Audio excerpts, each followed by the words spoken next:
Hello, everyone. Welcome to Championship Sunday of the third Dragonflight Cup. My name is Aya. I'm here with Zico, Ven, and Azael. We're going to be joined with Super Tees later. We're starting off the morning, of course, in the European region, and time is kind of running out for these players to win, to make it into the top three. It's kind of at this point, Zico, like who makes it into the top 8 for standings?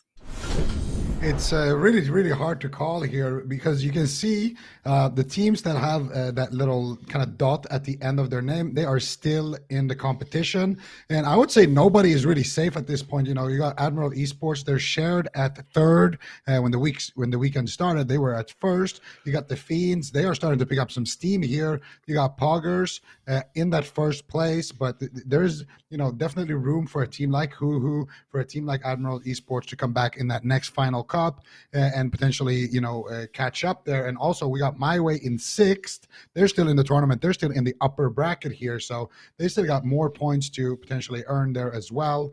And it's just really, really tough to call. And also some of these teams battling for that 8th position is also going to be cutting it very close there. You know, you got Bane kind of as the cutoff right now, but really nobody is safe here in Europe. And it's just way too early to call. You know, it all depends on how things go, especially with that Poggers matchup against the Fiends. That's going to be an opportunity for the Fiends to kind of slow them down and actually catch up there. Yeah, that is a big one. We can see here the schedule or the bracket for today. We're, of course, starting the morning with the Fiends versus Poggers. And what do you make of that series, Ven? Well, Poggers, I feel like going into this season, they were the champs from last year. I feel like going to the season, they're a team we expected a lot from, and we still do. I mean, you got big name players like Waz, Raikou, Meh, and joined with Chanimal. I mean, this is supposed to be the all-star roster that can't be beat, but I feel like even though they're leading on points right now, they have kind of struggled to find their footing, and we're seeing a lot more competition to actually be able to go toe-to-toe with them, which is interesting, especially the Fiends. I mean, the reason why Poggers is in the lower bracket right now is because of the Fiends. Now they find themselves in an elimination series with them once again, and I'm curious if they've made any adaptations, if they're just going to continue to go with that rogue mage, what they're really going to do, because it seems like the Fiends kind of have their number.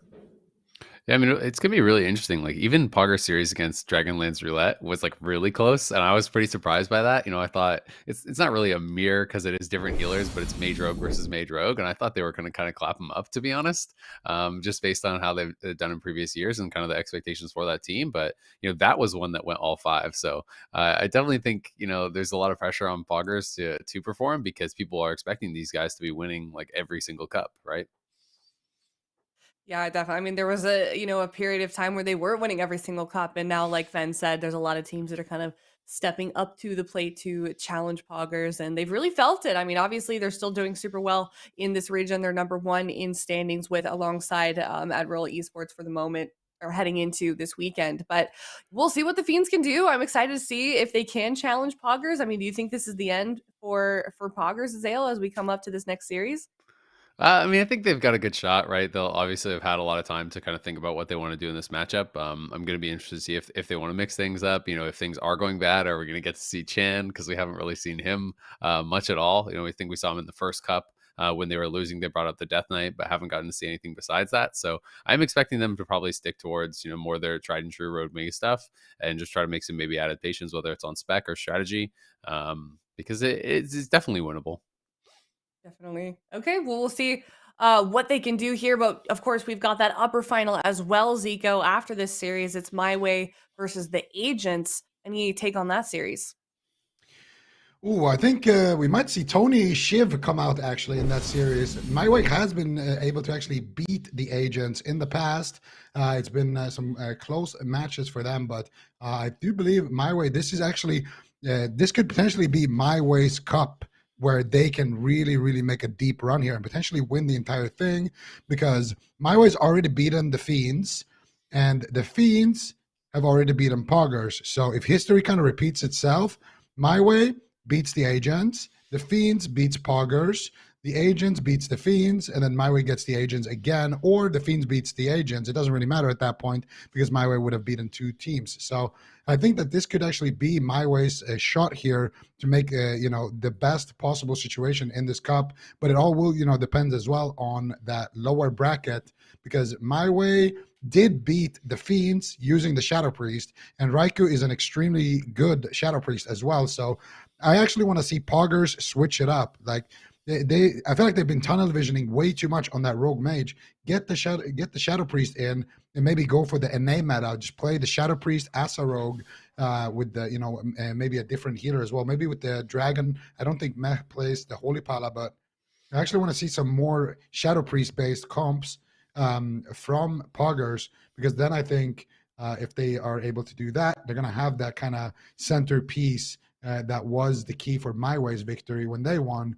Just having that extra master spell and having those extra short, cooldown defensives is really, really strong into what the Fiends are running. You kind of need to build one of those brick wall comps, because I think the Rogue Mage is can be very, very risky in that lower bracket.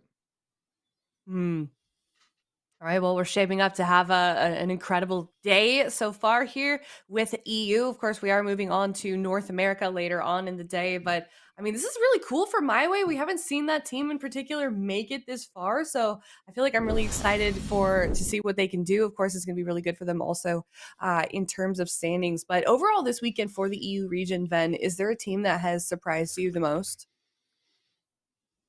Surprised me the most? I feel like the Fiends. I'm not shy about it. I like the Fiends. I feel like their composition is really fun to watch. It's awesome to see a team kind of become masters of something that nobody else is really playing.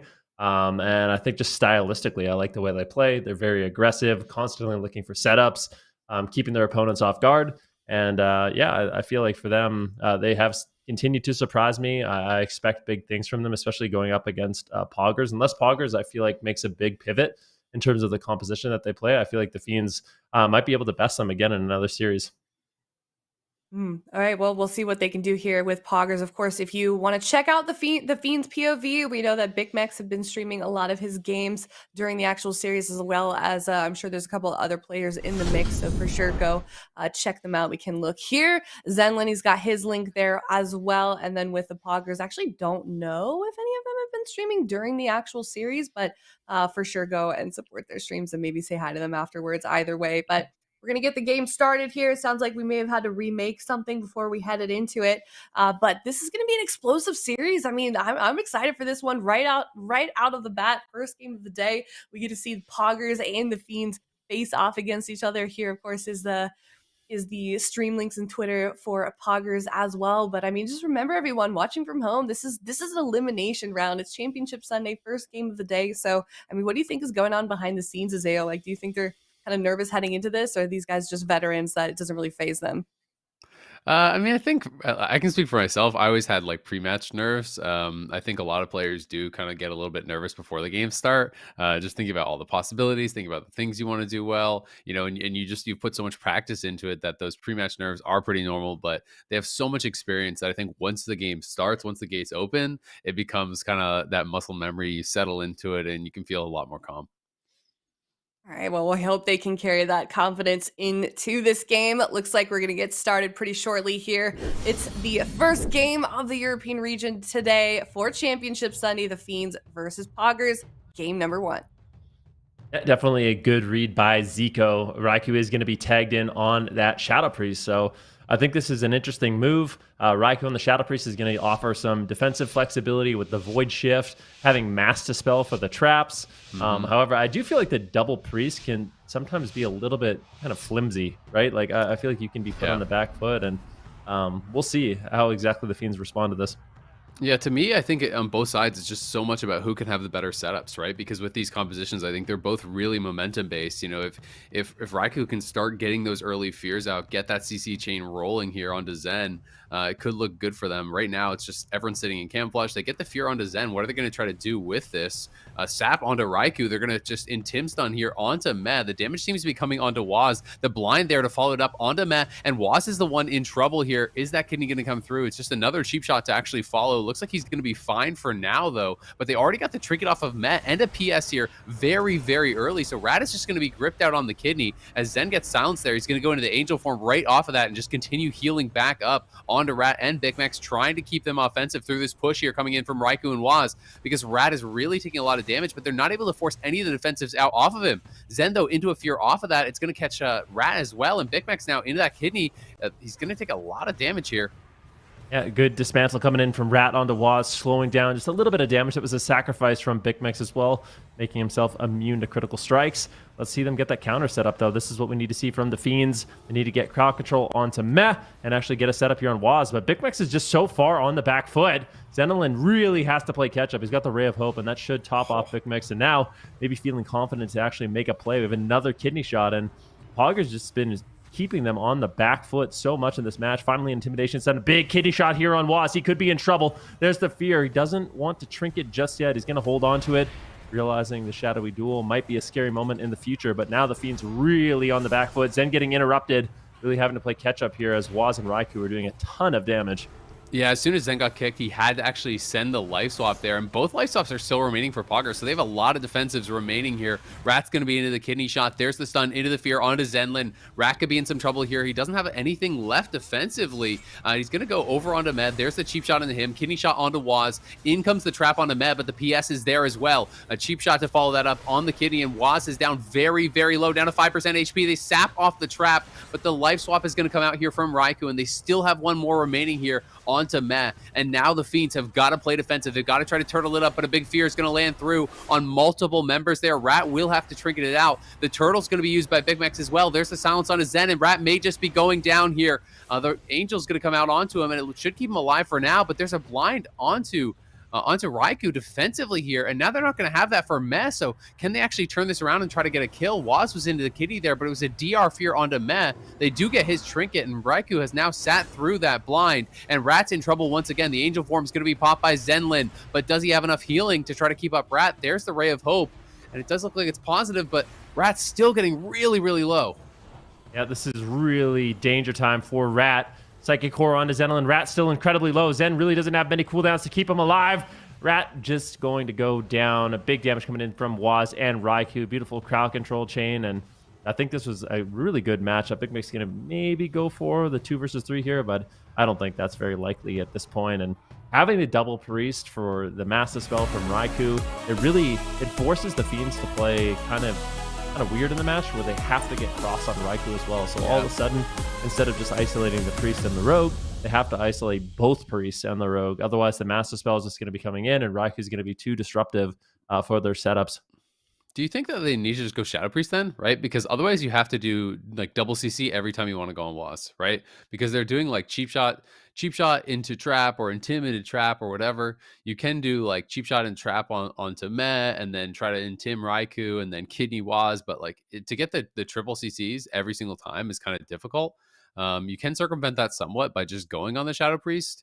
Do you think they should maybe do that? And the other thing I'm kind of wondering about is that defensive blind from Rat. Like if they had that blind for Meh who had no trinket, could they have actually closed out this game, right? It's kind of one of those tough calls. I think, when I was watching it, I thought the blind was actually used as a cover. So they went for an Intim stun into trap on Met with a blind on Raikou. That way, that was like their cover for the master spell. So that might have been their line of play. But yeah, that's the problem, right? You really have to make a tough decision like that because blind is such a crucial crowd control for their squad. Not having that available for the actual healer and having to use it on Raikou is definitely not what you want. So I'm really curious. Yeah, maybe they do end up having to go after Raikou in this match and just kind of naturally cover him with the stuns. The question is Waz going to have enough peels in that situation, right? Like maybe they can just fear him away, get him out of the match that way. But the Fiends, they're definitely going to have to battle it back because I think this is a really good composition into them. And I mean, you saw how much damage Matt actually got done, right? Matt actually outdamaged Rat by quite a lot. Rat did 1.2 million. The Disc Priest did 1.6 million. Obviously, Sub Rogue is not about max DPS. It's not about that sort of play style. But, it can be very difficult. You're seeing how much extra damage is being put out here by Meh. So when the CC does come out onto Zen, it's 3 people pumping from Poggers, right? Who are really going to put on a lot of pressure, which makes it that much more difficult, can force out those defensives a lot more quickly. And it does make it really, really tough. And I just think, this kind of matchup is so momentum based. Who can get those setups more quickly? Who can get that first round of CC out? Because it can really put the other team on that back foot if you can get it done properly and get it done quick.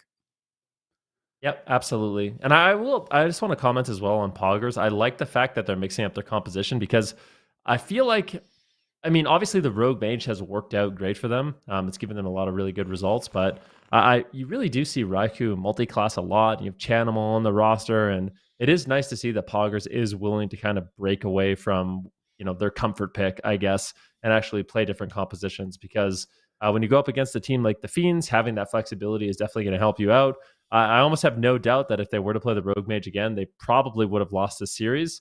So I think it's showing a bit more flexibility from Poggers. Obviously, these guys are wonderful multi-classes, but I feel like sometimes they're a bit hesitant to actually lock in those different classes. I mean, that can be one of those things when you've played so many tournament games and so many tens of thousands of arenas on your main class over, a decade plus of competition. You just have extreme confidence in that. So even if you are really good at that multi-classing, I think it's just not the same level of confidence that you have playing your main. We'll see what the opener is going to be here. They're going to fear it out onto Men. It looks like they're going to have both priests just kind of opening up onto Zenlin. He's kind of in that 1v2 because Big Max is still sitting in stealth. Rat's still sitting in stealth. Waz is still sitting in stealth. So the two priests are going to try to pressure Zenlin and force Rat to come out here defensively so that Waz can get the better opener. The camouflage also will eventually expire, so they are going to have to watch out for that. But Zenlin, I think, as long as he's hugging the pillar, should be fine. And it's just going to be kind of a waiting game. We'll see if Big Max can get a flare out onto Waz. That one's going to miss. And I think once the camouflage is about to end, we're going to see the Fiends kind of just forced into opening. Yep.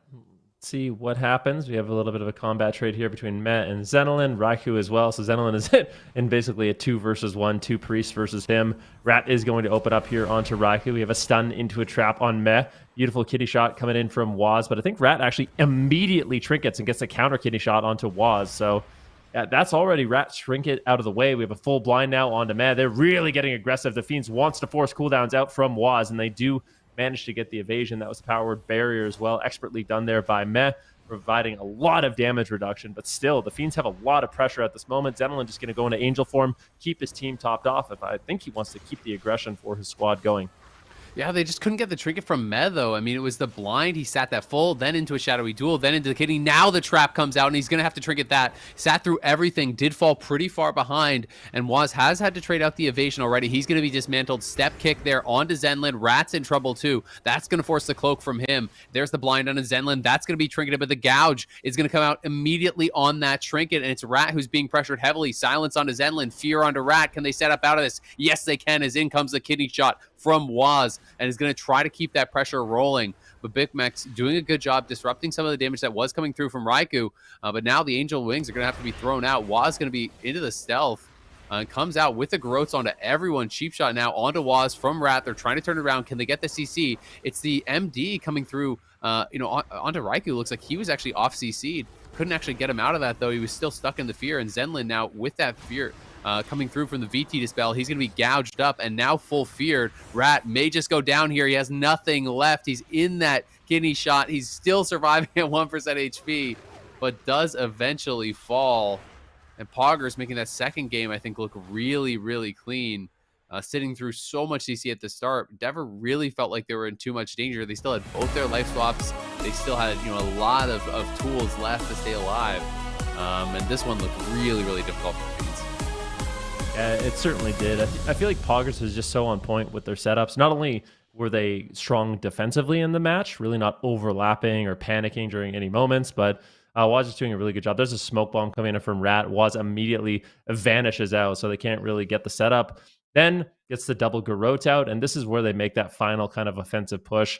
You can tell right now the Fiends realize, okay, we did our setup. We need to run. We need to survive, but Poggers does a really good job keeping the pressure up. Waz moves in. He gets the gouge onto Zenelin and ultimately gets the stun on Rat. The double fear comes in from Raikou, and the crowd control is just never ending out of the fear. You get the psychic horror, and there's just not really a chance that Rat's going to survive this setup. So I like the fact that Poggers kind of know to make that aggressive play, because when you're playing a composition like the Fiends, you're playing that Thug Cleave, what you want is that ability to reset, right? Like, you want a little bit of breathing room after you do get your setup.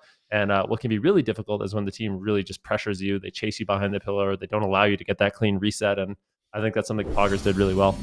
Yeah, absolutely. I mean, with both priests, being able to like just it's kind of alternatively, push in like one of their, whether it's Med pushing in or it's Raikou pushing in, someone pushing in and actually looking for those setups off the gouges, I think becomes really, really difficult. I just felt like this game felt pretty doomed early on when they got so much CC down on Met and they couldn't even get his trinket. It took so long to get his trinket. They were spending almost all their resources. It was full into him trap, and then he's blinded as well. He's sitting through everything. He's kidneyed off of it. He's shadowy dueled. They couldn't even force that trinket, and they need to be able to try to get that trinket out a little bit earlier, try to force through those cooldowns so they can get one more major setup and maybe look for a kill. But it's like Waz didn't trinket, Med didn't trinket. They just got out the evasion. They still have both life swaps. It's becoming very, very difficult to really get through those defensives from Poggers. I don't know if they've played this matchup a lot and they just feel like Shadow Priest isn't viable, but to me, it almost feels like you have to try something different because it's hard to see them getting a better CC chain on the Met early in the game, and they just didn't get anything from Waz. Yeah, I don't. Maybe they need more like a concentrated amount of damage. This can be the problem though, right? When you're one of those teams that kind of run one composition, it can look really, really good into Poggers when they're running the Rogue Mage, but this is where the flexibility of Poggers comes in, and the kind of the lack of flexibility of the Fiends is that I don't know if they really have a response for this setup. Pardon me. I don't know if they have a real response for this setup. So we haven't really seen them deviate from this composition. We know that they do have one additional member. I mean, maybe they could run like Rogue Mage for their team, but it seems like at this point, this is all they really want to run. So they're really going to have to battle it back here, go for the reverse sweep. Have to see what kind of adjustments they make. Maybe it is going after Raikou in this match, because you're right, going after Waz did not seem that strong in that last game. Yeah, it just looks really, really difficult. And because there's double life swap, it's like even if they got, so they got Mez Trinket eventually, right? So even if they get one more massive CC chain, and they get on Waz again and they get the damage rolling, they still have to get through the life swap of Raikou, and they still have to be able to always cross CC Raikou on every single go, or it's going to get MD'd. So I just think it seems incredibly difficult to actually get through all those resources. They haven't been able to force both life swaps in either game. The first game, I think they forced one life swap. The second game, they forced 0 life swaps. So there's just a lot to get through, honestly, if Poggers are actually rotating it really, really well defensively. So we'll see how they want to start this out. Again, it is going to be Raikou pushing in. He's going to get sapped up this time around. So will they switch things up? Zenlin just sitting back here behind the box. The PI is already coming out, it looked like there. So they're going to open up here onto Raikou. So they are going to try to mix it up. They're going for the Shadow Priest. There's the blind on the Meh. Do they have the follow-up CC? Yes, the sap is going to come through, but they need to keep that pressure rolling onto Raikou. Unfortunately, both Zenlin and Rad get caught in that fear. That is terrible for them, as there's no follow-up onto Meh, and the damage was stopped completely onto Raikou. Yeah, very unfortunate. Raikou's actually, I believe he's playing an Orc Shadow Priest to make those stuns even shorter from the Subtlety Rogue. So a bit of a soft counter there. Waz, in the meantime, taking quite a bit of damage, but he does get the pain suppression and feeling confident to move forward. So once again, the Poggers do not want to make this easy for the Fiends. They're going to push the pace, but they might get caught. Waz taking a ton of damage behind the pillar. He needs to be very careful. Down to 10% health. Chastise onto Raikou. He's not going to be able to really help Waz in this moment, but even though that was a bit of a panic situation, Waz seems like he is going to be able to survive. Rat's going to be getting out of there. He goes into a stealth, but now looking for an additional re-stealth as the bleed effects have removed that. And Raikou just playing on top of Zenlin right now. If he can land that double fear, it's going to be huge for the setup. Kidney shot, double kidney shot coming in. And I think it's going to be Rat that ultimately falls. Life swap from Zenlin.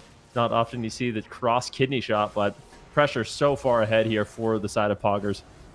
Yeah, absolutely. They got the trap on the Med, but that's going to be trinketed. They do get the swap off of him, so they've gotten the trinkets off of everyone here from Poggers, but it's Rat who needs to survive. It's Big Mex who needs to be topped up. A triple DR Fear coming out there onto Zenlin, but I don't know if Rat can survive here. There's a cheat, but it's Big Mex who's already dead. It's a double kill basically here from Poggers, as they're going to take it 3-0 over the Fiends.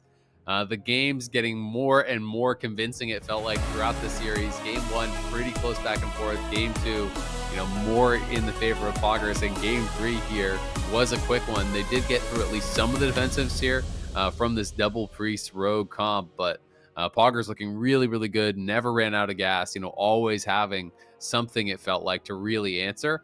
And it's very, very difficult. You can see Raikou's just playing on the face of Zenlin here, just constantly in the face of this priest, pressuring him, just spamming out these dispels, getting out the fears, getting out that CC. And Rat is just never being given that opportunity to try to reset. The Ray comes out. There's a gouge over on a Zenlin, dismantle onto Waz. We can see all the CC that's just being thrown over.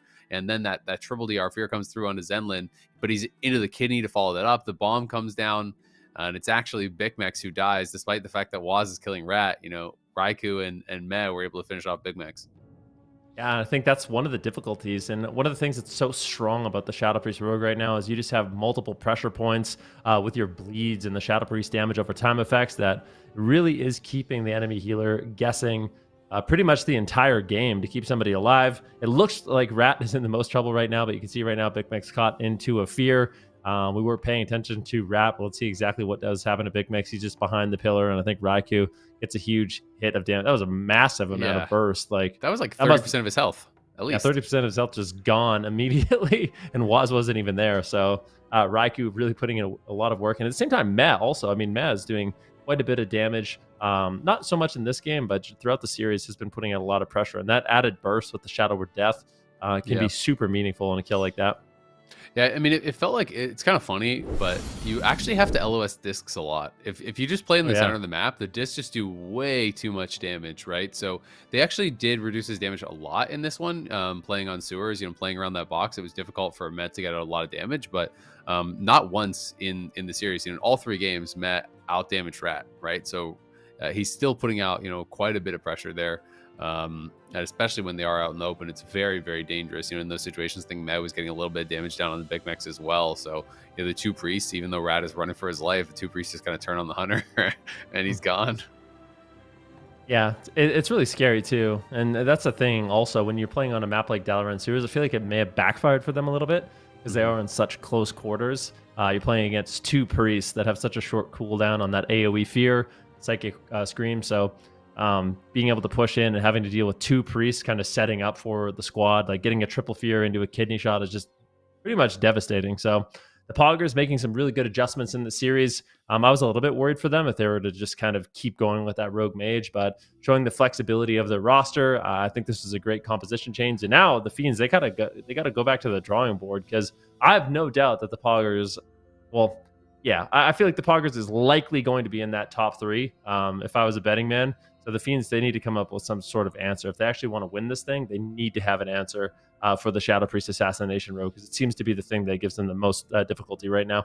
Yeah, absolutely. And especially, once you lose to something like that, you kind of know that other people are going to be emulating it, right? Other people are going to be trying to kind of find that as an answer for them, because the Fiends have been doing really well in a lot of these cups. In these last couple of weeks, they've been taking down a lot of teams. They've been looking really, really strong. And when you do see such a convincing series come out, I think more people are going to be like, what if we started playing the Shadow Priest? I mean, for sure. A lot of these teams, that's one of the problems, right? We've seen it in the past when a team can only play RMP, when a team can only play jungle, now when a team can only play Thug Leave. Once the teams start figuring out your trick and you don't really have anything as a response, then you become a lot less threatening. So Poggers, as a result, will be marching through that lower bracket. And you can see the points updated here just a little bit. Poggers still in first place. Looking really, really strong. Obviously, now we're going to be going up to the upper bracket with a series between the Agents and MYWAY, and I think that kind of makes for a really interesting series. Both these teams haven't really both these teams haven't really focused on the Assassination Rogue, but that's not true. Brunhilde has been playing the Assassination Rogue for the Agents, and MYWAY actually has, interestingly enough, had Tony play the Rogue. So I kind of wonder if there's going to be a Rogue versus Rogue showdown, or if we're going to see something else coming in from these teams. Yeah, no, I mean, it'll definitely be interesting to see. MYWAY obviously having a really good cup thus far. Would love to be able to continue their run, and hopefully for their sake, get to the top, win the cup. Really try to put themselves in a position where they could actually finish in that top 3, because the points obviously getting so important here. We only have one more cup remaining after this before those final standings will come through. And getting those top spots is going to be so important to avoid the gauntlet. The gauntlet, I think, is going to be so fun to watch, but maybe not so fun to play in. So it's going to be a lot of pressure on the teams to really try to get that top 3. It's going to be a lot of pressure on the teams, but on the flip side, at least they get the opportunity, right? Before, Yeah, if you didn't make yeah. top 4, your points didn't really mean much. So now, at least if you do make it into that top 8, you can have that miracle run. So you can show up, put your best foot forward, practice for that. You know exactly which teams you're going to be playing against, and it gives you that opportunity to actually make it into the grand finals. It is a lot of stress. Don't get me wrong. I mean, I would absolutely love it if a team that was in that 8th spot just like had the miracle run and won 4 series in a row, and that would be crazy, right? Plus, I mean, I think that the thing that's kind of cool about it is because obviously there's been a lot of balance changes throughout Dragonflight. Is the team that is the strongest in the first cup is not necessarily the team that is strongest in the 4th cup, right? So things can obviously change. A team that is really doing well in that 4th cup may have not had the opportunity due to some of the changes, to have succeeded in some of the earlier ones. So as long as you can get into the top 8, as you're saying, you have that chance, right? So maybe your class wasn't as strong. Cup number 1, cup 4 comes around. Things are looking a little bit better. It's your time to shine. So they'll have an opportunity to try to make that run through the gauntlet, which I do think is cool. Yeah, no doubt about it. But we are going to be heading to the upper bracket. We have a series between MYWAY and the Agents coming up next after a short break.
Welcome back, guys. We are here once again. It's me, Zico, joined with Azel, and we are in the upper bracket this time around with MYWAY against the Agents.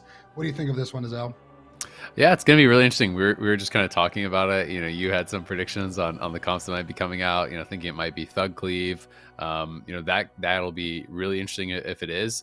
I think the big question for me is like, what comp does the Agents want to play? Because they seem pretty flexible. You know, are they going to bring out the Evoker that we were talking about? I just think that you need to have answers for Deathmark, or it's like it's absolutely doomed, right? And not a lot of people in EU seem to be playing Holy Pallies, so I think Evoker is really, really important in a lot of these matchups to just be able to cleanse the Deathmark and try to keep your team going. Yeah, EU's catching up to the NA meta a little bit here. We're starting to see the Shadow Priest rogues. Yeah. And we're probably going to see some more Paladins as well. I don't think we're going to see it from Asgarath, though. He is a very true Druid, but he does play the Evoker, so we might see that. And it will be Asgarath on the Druid, Brunhilde as the rogue, Zeepai on the... Is that... Am I seeing things here? That's an LA Shaman for sure. Yep. And then we got Tony, Casu, and Luxia. So we will see the BM Hunter Thug that we were discussing a little bit. And it's going to be very interesting to see what these guys are doing. The reason why I hesitated a little bit there on Zeepai is because he has been playing a lot of Enhance, actually, but don't think he's going to be bringing it out in tournament play just yet. We have yet to see it this year. Now, the problem with this comp is exactly what you highlighted. You know, you don't really have a good way to deal with Deathmark. And LA Shaman in general, their bane right now is that Assassination Rogue. So Zeepa's going to probably be the target here. He's going to need to do a good job. And they're going to need to shut down those crowd controls onto Asgarath as much as possible and see what they can do here in the opening stages. Casu already taking a decent amount of damage here, ducking for cover behind that pillar with Luxia, already getting that overgrowth being used onto him. And both rogues actually almost finding each other there in stealth. Yeah, they were like walking back and forth over each other. I'm actually shocked. They must have been looking different directions, but Brunhilde now going to open up onto Casu, and Tony going to open immediately onto Brunhilde there. There's the Intim onto Asgarath, the Kidney as well coming through onto Brunhilde. There's no trap to follow it up, though, onto Asgarath. I'm not sure if that was grounded by Zeepai or what happened, but they couldn't actually continue that CC chain, and it's Casu now who is taking that damage. There's the scatter into the DR trap on Asgarath, but it's not going to last that long. Zeepai, though, getting relatively low here. He's already getting crushed down about 20%, 30% HP, trying to camp out, use that efflorescence and those verdancy procs to stay alive. And now Tony just going to pull back behind this pillar, looking for a reset. He has that sap over onto Luxia. That is going to expire now. Brunhilde and Zeepai both getting corroded up as Tony's trying to keep this pressure rolling, but he's going to be thrown into the Kidney.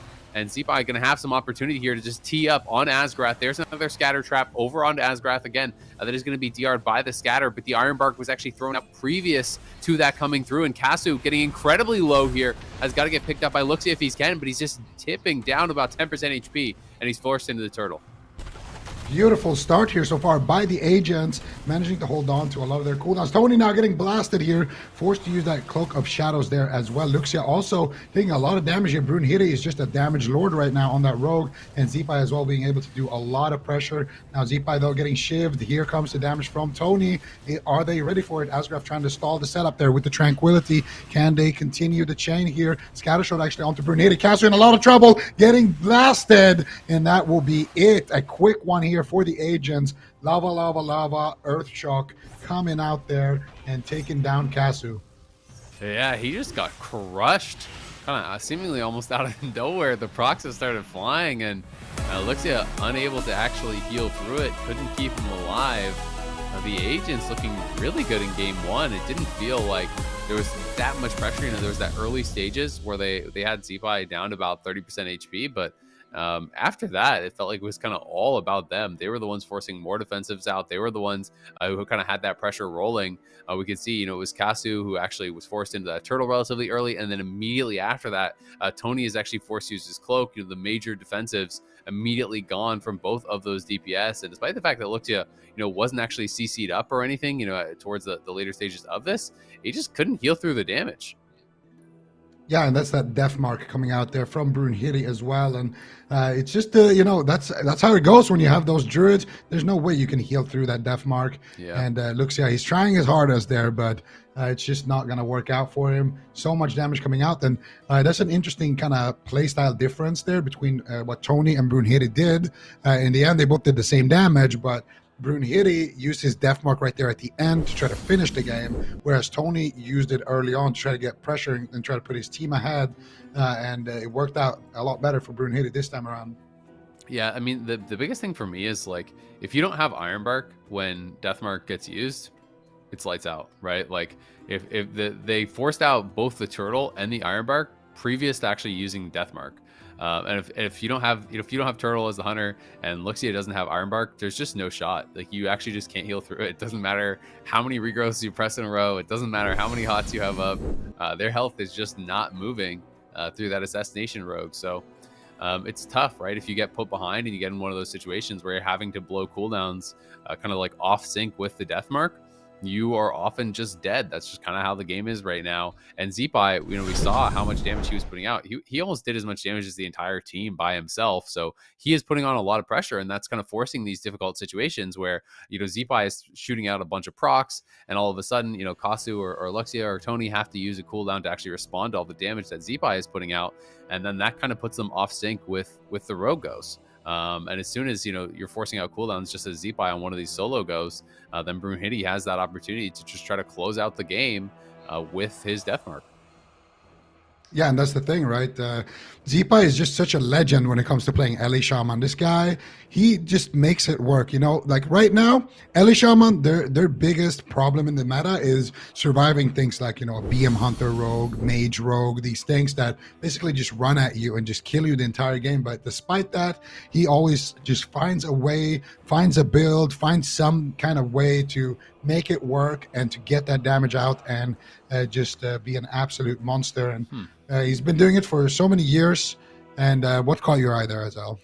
What do you think about this? So Luxia is playing improved Ironbark instead of Stonebark. So he doesn't actually have the like super powerful Ironbark with the increased healing over time to answer Deathmark. What do you think about that in this matchup? He's playing the lower CD Ironbark instead, which I see honestly very few people play. Yeah, that is an interesting build choice for Luxia. I'm not sure. I feel like having a good answer for the death mark is definitely kind of key in the matchup right now. Because maybe if he had that, he could have potentially kept Kasu alive and prevented him from using that turtle earlier when they did that overlap. So it's an interesting spec choice here, and that is what's interesting as well in general in these builds. Everyone, you know, kind of playing their mains here and always going with some different talents, but the game is alive here. We're already seeing some exchanges being used there, and I do believe actually we saw Asgrath trinket out of that blind there, so potentially they could actually swap to Asgrath here and send that death mark onto him. They are going to try to set up though for a freezing trap. They do manage to land it. Zeepai in a lot of trouble. Here comes the death mark onto Zeepai. What is he going to do? He actually pre-astral shifts it and then uses that stone form with that dark iron dwarf, so he's going to be able to dispel that death mark. But here comes the shiv, here comes the smoke bomb, big damage onto Zeepai. How is he going to stay alive? Lightning lasso coming out, and he does get kicked onto it. And how is he going to be alive here? Asgrath sending his entire spellbook here to keep Zeepai in the fight, and Zeepai will recover. Tony now taking a lot of damage as well, forced to use his Cloak of Shadows, and this game is already just one setup away from ending, Azel. Yeah, absolutely. I mean, Tony could be in a lot of trouble here. Asgrath actually sending some damage in on Tony, trying to get everything out to finish him off here. He's got no cloak. He does have the evasion up, but that's not going to be enough. He steps back to Luxia there. There's the NS. It does crit. Brings him right back to full. A beautiful step back to his healer is the only thing that actually keeps Tony alive. Kasu still has that turtle remaining, but look at the procs coming out there, and it's going to be the turtle immediately forced as the Stormkeeper comes out with some procs on top from Zeepai, and he's just crushing through. They've got to try to find some opportunity to get some CC down on the Asgrath. He throws down that meld preemptively, trying to meld something coming in perhaps, but it's Tony who's down about 5% HP, and that is going to be that. Luxia not enough left in the tank to actually keep him alive. The early push from MYWAY was great onto Zeepai, but the pre-astral shift, then he has the stone form as well to actually remove all the bleeds from the death mark, and that was just, I think, such a key moment that he was able to actually get all of that down, you know, keep himself alive, and from there it just felt like it was all about the agents and the pressure that they were putting through. You know, just the CC comes across on Luxia. The game almost ended right there. With that off kidney. It was a great step defensively. And then I was just talking about at this moment, oh, well, Kasu still has a turtle. At least they can push there. But a couple of procs from Zeepai, Kasu's almost immediately dead. And then you see Asgarth, you know, throwing in damage onto Tony, and they just go right back onto him. Kidney shot comes down. And Luxia had been focusing so heavily on trying to keep up Kasu that Tony just gets deleted. Yeah, a little bit of a mistake there from Luxia as well, using that Iron Bark there. I guess he just panicked and just pressed it, but they overlapped it with the turtle. And since Tony literally had nothing, he definitely needed that cooldown more than Kasu, since Kasu at least had another personal defensive. But it's just one of those moments where the damage just spikes and you kind of just react to it at the same time. So can't fault him too much for that.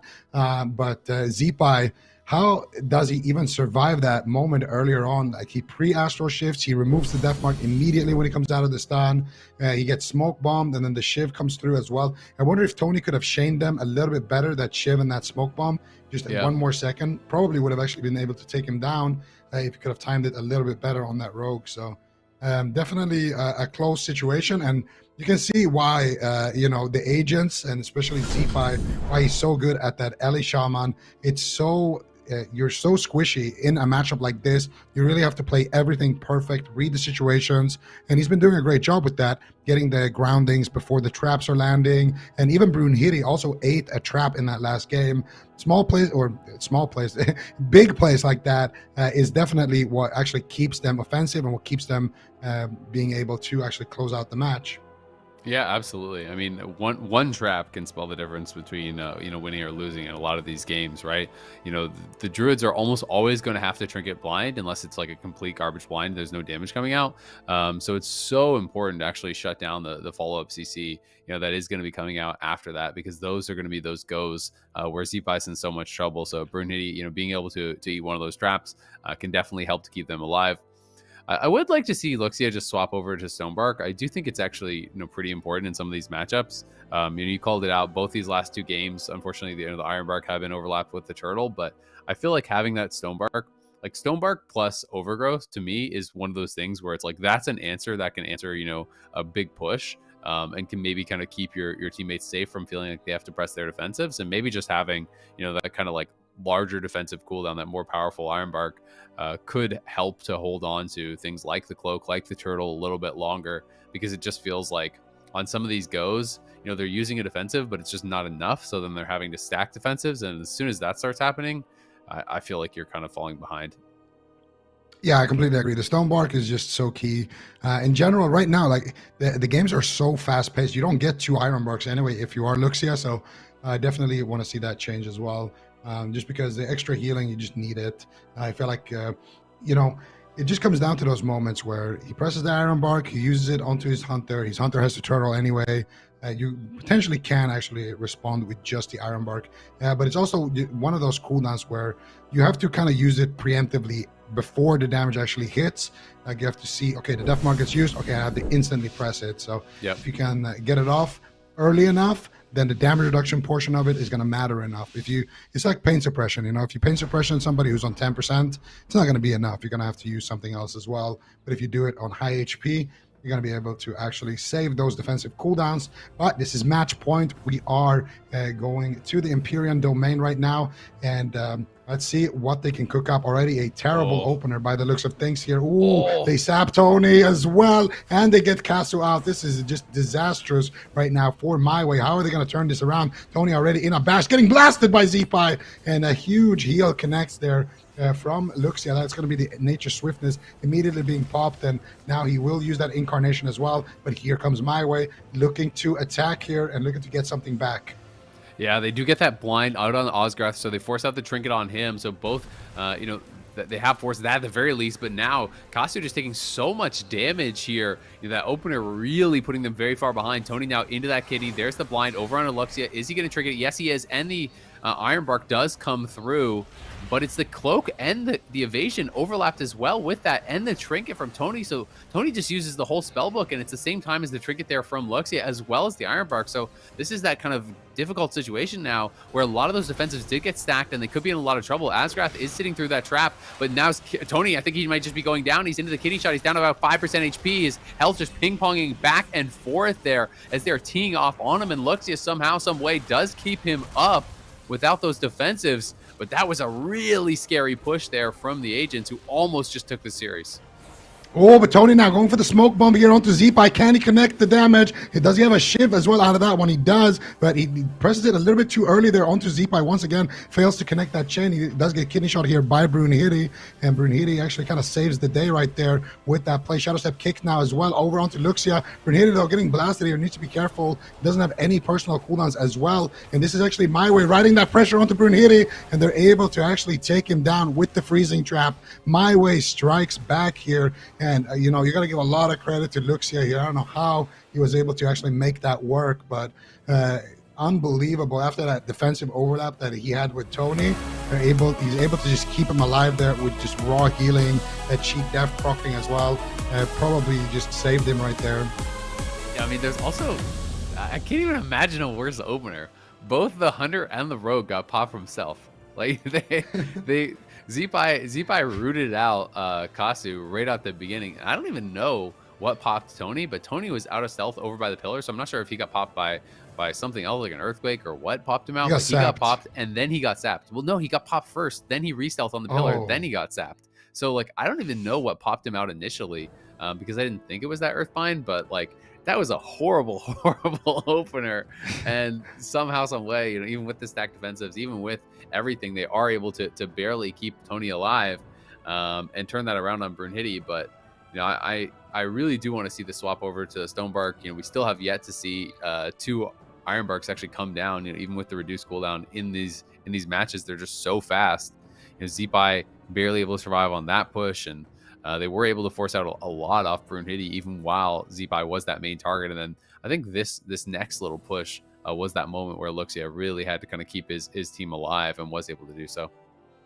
Yeah, and it's that Shadow Step kick from Brunhilde, you know. Brunhilde may be getting a little bit too aggressive there. He has the Shadow Step, he has the kick, he wants to close out the match, but he doesn't actually have a kidney shot right there, and he is in trouble himself, you know. It's like a classic thing when you don't have defensives and you try to push in and get aggressive.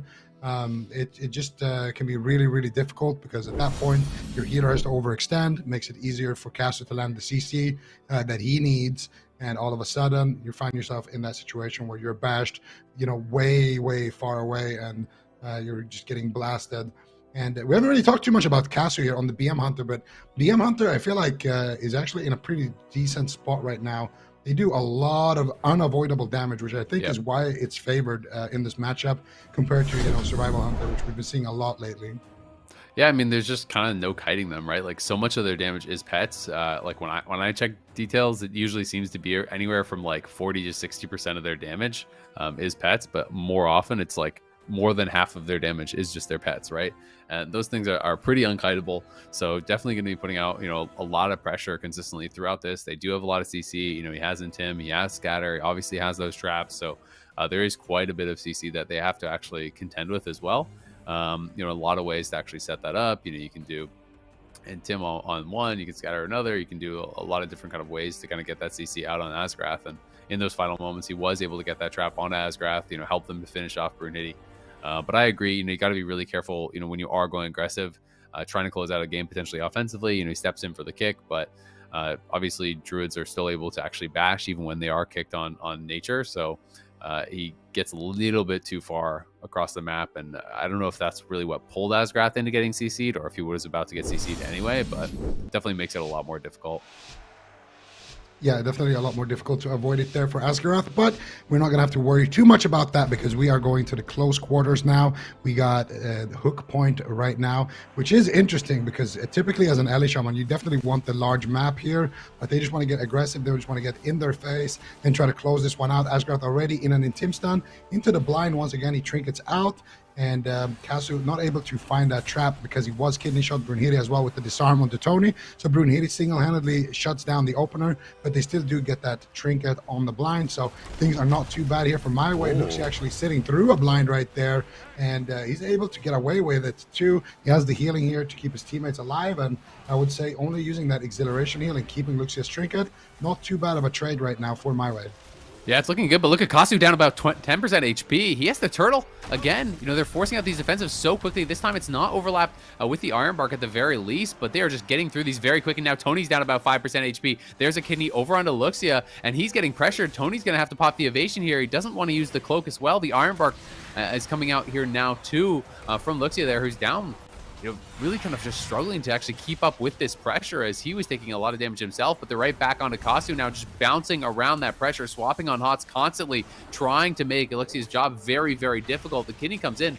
Looks like it was potentially DR'd though. Kasu trying to get back towards this pillar. Zeepai is caught in that smoke bomb. Asgrath gets in there, and he's going to be thrown into the cheap shot, but Zeepai really not in that much pressure. Zeepai is just sitting up about 80% here, and it feels like it's MYWAY, despite the fact that it looks like it could sit through that blind, who's really kind of on the back foot now. Another NS is going to come back up and going to have to immediately be used onto Tony, who's thrown into that kitty. BM going to be popped here from Kasu, and they're trying to get that pressure rolling onto Zeepai, but he is just chilling.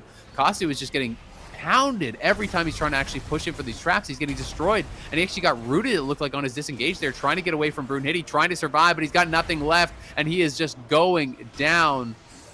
Luxia unable to keep him alive. Felt like a pretty good start, but they just got ran over towards the end there. He really started to fall behind. Yeah, it actually makes you wonder if sitting the blind actually is the right play, because your teammates still have to use their own personal defensives. They have to use the exil heal. Yeah. And also when you come out of that blind, you don't have any hots on anyone, you know? So Luxia, I wonder actually, he had trinket at the end even when the match was over, so he never actually got any value out of that. And I wonder if that actually was the right play, because they don't have a lot of CC. It's not like he's going to get like cheap shot into a hex or something. So I feel like it's very low risk that he actually does get to use his blink trinket onto anything other than that blind. And instead, you know, if his hunter has some more personal cooldowns, he can stay aggressive in the match. And you can see here they do ground that trap as well. Zeepai just such an MVP there at the end. And a small error there from Tony at the end is, as soon as Zeepai uses his trinket, his dwarf racial actually goes on cooldown for 30 seconds. So that actually gives him a window where he can safely send his death mark. So it didn't really matter because Kasu died basically 2 seconds after, but in a small place like that, you definitely gotta make sure that you're keeping track of when you are the assassination rogue, because there are some moments where you actually get to use that death mark without a counter, and those are the moments where you can really swing the match in your own favor. However, this was the upper bracket match. The agents are going to be walking away here with the victory, and Zeepai once again their beautiful trinket grounding totem there to deny that trap.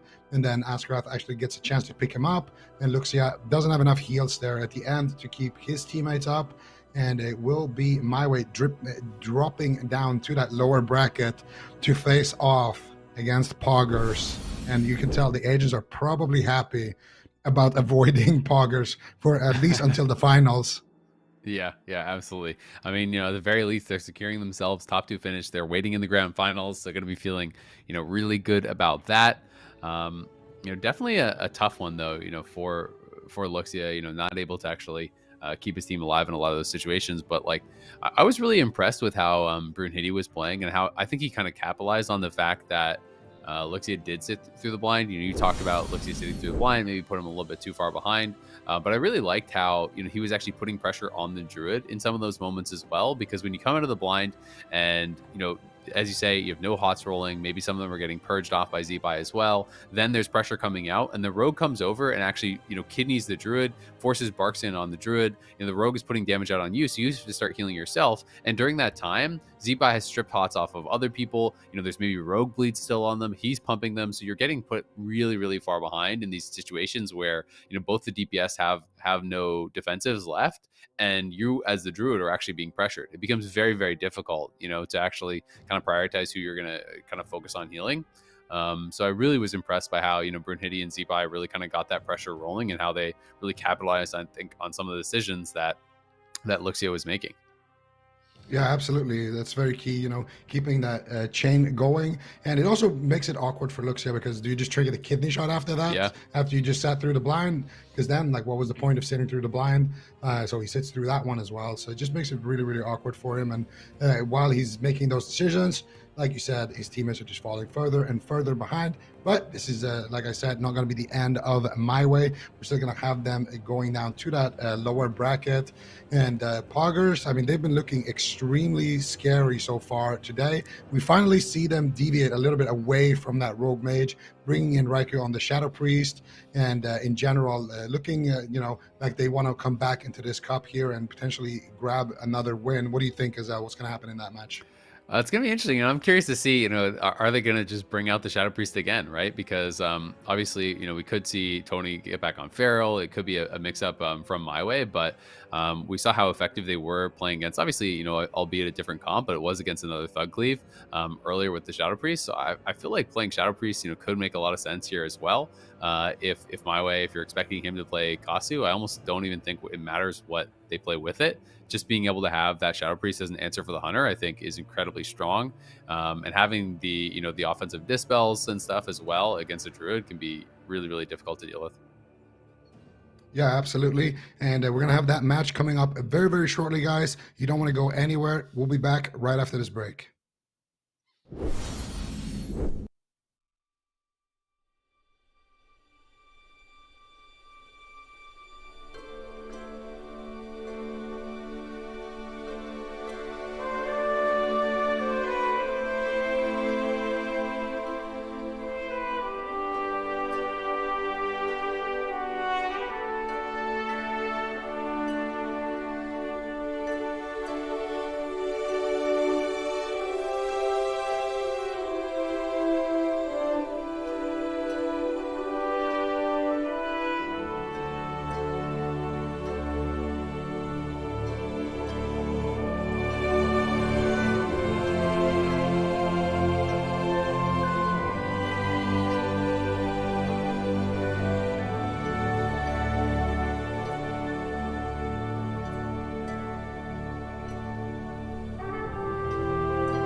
everybody, and welcome back. If you're just now tuning in, we just got done with the MYWAY versus the Agents series, and now we are on to MYWAY versus Poggers in the EU lower finals, Super Tees.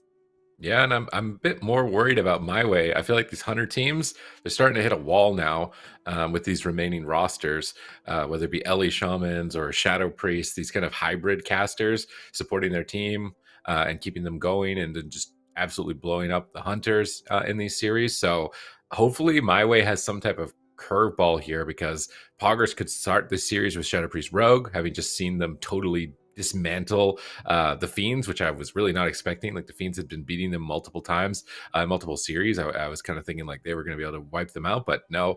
Raikou on that Shadow Priest looked really good. So for MYWAY, it's got to be, can you beat Shadow Priest Rogue, and can you beat Rogue Mage with what's available to you today? Are you surprised that, I mean, you know, we've been talking a lot about Super Tees about how MYWAY has really had a really long run, especially compared to the first and second cups. Like, are you surprised that they have made it this far and how they've been showing up this weekend? It might be a case of the bracket, if we can actually pop over to it to see like their entire journey. But it's possible they got a bracket that's a little bit more favorable to them. It's also possible that a lot of teams adapted like mid-weekend, right? Like, every single day that goes by, teams are like, well, that composition is looking really good in North America, and it's beating all those teams that are playing this. So why aren't we just playing Shadow Priest Rogue in a lot of these scenarios, or vice versa from NA to EU? So every single day, Intel is getting gathered and strategies are getting updated. So even though you do well in the open bracket, by the time the weekend comes around, teams have already figured out something else to deal with you. Well, we will see what MYWAY does have in store for Poggers and vice versa as well. This is a really important series for these two teams. Poggers, of course, maybe not quite as much. They're kind of in a really good spot right now in terms of standings, but MYWAY certainly could use some more points on the board for them. So I do wonder what's going to happen. I mean, you know, we saw how they did play against the Agents last time. Do you think that we're going to see them bring out the Shadow Priest once again, Sid?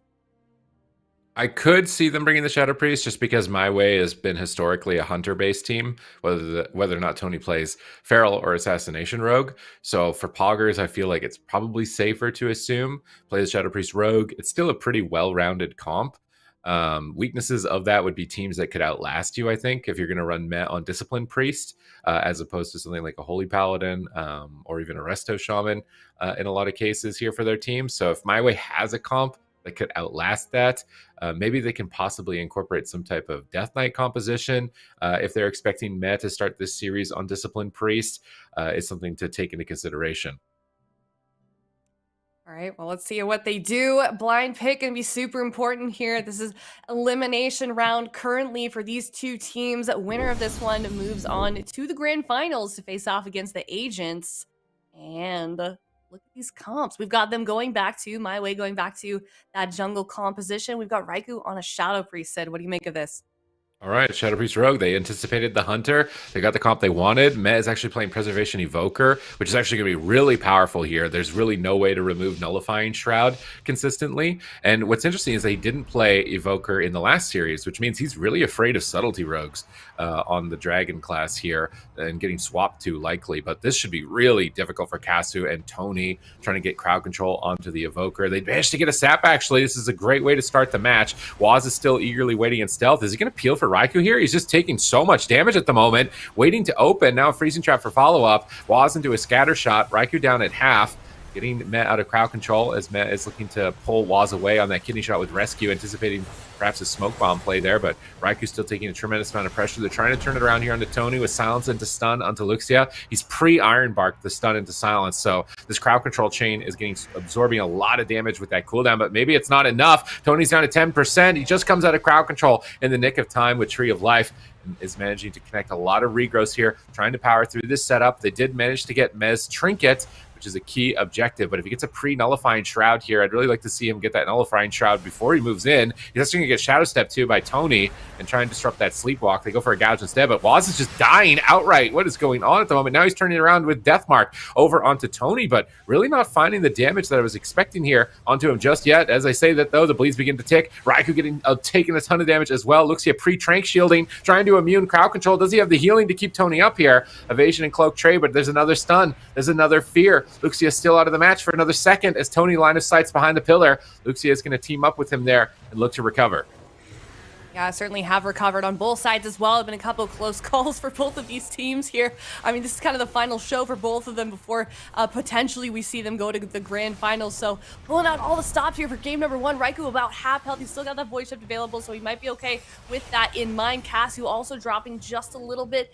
Luxia doing a good job of keeping him popped up. You can see him on the right hand of your screen there, kind of dipping out from behind that pillar. And then Waz right now caught in a stun. Cloak of Shadows available, but he's quickly dropping low in health. Okay, he's gonna be okay for now though. Didn't have to trade out that cloak either, so he might stabilize for just a second. But on that note, look at Raikou continuing to drop in health, and then Tony Fair on the other side actually is maybe just goes down. Oh my god, that was so close. Everybody is dropping. No one is safe for the moment. This is so scary for both sides. Oh, any moment here, Waz and Tony just going at each other. Waz could go down as well. Are we going into the 2v2? As Cassio is trying to finish him, just not finding enough damage to take him out.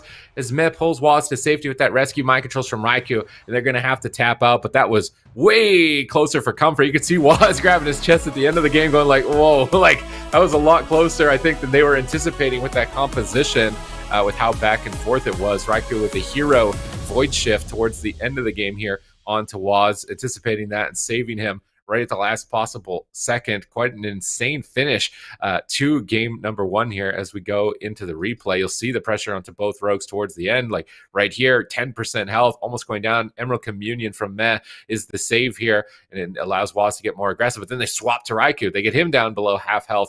Waz peels him with a kidney, steps over, but it gets caught in a double fear, and then Tony line of sights for a moment at 10% health. How is he surviving? NS out of the silence, like he's 1% with Disintegrate channeling through. Luxia gets a heal out. Raikou has to disperse, and this right here is where he goes for the void shift. That dispersion heals him up just enough to get a void shift here, swapping his health with Waz, which gives him enough time to actually kill Tony, because without that void shift, Waz would be dead here at this point. He almost dies anyways.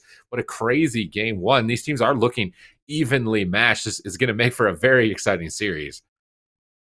Yeah, most definitely. I feel like this is one of those ones that might go to a game 5. What do you think, Sid?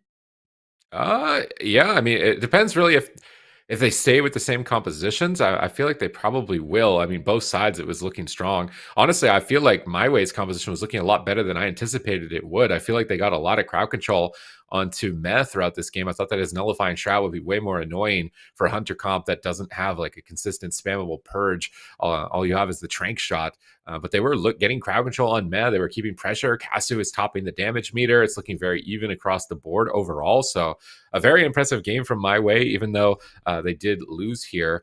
Now when we move into the next map, curious to see what they decide to go for, if they're going to go for neutral or big, because usually Druid wants a big map, but hunters like small maps. That's why there's a little bit of like, I almost want to say like anti-synergy between having a Druid and a hunter on the same team. Is the hunter wants to push in, get aggressive, land freezing traps. The druid wants to stay back, avoid combat.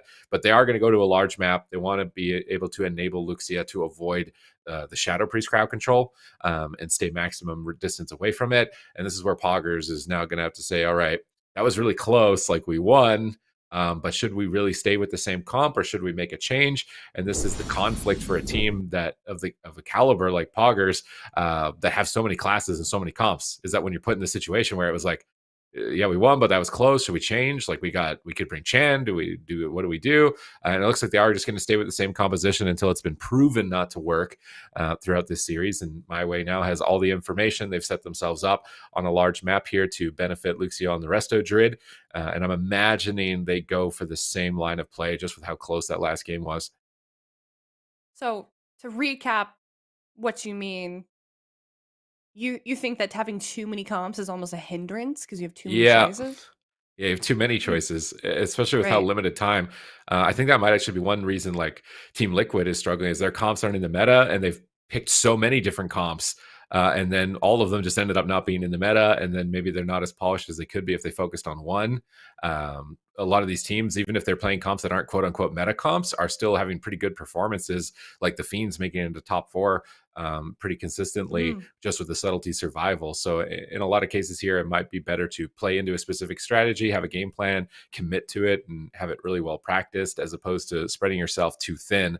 I know a lot of times historically, you'd have one main comp and then you'd have a comp that could counter your main comp's counter. And that's how you would play it. But now I feel like Right. teams, you got people that play 4 classes or 2 people that play 4 classes, and they're just like randomly trying to put them together and create something that they think is going to be a good comp rather than thinking about it strategically. Like, this is our main comp. We're really good at this. It's really well practiced. What are the weaknesses of it? And we should pick a comp that can counter the things that exploit that weakness. Like going to a restaurant with too many, like too big of a menu. More likely to Ye- pick something that you didn't really like. It's going to be tough, but right now, Poggers, I like what they've done. They've got Shadow Priest Rogue to deal with the comps that are tough for their Rogue Mage.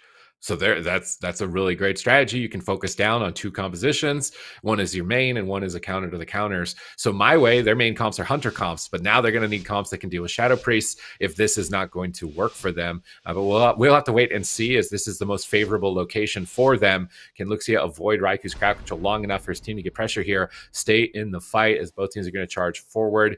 Curious if Luxia, yeah, he's going to use the Nature's Vigil. He's got a regrow, so he's going to try and pop Waz out of stealth here with that. But Waz is playing very far away from it at the moment, so you may not actually get any value from it in this position. We see flares coming down. Doesn't look like it was able to hit Waz. They're still moving around. They get a sap before the Nullifying Shroud.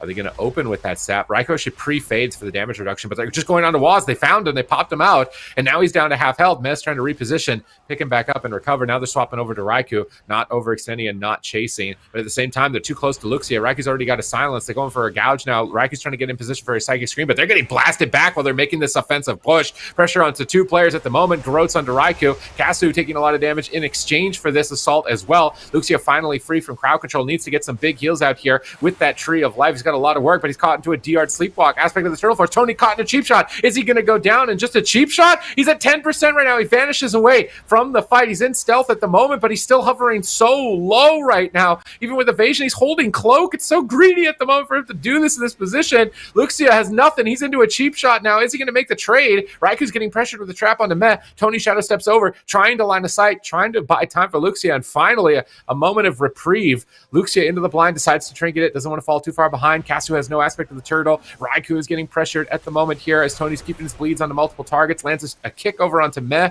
putting him a little bit behind, but now he's caught in a root. Waz swaps over, dismantles him as Waz is now getting low. Luxia into a fear, into a silence. Is Kasu going to be able to stay alive here? Looks like he's not even worried about staying alive. He's just attacking Raikou continuously. They interrupt the MD. Nice kick here onto Raikou. That could be it if he's not careful, as Dispersion comes through at 30%. Both these teams are so evenly matched. It's so close to call. Dude, it really is. I mean, Raikou continuing to drop in health, but he's holding on for just a moment longer. Waz is as well. Still got that cloak. However, both of these teams playing so aggressively, really holding on to those cooldowns in favor of getting out more damage onto the enemy team. I was talking with Waz earlier before he went into this game, and he did say that he thinks it was going to be a pretty bloody match, and I feel like that's a pretty accurate statement from Waz so far, even though we're only into game number 2 here. We're 2.5 minutes in, and we really can't tell if one team is going to win over the other because it's been so close on both sides. That being said, though, Kasu goes down. Crazy crowd control there, right from Poggers, getting Luxia out of the fight, getting Tony out of the fight with Dismantle. He couldn't help him at all. Getting that aspect of the turtle so early on makes me wonder if this game kind of fell apart for Luxia's side just on the opener, just with how greedy it felt like they were. I feel like he was holding on to Iron Bark and they were holding on to Cloak the whole time that he was at 10% in stealth for like 30 seconds. And while that was going on, they got aspect of the turtle from Kasu at that moment. So you're just so far behind. Like, I think this is right after that point. Like, Luxia has Iron Bark here. He's just holding it. He doesn't have Tree of Life anymore. Then they just have to use everything. And so there's nothing for Kasu later on in the fight. So if they can make it out of that opener a bit more cleanly, and have some more defensive cooldowns, at the end of it, I think that they could still pull this off. I'm really impressed with the pressure that they have onto both Raikou and Waz. Like, just looking at this case in this instance, if they could have landed a kick on that Spirit Bloom as well. Spirit Bloom, when you fully charge it, is a huge AoE heal, so it allowed Meh to kind of reset. And I'm just looking at Casu, who has his counter shot available. He's probably holding it for Mass Dispel, but if they had kicked any heals there, I almost wonder if they would have been able to just kill with damage at that point in the game. And this is the moment. Evasion's at 10%. He's just hovering so low. He doesn't want to overlap Ironbark, I guess, but it's like you end up overlapping, I think, Ironbark and Trank just a second later anyways. So it was just so close. But right here, you see how low Waz is? If Meh gets kicked, so he can't kick Emerald Communion, but after the Emerald Communion, he goes for a Spirit Bloom, and he fully channels the Spirit Bloom. So if this right here, can it get kicked? Meh goes for it like right now. He doesn't even actually fully channel. He just goes for one charge. He's not going to be greedy. He doesn't want to risk getting kicked. Any of these heals, the Dream Breath or that Spirit Bloom, I feel like if they had been able to interrupt those, if you can't use your green magic or whatever it is here for Verdant Embrace, you won't be able to get a lot of instant healing. So I do wonder if they could shift that. Looking at the damage, Casu's still up there. Waz now getting onto equal footing. Tony on equal footing. Raikou obviously focusing a little bit more on support here from the Shadow Priest role overall, and just focusing on getting crowd control to enable his rogue. So his damage is going to be a little bit lower in this instance. The only caster as well for the match. And he's probably spamming Purge a lot, would be my expectation against Arresto Druid. Makes me wonder if they could play not Arresto Druid. If Luxia should play like Evoker even. I almost wonder if he played Evoker, would that really be worse? I mean, you can play maybe the Obsidian Scales. They're doing something completely different. This is a left field. This is a left field pick here from MYWAY, bringing in Eritros on Shadow Priest, getting the Assassination Rogue, and bringing in Survival Hunter as a counter to the bleeds. And that's what I was leaning more into their team, is they don't have a good way of dealing with Assassination Rogue bleeds. So bringing in an Evoker for Cauterizing Flame, or now bringing in a Survival Hunter for Mending Bandage, I think is going to be really important. This team has a lot of crowd control. That's a really good idea against a Preservation Evoker on the side of Poggers. It's got a lot of spread pressure. It's a little bit more kind of like caster oriented as opposed to the Hunter Rogue team. So Luxia and the Resto Druid should be enabled a little bit more with his composition, and he's going to get more support. You're going to get an extra cooldown, Mass Dispel for CC. They're going to have to cover Eritros at the same time, but also cover Casu because of Mending Bandages. So this could work out. This could be surprisingly good, even though I think it's a bit unorthodox at this point to pull out this comp on match point. I mean, sometimes in situations like this, you have to bring out something unorthodox. And, they tried it twice. They weren't able to make it happen, despite how close they were several times throughout game 1 and game 2. So definitely bold. I can't imagine what it feels like. You're on match point, you're facing elimination, and you bring out something kind of out of left field like this. It's got to be a kind of a nerve-wracking situation, but hopefully they do have a lot of confidence, because this is an extremely important moment for this team, MYWAY. This is the furthest we've ever seen them go in the bracket so far in this expansion. So they're kind of on fire this weekend. They're pulling out all the stops here, making something happen. They didn't get that win for game 1 and game 2, so they're completely flipping the script, bringing out their 4th member here and trying to make it work in game number 3. But if they drop this one, they are out of the tournament and they are secured with a 3rd place. So let's see what they can do here on Ashmains with this new composition, Sid.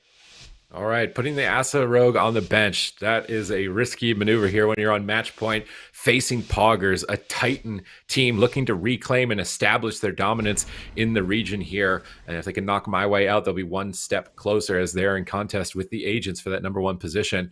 Raikou staying far in the back here, just trying to maybe buy time for a sap, but they're just going to get combat here, trade with the Shadow Priest in midfield. Casu is immediately going to get in combat, grip onto the stun here, and now into a scatter shot. Massive pressure onto Raikou very early on, even just in such a small crowd control chain, but now Waz has joined the fight. They're going to stun Waz and swap to him. Big swap over onto him. Meh trying to get ready for it. He's going to use time dilation. Is that going to be enough to stall? Casu into a kidney shot. Luxia is actually sitting through a blind right now into a sap. It's really greedy to try and sit through blind sap as a Resto Druid. Your hots just get all stripped off, but if he can manage to do it, they'll be really far ahead. Casu going to be using the stone form here, removing off the death mark. That's huge value. This is such a good trade for MYWAY if they can recover from it. Is Luxia is going to be able to keep Casu Casu up. He's in Tree of Life. He's got Iron Bark. He's powering up, and he's got Casu stabilized. They survive blind. They survive Deathmark. I want to see MYWAY play so aggressive right now. I almost want Luxia to just run and spam clone, but they actually have to void shift. The bomb gets huge pressure there as it line of sights the heals. There's a Side Fiend down. Casu is still low. Erytros is still low from the void shift as well. Erytros gets interrupted.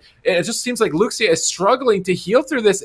They should be able to recover. There's no Deathmark. There's no blind. Recover and then maybe go for some Cyclone, slow down the damage onto some of the members. Here comes the stun. Can they get the trap? Casu's in position. He gets the trap. Can they stop the Mass Dispel? They stop the Mass Dispel. This is a good play right now, but meh. Oh, he gets cloned on his Emerald Communion. Good Cyclone here from Luxia. I'd really like to see Luxia clone a lot more here in this position. He's got a big opening to do so. Yeah, it certainly does. We'll have to see if he makes that happen. But that being said, at the moment, Casu's still being chunked down in health. Raikou is as well, though. Who is going to go down first? This is game number 3. Poggers on match point. They're so close to securing their spot in the grand finals. You can see how much they want it here, but you can also see MYWAY really wants to stay in this one. We know Waz said this was going to be a bloody match, and it really has been so far, especially here in game number 3. MYWAY has managed to survive through several goes. Will they be able to turn it around there? Waz uses that evasion. He almost goes down. Really seeing that pressure on him on the side of Poggers. We'll see if MYWAY can actually close that out, because look at Raikou is also getting a little bit down in health. Mez going to get them stabilized. Is using that nullifying shroud as well from that evoker. Raikou, though, oh my gosh, that was really close for a second there. Game number 3, Poggers is really not making this easy here, Sid. Oh, another full blind. Luxia has to trinket Iron Bark. That's a good response here. Casu will have Fire Blood to remove Deathmark, which is the next impending threat. Coordinated assaults up for Casu. That's going to boost his damage a lot, but they got to get Nullifying Shroud off of Mev. We need to see some purges from Erytros. Looks like they've removed the Nullifying Shroud. Now they've got to go for that Intimidation Stun, land a Freezing Trap, and stop Mass Dispel. Can they do that all at the same time? But Luxia is actually getting swapped to. He might just die with no trinket. He's trying to escape with Heart of the Wild, but Waz is on the right side. Garodium from stealth, getting ready to just outright kill him. That Barkskin's going to end. He's got Deathmark at the ready here. Luxia trying to jump away from Waz. Raikou is getting pressured at the same moment, though. He can't stay aggressive. He's forced into the dispersion as he is getting pushed back. But here's the kidney shot. Is Luxia going to be able to survive? Oh, he mending bandages off the Deathmark. Nice play from Casu. That swap, the counter to the bleeds, really critical here in MYWAY's potential success in this game. Can they pull it back and get a match off of Poggers? Luxia is still getting pressured down at half. He's got no cooldowns. Waz smells blood in the water. He's going for the kill. He's going all in. Raikou's looking to support him around the corner, but he gets peeled by a root here. Waz into the Ursul's Vortex. Luxia looking for a Cyclone. He's going for a Cyclone at 30% health. That's a risky move. He's trying to escape. Manages to clutch out the heals. Gets some big regrowths out with that Soul to Force. Raikou has no disperse, but he gets rescued into line of sight of Luxia. A Psy Fiend onto Raikou. Waz is trying to kill it. He manages to take it out here, but there's still no dispersion. He's down at half. Luxia looks like he may have been able to recover, but Casu hasn't. He's critically low. Luxia tails back for a Swift Bend, trying to get in line of sight on the left side. Doesn't want to walk into the Shadow Priest. Raikou is repositioning away. Mana is looking dicey on both sides at this point. Still, anybody could take it. Yeah, most definitely. It's just been so volatile so far. We're almost 5 minutes into this game. So many close calls on both sides. It's really only a matter of seconds before somebody goes down, but you can't even tell at the moment. Everybody's kind of in the same state here. Both healers running out of mana. Raikou is half health as well. Casu, on the other hand, is also in trouble. I mean, everyone is just dropping left and right, but both healers keeping their team alive so far, but then I might not last. Evasion and Cloak of Shadows get straighted out by Waz, and we're seeing just so many players continuing to be in trouble here, and we're seeing Waz just continuing to get that damage out onto Casu, dropping about to 25% health. Luxia completely tapped out on the mana. Meh has a little bit on the right side too. There goes that turtle from Casu. This might be the end for him just momentarily. As soon as that fades off, Waz and Meh just right on top of him in the middle of the map here. Luxia desperately trying to keep him alive. Is he going to be able to? Tree of Life available 5 seconds in, but it's not enough. He's going to go down. I don't know if he didn't have mana. I don't know why Luxia didn't NS. He waited so long. It had to have been mana. I can't feel like he would have greeted that long. Like, he had like 10 seconds there with NS. If he didn't have the mana to Swiftmend or didn't have an Omen of Clarity proc, but it doesn't make sense that he didn't NS right at the end of the game. Like, you're gonna see it on the replay as NS is coming up in 9 seconds. It's that little green icon with a 7, a 6, a 5. Like, that's his biggest heal that a Resto Druid can do in the match. You need a global to use Swiftmend before it to get the buff Soul of the Forest, which is going to increase the healing of your next regrowth. And right here, he's got it, but his mana is 0. So I don't know what his global was here. Was it maybe a life bloom? Because he just doesn't press it. He goes for a casted regrowth. He must not have the mana to Swift Mend, or it must be on cooldown. Because I can't believe he didn't, like, he activates it here right at the last second, but Mez flying through with Deep Breath, going for the kill, even with 0 mana and his rogue at 30%. Both teams taking some big risks here, but Poggers are definitely leveling up here in cup number 3. They're not letting their poor results from previous cups get to them whatsoever. They've been preparing some pretty nasty comps, some nasty strategies, and really bringing the aggression here in the series so far today on Championship Sunday. And they're going to make the grand finals quite a fireworks display. Yeah, they definitely will. They're going to have to go and face off against the agents. But before we move on to talking about that one, I mean, MYWAY, what a show for them this weekend. I mean, obviously that last series kind of rough, 3-0, but I don't feel like the score reflects how well they did play. You know, they were up against a really strong team that obviously was difficult for them, but they tried a new comp at the end there. I mean, what do you think about that one, Sid? What do you think would have happened had they maybe played that in game number 1? I think the small mass probably get worse for it, but it didn't seem that bad. It seems like a good comp to enable a Resto Druid against an Assassination Rogue, because you have the Mending Bandage, which is normally like a checkmate position. You just like, oh, I don't have a trinket, I'm just dead to the Rogue. But with a Survival Hunter, you're not just dead to the Rogue. Shadow Priest bringing you support and helping you out a bit. It seemed like an all right comp, honestly, if they can work on it in these situations. And Hunter Shadow Priest has popped up occasionally in the meta as an answer to these types of rogue compositions. So based on that game, I actually think it is probably worth them investing in. We're going to see some damage buffs to Hunters next week, some nerfs to some other classes as well. So if they're intending on using Resto Druid, this seems like a really good comp to enable Luxia against the Assassination Rogue meta.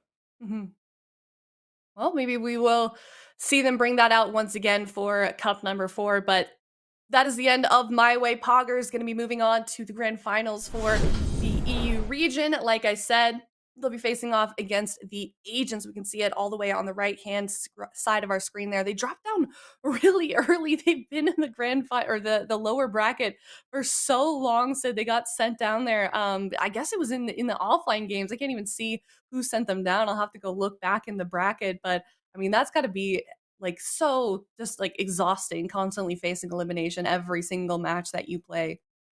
Yeah, I mean, it's stressful, but now they've found an answer for it, right? The Fiends sent them Poggers down. Now they 3-0 the Oh yeah, Fiends you're with their right. Shadow Priest. So they've got a good answer here. And now against the Agents, they can use their Rogue Mage comp. I think their Rogue Mage comp is likely going to be really effective, because I don't think the Agents have a Subtlety Rogue, which has been like the main thing to bring when fighting a Rogue Mage team. So do they have an answer for the Arcane Mage of Raikou, the Assassination Rogue of Waz, and whether or not meta plays Priest or Evoker is probably a really good question. But like, look at these standings right now between Poggers and the Agents. Like, whoever wins this, I believe, is going to take their first place spot if that's what those stars on their names indicates. So this series could decide whether you're first or second, and really start to establish like where the hierarchy is of these teams for week 4 in the final cup. Yeah, most definitely. This is going to be some big moments here for EU. Of course, if they don't make it to that top 3, you can still get into, there is the gauntlet for being into top 8. So it's also good to get into a good seeding. So, even if you don't make it into the top 3 as a team, it's still important to get as many as you can just for, black bracket placement and seeding into the gauntlet. We'll, of course, keep you guys updated as we go along of what's happening for not only EU, but NA as well. So for sure, keep an eye on that. But yeah, Pogger's in a nice spot for sure. And then we'll see. We'll see if they kind of just hoard more points as we move forward here into the grand finals, or is the Agents going to get a little bit more and kind of meet them up in that first place spot? So we'll certainly see. But we are heading to a break before we do get to see the grand final. So for sure, be sticking around, because this is going to be an explosive match, Sid. I don't know about you. I think this is going to be a good one here. This definitely could be the most crazy finals that we have had, because these teams are rivals for such a long time. I feel like Zeepai has been going up against Waz for like an eternity, trying to take his team down in the finals. I can remember when his team actually won in the European regionals of let's say it was 2017, might have been 2018. They used Outlaw Rogue Mistweaver comp, Outlaw Rogue Mistweaver Ellie. I don't remember their team name at the time. It was Looney at the time healing them. but they actually were able to beat Waz's team that time. And I remember the celebration because Walrix was also, I think, on the roster at the time, and he was trying to beat them too for so many years. So there's a long-standing history between both of these teams, and they're so close and so tight on points that this match means a lot to both of them. Yeah, it certainly will. It's not for just points, of course, when so much is on the line. So for sure, be sticking around. We're going to come back to it after the break. It's the Agents versus Poggers in the grand finals for Europe Cup number 3 up next.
Welcome back, everyone, for the European Cup number 3. We are now going into the grand finals between the Agents and Poggers. The Poggers have battled it back through that lower bracket, and I'm kind of worried for the Agents because the last time we've seen these teams kind of battle it out, I feel like Poggers has come out ahead. Zico.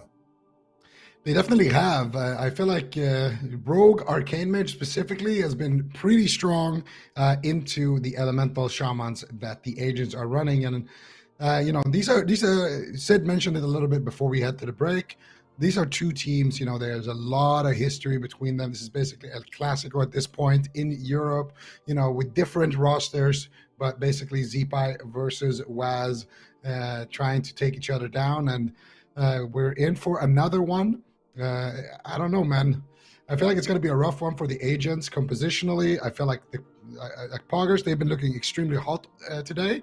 And also, they have been incorporating some nice stuff. I think Raiku's going to have a chance now to be on his mage. And I feel like it's up to the Agents actually to have something specific kind of cooked up for this one. Maybe something that we haven't seen before. We'll just see what they decide to do. What can they do? I really wonder. Obviously, they have Brunhilde on the Rogue, Mercy on the Warlock, Zipai on the Elemental Shaman, and Asgrath. I think Asgrath's going to be pretty important here. We've seen kind of in the past that the Resto Druid has struggled into the Arcane Mage and the Shadow Priest, especially when you have the Evoker kind of backing them up with all those offensive dispels. So I'm really curious to see what they do end up running in the blind pick. Keep in mind, this is going to be a best of 7. So there is an opportunity for these teams to kind of feel each other out, play some different compositions, experiment, see what you can get done on different maps. And I think that's kind of important because both of these teams do have lots of different compositions that they can run. However, I think for Poggers, their comp is going to be very obvious. I do think they will be playing the Arcane Mage Rogue and likely the Evoker. And for the Agents, they got to get some cooked up. We'll have to see what they decide to lock in. And this is kind of interesting. This is interesting. I've been thinking about this because they've tried a lot of Ellie Rogue, and what happens every single time is that the Ellie just gets ran over. So I was thinking, well, what if they go, because obviously they can't go Ellie Lock, so what if they go Rogue Lock? And this is actually what they're going to lead with. So it'll be a little bit more tanky, but still there could be some cracks in the armor. I feel like Demo Lock specifically isn't as tanky as people like to think it is, but we'll see. Mercy is actually playing Destruction though. Now this is the NA meta coming into full fruition here in Europe. Let's see what they decide to do here. They're going after Waz with the kidney shot, and I actually really like this pick coming out from the Agents. Let's see what they can do here. They're going after Raikou right now, doing decent damage. Brunhilde getting disarmed. Waz all over Mercy right now, and it's gonna be Meh on that Evoker and Asgrath remaining on that Druid as well. So Meh is gonna have to go for those sleepwalks at some point, and he's been very, very critical for his team doing that. Raikou right now in a kidney shot, taking a lot of damage, and it doesn't look like Raikou actually is playing that Blink Stun. So Raikou probably going to be playing the Shimmer in this matchup. And Raikou dropping dangerously low. The Communion being forced out there as Meh was sitting through a Fear. Yeah, nicely done. I think for Mercy, this matchup could be rough. I mean, you're going to have Mind Numbing on you the entire game. At the same time, though, Raikou has to deal with the Assassination Rogue training him down. Kidney shot now on Mercy. Asgrath, how is he going to respond to this? There has been good pressure in this match so far onto Raikou, but keep in mind, with that Kleptomania, Asgrath can fall behind very quickly. Although, I do like Mercy on the Destruction Warlock. The main reason I like it is because it gives you so many different schools of magic you can play with.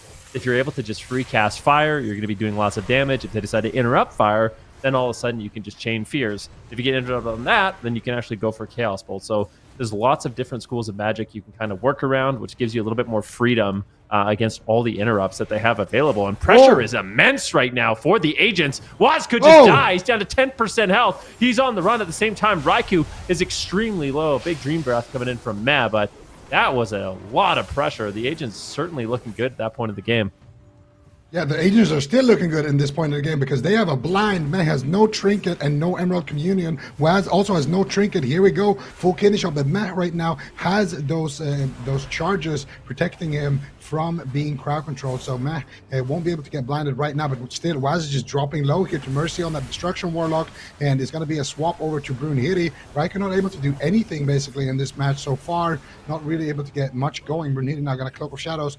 Now that Shroud is going to be fading onto onto Meh, and they're going to be looking for that setup. Here we go. Asgraf goes for the bash, and they're actually going to try to chain it with a Cyclone. Asgraf actually decides against it, doesn't want to put that blind on diminishing return. Raikou finally finding a polymorph. Brunhilde could be in trouble. Meh trying to kite that blind, and there it is, full blind, full kidney shot. Here we go. Asgraf is there with the Star Surges doing tons of damage, and Waz will get absolutely destroyed. There was that moment earlier in the match. They force out the Emerald Communion while they're going on to Raikou early on, and then when that communion is down, they get the full fear onto Meh, and I think Brunhilde saps him out of the fear, and that is what Meh has to trinket to save Waz. Then he goes for that shroud to kind of buy himself time, but it's just not enough. He doesn't, blind into it or anything like that. Just keeps his cool, trades out the cloak, and Brunhilde finds that win condition. Really well played game here by the agents, and I really like this pick. I think it's beautiful. The Destruction Warlock, like you said, it's kind of the NA meta. There's a lot of Destruction Warlocks, and I feel like it's gaining popularity. And even with some of the changes, it's even getting stronger. So I think it's going to be one of those specializations we see maybe have a little bit of a rise to power. We'll have to see how Poggers decides to react, but I was very surprised with the pressure that they had this game. Like I said, Mercy, he's able to get out a lot of crowd control on that Warlock. And it seemed like, normally when you're training a Warlock, you can shut him down quite a bit, but it just didn't seem like Raikou and Waz really had the presence in the match on Mercy to shut him down. And if you just leave the Warlock kind of open in the match, he's able to get so much done with fears and damage. And this is just such a beautiful setup at the end, like you mentioned, the full blind into the kidney shot. But just so many moments in the match where the Poggers was really on the back foot, and Agents was able to get a lot of spread pressure out. Yeah, and I really, really like that they're deviating, like they're going for the Destruction Warlock over the Demo, because the Demo Warlock, I really feel like Demo Warlock, their strength used to be that they're basically unkillable, but I feel like they've been hit with so many nerfs now that they actually are just, a sitting duck, more or less. They're scary when they have the Fel Lord up, and when they have the Tyrant, but aside from that, they really aren't that scary. And Mercy here, able to do a lot of work in this match, and I feel like because we've talked a lot about the mage spec, so we can see the last setup here once again. There's the full blind, and they get the kidney shot. No one has trinket. It's checkmate, and they have the damage to back it up. But I want to talk a little bit about mage specs here, because we've talked a lot in the past about like when to go shimmer, when to go for that blink stun, and I feel like if you're playing this matchup into a Resto Druid, basically this is what I've landed on when it comes to the shimmer versus regular blink and icy flows. If you're playing a setup where you're trying to win on pressure, you're trying to win on damage, and it's unlikely that you get CC, you just play blink stun, because all you're doing is present an extra target that they can pressure, and that's how they forced out that Emerald Communion.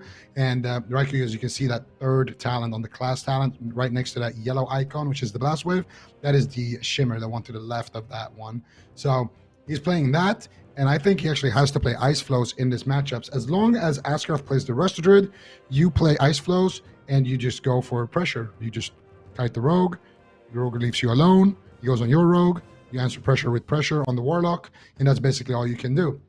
A Klepto on cooldown, of course, shifting power to reset the Klepto. Now, if you're playing into another Evoker, a Discipline Priest, maybe even a Shaman, these healers, especially as well a Paladin, these are healers where I would go Shimmer, because these are games where you can actually get away with making offensive plays, and it will actually benefit your team if you do it. So yeah, that's basically where I've landed. If you're in a matchup like this where you really can't, very unlikely that you get polys until you're in dampening. So I feel like at that point you just play with the blink stun. Yeah, I think that's a really good point. Maybe Matt, one thing I feel like Evokers, and I haven't played too much Preservation Evoker myself, but sometimes I do see the Evoker actually pick up the Obsidian Scale PvP talent, which makes them very threatening when they actually want to push for crowd control. So maybe Raikou does just play more of like a durability spec, try to just focus on damage and spell steals. And then during those really scary moments, Mech could actually just use Obsidian Scales to be immune to interrupts and push in and try to get that crowd control out on the Restoration Druid with those sleepwalks. But we'll have to see what they decide to do. We do have the game starting here. Ring of Frost on Asgraf, so decent offensive setup here, but Brunhilde looks like he will shut it down. Garrote on Meh, Garrote on Raikou, kidney shot on Raikou, and Raikou is forced to trinket. So He's going to be opting for that Shimmer, which I do think makes him a solid target in the match. Those kidney shots will sit full, and it does mean that Mercy and Brunhilde have multiple targets in this match that they can go after. You see Mercy getting a lot of pressure out in the beginning stages of this match on that Destruction Warlock. Yeah, and Raikou once again in a kidney immediately when it's off the R. There's the Shiv as well. Big damage coming in onto Raikou. And that will potentially be his ice block here. Raikou alter times resets his cooldowns really quick right there and gets another blink. Uses that greater invisibility as well. But you can see that portal. It's doing a lot of work right now. That thing hits through pillars as well, by the way. So Raikou definitely feeling the damage from Mercy. Here comes the Chaos Bolts onto Waz as well. Meh now in a kidney shot. Brunhilde on his target. Saps him out of the kidney shot. Did he sap his trinket? No, he sapped. Okay, it broke, I think, from an Inferno or something. And Brunhilde definitely making some moves here now. Waz as well taking a lot of pressure. And it's been 2 kidneys, 1 near-death experience for Raikou, a trinket, and an ice block already. Yeah, those dimensional rifts are absolutely nasty. If you save up 3 charges and use all 3 of them, the amount of burst that you get is really, really strong. Asgrath, though, in the meantime, taking quite a bit of damage, but it seems like he should be okay. Looks like Raikou does trade out the Kleptomania Spell Steal. Asgrath doesn't have a Barkskin. He doesn't have Trinket, which means he is in a lot of trouble. But the double coil comes in. Mercy getting a lot of pressure out. Waz Trinkets, and he might just fall once again. Game number 2. Poggers barely hold on. That's everything that Waz has to stay alive. Now they're going after Brunhilde, and that's the problem. I mean, if you leave Mercy alone, it is just so devastating, the amount of damage the Destruction Warlock can do. Fall behind really, really quick. So that's the risk you take if you do decide to go after Asgrath. Yeah, and Raikou right now trying to get that Arcane Surge off. Blinks back defensively here. He's got the Curse of Tongues on him. He's got a really, really annoying game ahead of him. So they did use the Emerald Communion, but here comes big damage onto Brunhilde. They do get that Arcane Surge off. Raikou going for that solo play here, basically. Getting a lot of damage, but once again, they don't have Emerald Communion. They don't have anything, basically, except their Trinket onto Matt. But I don't know if he has enough healing to keep his team alive right now. I would say the agents are looking pretty good, but Asgrath looking low on that mana. The Kleptomania definitely could decide the game. They do have that Fire Breath Klepto as well. Counterspell there onto the Sleepwalk of Meh, and here comes the damage now onto Brunhilde. Huge damage. Waz, what is he gonna do here as well? Ducks around, gets the kidney shot there onto Raikou, gets the disarm back onto Brunhilde. Brunhilde now following his target here, trying to go after Raikou, trying to make sure that he can shut this mage down, and Raikou once again going for that blink, gets the shifting power off. Brunhilde ducking back here with the rest of his team, and this means that Mercy is basically free in the match to do whatever he wants. Gets kidney shot here into a cheap shot onto Brunhilde, and Gareth now onto Mercy. Mercy finally forced to use, I think, a Healthstone in that exchange, and Raikou now getting to finally blast off Matt with a nice rescue me over on to Waz as Brunhilde does chase. There comes the Mortal Card. There's a cheap shot onto Matt, and they do manage to force out his Trinket. Waz still dangerously low, might just go down here. Mercy defensively blinded, Trinkets out. Brunhilde in a kidney shot. Waz trying to stay alive with the Shadow Step, with the Banish, with the defensive blind, with the plays, and Matt manages to recover him miraculously, but that was basically everything. And we are once again in that situation where Raikou has no ice block, and they have a full blind for Meh, who has no trinket, but Asgrath completely out of mana. Kidney shot right now onto Waz. There's only a little bit of time left here for the agents. Asgrath sitting down for a drink.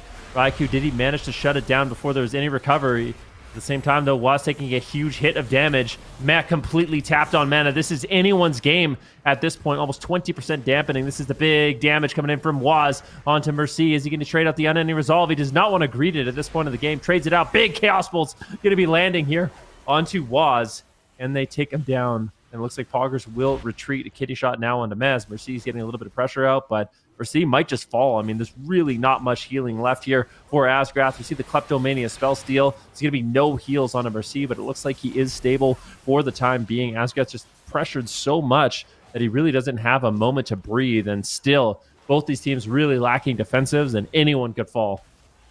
Yeah, and I think actually right now the agents are not looking too hot here. They find their footing on the side of Poggers. They've survived that dangerous situation. They forced out the cooldowns. They shut down Asgrath on the drink, but he does manage to get a little bit of mana. Gripping Waz back here. Brunhilde in a kidney shot. Raikus free casting in the back line. Big damage coming out here, but it will be Waz actually taking the brunt of that exchange as Mercy lobs in the Chaos Balls, but he needs to be careful pushing in right now because he could be in a very, very scary situation. Emerald Community coming out for Matt, restoring a little bit of mana. mana and also picking his team back up. 24% dampening. Raikou has his ice block. He might need to use it here as he is getting blasted. Mercy getting counterspelled. West Shadow steps in, looking to get aggressive, but needs to be extremely careful as he does not have a single defensive. Aside from that trinket, Brunhilde now in a cheap shot. West Shadow steps back again into the fight, gets the kidney shot. Mercy trying to stay alive here as he is caught up in that kidney shot. Raikou, though, getting blasted on the other side by Brunhilde. It's a wizard race, and I think Raikou's going to be losing this one. Brunhilde, though, forced to go back here, goes after Waz with the kidney shot. Waz trinketing out, cheap shot onto Askeladd. Can they find anything? Waz dropping to 1% once again. This time around, I don't think he has the sheet def here to stay alive with, and he will go down. The Agents up 2-0 in the grand finals. Askeladd getting that incarnation back with the Iron Bark there at the end, manages to get a couple of free regrowths, manages to get just the tiniest drink as well and get that mana back. And the Agents, I can't believe it, they're up 2-0, man. This is one of those matchups that just goes back all the way to the Burning Crusade. You got the Rogue Lock versus the Mage Lock. Rogue Lock Druid looking really good here in this match, and you got to give it up to the Agents. I don't even feel like Poggers played this one bad. They're just pressured so heavily. It can be difficult to actually chase Mercy. So there was moments in the match where they were able to connect damage, but Brunhilde doing such a good job with his saps. They forced out the ice block. I feel like Waz was just under so much pressure. It was difficult for him to ever really chase Mercy. And that's one of the nice things about having that Warlock on your team that is able to get out that much pressure is with that portal, with that where you're able to actually portal behind a pillar, it gives you a nice little positional advantage where the enemy team kind of has to cross the map, can take them out of position, and tell that's what kind of happened here to Waz, where he basically defied death. But now at this point, you were mentioning it was kind of a wizard race. Raikou was heavily under pressure. They want to go after Mercy. You can't really leave him free casting, but at the same time, Waz maybe gets a little bit too aggressive. And unfortunately, there's just not enough recovery here for mana. There's no mana. So I wonder if Waz kind of got ahead of himself there, pushing that deep at that moment. But maybe they felt the pressure of Meb being out of mana, and they really had to try to make a play and go for it. Yeah, it's definitely possible. And, you know, at the end of that replay, you saw Asgard actually lobbing in some extra damage as well with the Star Surges. I feel like a lot of Druids have been opting for that build now lately since the Druid changes came through. And I think he is also playing that Nature's Vigil. So a lot of that extra damage, you know, normally it's the Evoker doing a lot of extra damage, throwing in the Disintegrates, throwing in, you know, extra offense. But this time around as well with the Fire Breath. But this time around is actually Askeladd as well, keeping up in damage and also getting that, yeah, and we can see it right here. He is playing that Nature's Vigil, which is that green talent on the top row all the way to the right. And he's playing Stonebark. He's playing also with that Star Search. So he's not playing that Rake Stun, which is a big change. A lot of Druids used to play with that Rake Stun to be able to get, you know, Shadow Meld Rake Stuns and just go for re-stealths and stun people, basically.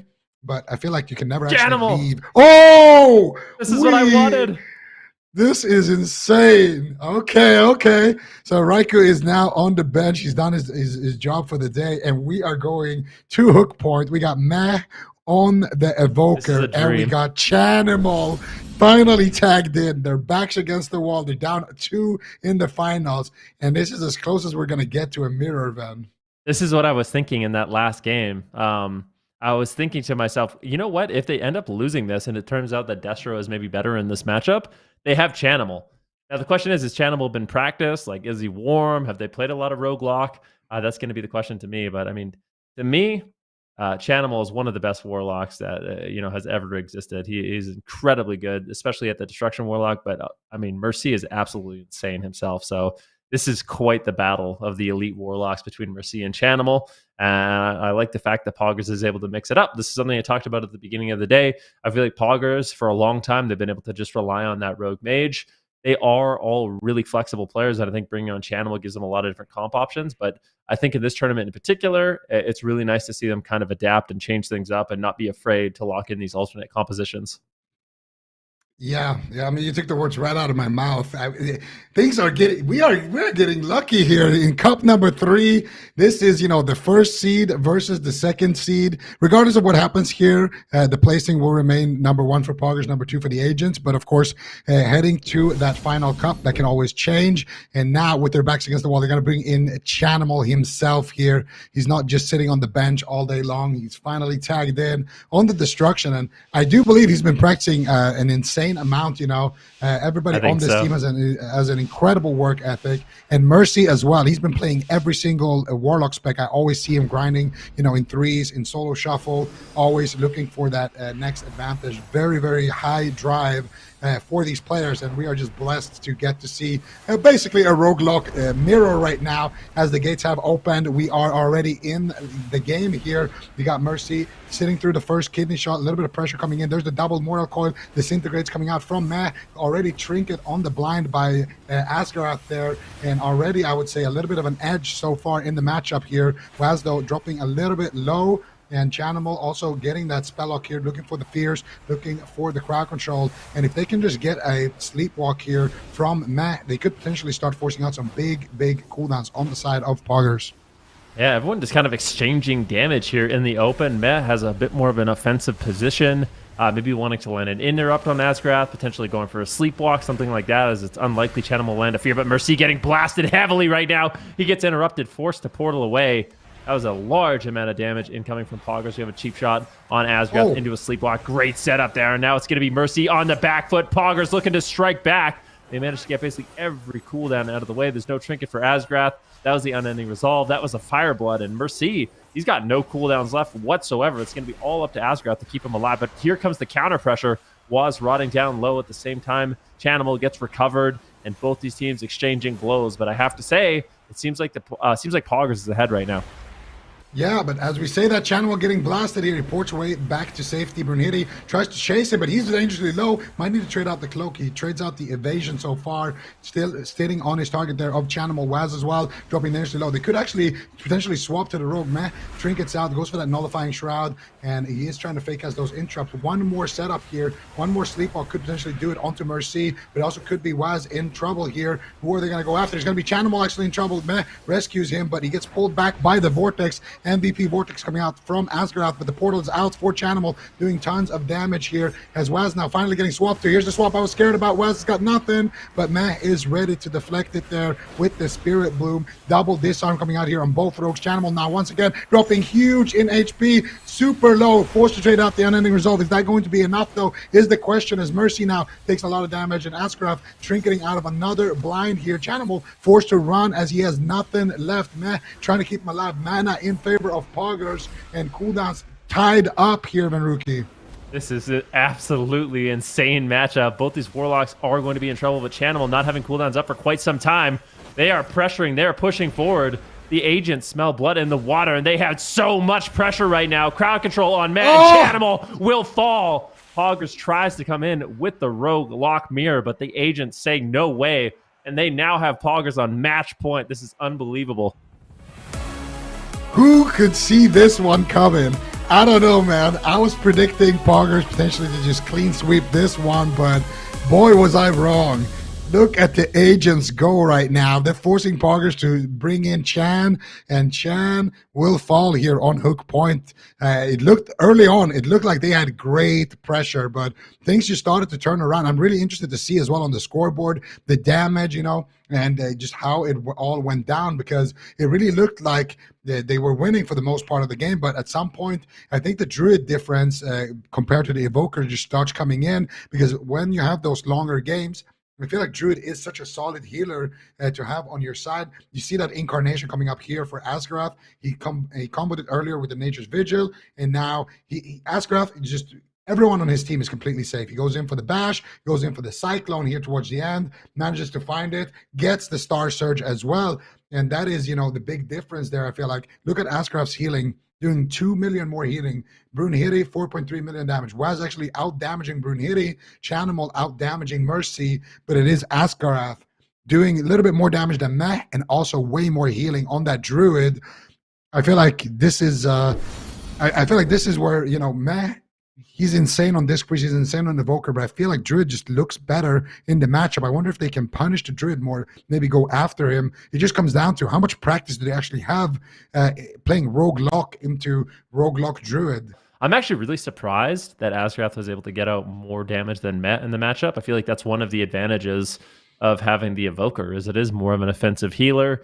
You can get that assistance out with the Fire Breaths and the Living Flames and Disintegrates, but it seems like Matt wasn't able to actually spend too much time doing damage. This is just a really, like, this is one of those matchups where DPS is at like an all-time high, right? Like, the Destruction Warlock's overall damage is absolutely insane. Same with the Assassination Warlock, or the Assassination Rogue, pardon me. So you have a case where these healers are really stressed. Like, every single global they're pressing, outside of like the end where Asgrath pushed in for that Bash Cyclone. But at that point, I mean, Matt was just so far on the back foot. What could he really do? But these healers are having to spend a lot of time just keeping, everyone's health full. Everyone's under pressure a lot in the match. They're not able to really play that aggressive. And I wonder if in a matchup like this, it's not actually best to be an Evoker. But I don't know if Matt really can play. What else is he going to play, right? There's no way he can play a Druid on the same level as Asgrath. Asgrath has won BlizzCon 100. He's played Druid, his whole life. He's so There's good. no way. He is just, I mean, you saw it. He's doing insane healing. He's doing insane I've seen damage. it And in he gets years. the game. He gets the game-winning CC. Like, there's no way. The only people who can even tango with Asgrath on a rest of Druid would be, other Druid mains who've done it for, as long as he has. Very, very few people can. So I feel like maybe on Disc Priest, or maybe we will see the RM, the Rogue Mage come out again. Raikou, he has Shadow Priest. He's got his Demon Hunter, but I don't think there's no way he plays Demon Hunter into a Asa Rogue. Yeah, it's a tough one because Poggers, they're on match point here. They really, really have to think this one through. I like the Rogue Lock, but I don't know if it's better with a Disc Priest. I feel like there's no way it's better with a Disc Priest. So I don't know if they just need to play it more aggressive, because when they were playing it aggressive, going for the Fire Breath Purge, going for, the cheap shot into Sleepwalks and things like that, they were winning. They were winning very, very hard. But when the game goes too long, that's when they lose. And maybe it's a simple thing as just swapping up your targeting, but you only have one more game to experiment with.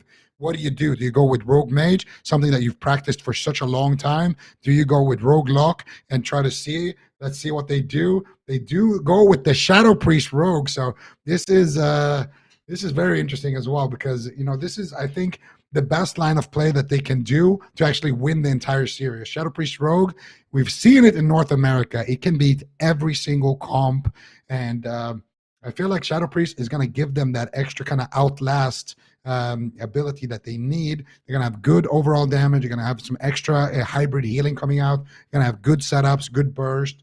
And they're going to have also, they can kill the Druid very, very easily with a Shadow Priest if they look to swap to him. I feel like it's a good pick. The one downside that I can tell is Shadow Priests don't have a ranged kick.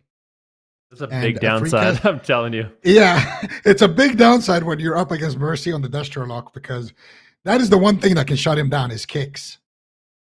I don't, like, when I think about this matchup, I feel like I can't help but feel like the Warlock has a big edge. Like, I actually think this is a downgrade in terms of composition for Poggers, but I'd be happy to be proven wrong. We'll see. I mean, Raikou, the one nice thing about the Shadow Priest, right, is you have, the AoE damage. It's not going to be as threatening as maybe the Destruction Warlock, but you have that offensive Dispel, and you have the crowd control, which is maybe one of the things that they're lacking right now, right? Like, there's no one really able to punish. When you have Raikou on the Mage, Asgrath's not in crowd control. Even in that last game, where you have Chanimal on the Warlock, they just weren't able to get crowd control on Asgrath, and I think that's maybe where the rest of Druid is going to fall behind.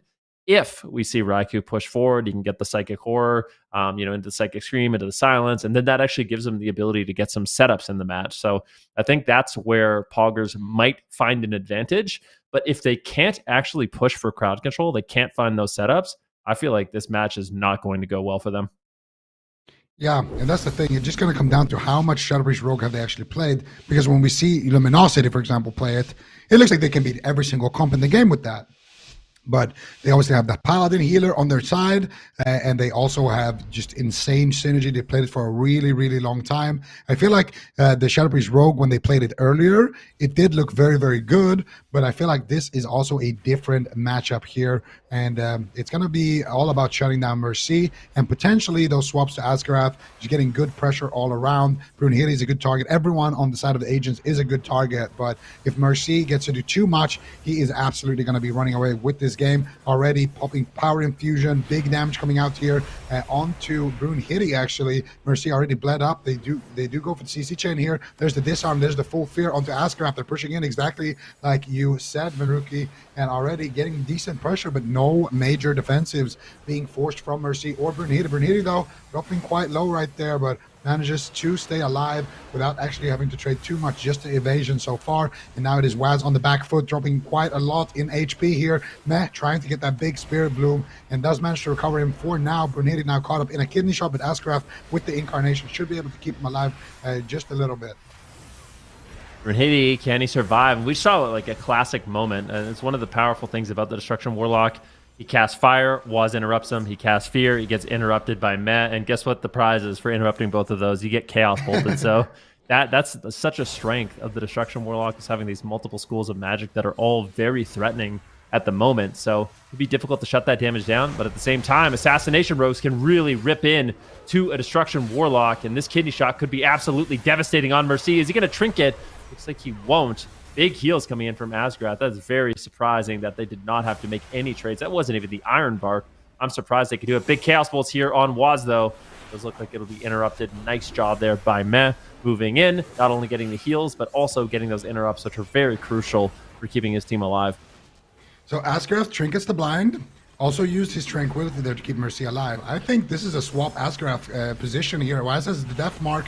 They could potentially look for it, get some bleeds onto Mercy, and then swap over. But right now, Mercy taking a lot of damage here. Brunhilde is not making it easy for them. Can they push in and actually go for the game-winning swap, or will they just continue to go over to Mercy? Looks like they will go for Mercy here. They're pushing in. Once again, there's the Disarm Raikou looking for the fear, but Brunhilde is slowing him down here, and they do get the silence. Maybe looking for the Sleepwalk, but he's forced to pop the Emerald Communion as a result of that pressure coming out. And once again here, Ascarath going to reposition without getting feared. Waz now in a lot of trouble. The Siphon is down as well. Huge damage coming out here onto Brunhilde and Waz, who is going to fall in that exchange. They do manage to finally kill off that Siphon. Brunhilde should be okay for now. Ascarath, though, already running very, very low on mana. Second incarnation is up. Waz already taking massive hits of damage, and Ascarath should be able to keep Brunhilde alive, but he's already tapped on mana here. Meh still has quite a decent amount left in the tank. Ascarath going for the Cyclone, gets feared. Brunhilde in a lot of trouble here. He's got no Cloak of Shadows for 5 seconds, but he can buy those 5 seconds with that kidney shot. He stays in, and there's the Void Shift coming out from Raikou. Pressure is definitely amounting on both sides. The game is heating up. It's match point for Poggers. This is the grand finals here in Europe. Will the agents take it, or will Poggers be able to strike back? We will find out very, very shortly here, as both healers are completely tapped. Yeah, this game is drawing to its inevitable conclusion at this point. Asgarath has no mana, but he has the Innervate up right now. So if he can get some major heals out, unfortunately gets crowd controlled on it. Waz in a kidney shot right now. You can see Mercy is positioned very far away. He does have the Fire Blood, so if Waz makes too much of an aggressive play, he can actually remove those bleed effects and stay alive. But this is so dangerous for both sides. I would say defensively, Poggers is looking like they are in a little bit of a better position. Brunhilde does have the blind. We can trade that onto Waz at any moment if he really wants to play defensive, but not really an option with those Infernals down. Mercy looking for Chaos Bolts. At the same time, though, Brunhilde is getting incredibly low. He trades out his Fire Blood, and at this moment, he's in so much trouble. Brunhilde could easily fall, but are we going to see a cross kill? Waz down to 1%. No way! It's going to be a 2 versus 2. Poggers, how are they going to win this? Shadow Priest Evoker going up against the Restoration Druid Warlock. Tournament lives on the line. This is so much pressure on Poggers. Unbelievable. Ascarath is snuck away here to drink. Meh is looking for it, but he can't find him. Raikou is getting absolutely blasted. Mercy is feeling it right now. There's a Chaos Bolt coming in into the bash. Ascarath has managed to recover a decent amount of his mana, and I feel like they're trying to stay aggressive here. Raikou and Meh, they don't have the Void Shift available for this 2v2 either, and Mercy is having a field day. There's no interrupt on the side of Poggers. I feel like Mercy should have the edge in this 2v2. He actually goes for the Stone Form right there onto to the silence. Big damage onto Raikou. He's got no disperse as he is kicked right now, but he does have it available now. Gets the vampiric touch here, looking for some defensive place, but he's not going to be able to find it. And the agents have done it, Maruki, in a 2v2 cross kill. They are the European Cup 3 champions. What an insane performance. Mercy coming in on the Destruction Warlock. I mean, it's something you definitely love to see. Mercy is such a talented warlock. Like you mentioned, he's been practicing all 3 specs like crazy, but seeing him on that Destruction Warlock, I think this is massive for their team because Destruction Warlocks are actually getting buffs going into the next patch or with some of the tuning coming next week. So it's going to be really interesting to see how this team kind of evolves and adapts to that. What are Poggers really going to be doing? But we can see kind of the final moments of the match. At this point, I mean, dampening is ramping up. This is almost a 4-minute match, so a really long match considering the length of a lot of these games. Asgrath is tapped on mana. Met is completely tapped on mana. Brunhilde is the one that actually ultimately goes down. He uses the Fire Blood Racial, and Waz immediately re-bleeds him and takes him down. But Brunhilde leaves his team a little present. The kidney shot on Waz with this final breath, that kidney shot. Mercy's able to get him down. And honestly, in this 2v2, I feel like Raikou, this is not what you... If you're a Shadow Priest, fighting a Destruction Warlock, like you mentioned, having no ranged interrupt on your team, this is such a devastating, kind of match. It's one of those matches you kind of go into for the 2v2 and just kind of expect to lose, honestly. But I feel like Mercy and Asgrath did such a good job. Asgrath going for that really early drink, really heads-up play, putting them ahead in the match. And at that point, Meh was never really able to recover too far on the back foot. But the agents... got to give them a lot of credit coming into the finals with a brand new composition to them, with a little bit of a surprise. And I mean, they're going to be super happy to take this one. Yeah, absolutely fantastic work here. And, for both of these teams, honestly, I feel like Europe is really leveling up. You can see it from week to week. The best teams are just getting better and better and better. You can see MYWAY. They had a deep run here for the first time, actually. We saw the Fiends, they've been consistent. We saw the Agents absolutely stomping here. In the past they've lost to Team Huhu, in the past they've lost to MYWAY, and in the past they've gotten farmed by Poggers as well, beating basically 3 of their demons on their way to victory here. So really, really strong performance coming out from them. Good showing there. And Poggers as well, starting the entire bracket here in the lower bracket, already being tested to game 5 by Dragonlance Roulette. It was such a nail biter, that series. They managed to survive that one. Then they beat out Team Huhu. They beat out the Fiends, which also has beaten them earlier in this tournament and in other tournaments as well. And then they managed to beat MYWAY as well. So Poggers having a good run here, making it all the way to the grand finals. But the Agents with a big surprise there. I really like what Poggers did, though. They brought in their Shadow Priest. They brought in the Destruction Warlock. And they brought in, a lot of different flavors here. And they're going to be a scary team once they give these compositions more and more practice. But for now, it's all about the Agents. I really think, I'm curious your European opinion is on this, but I really feel like Meh should invest in the Holy Paladin, because I feel like the Holy Paladin in a matchup like this is actually really important. So having the Paladin to actually get additional crowd control out, that instant CC with the Blinding Light, with the Hammer of Justice, but not only that, the Blessing of Protections to keep your team aggressive, right? Like getting Waz out of a crucial kidney that is being used on him to peel to keep him aggressive in the match. Like, I feel like that's where the Shadow Priest Rogue is really going to accelerate, is when you have that super aggressive healer like the Holy Paladin. And it's worked out great in North America to kind of deal with these Resta Druid comps. So I'm curious to see how Poggers pivots from here. Like, do they invest in the Holy Paladin for the Shadow Priest Rogue, or do they invest in the Druid to potentially go into mirror matchups? Like, I feel like Meb might have to expand his healers at this point. Moving away from only the Evoker and the Discipline Priest. I don't know if he has been practicing anything else, but it might be really important for their team's success in the future. Yeah, no, I agree. Holy Paladin definitely, as long as Assassination remains strong, Holy Paladin is going to be, a top tier pick because it's just such a nice way to kind of counter a lot of the Assassin's toolkit. So definitely possible, or they could go a different route, work on the rogue mage, work on something else.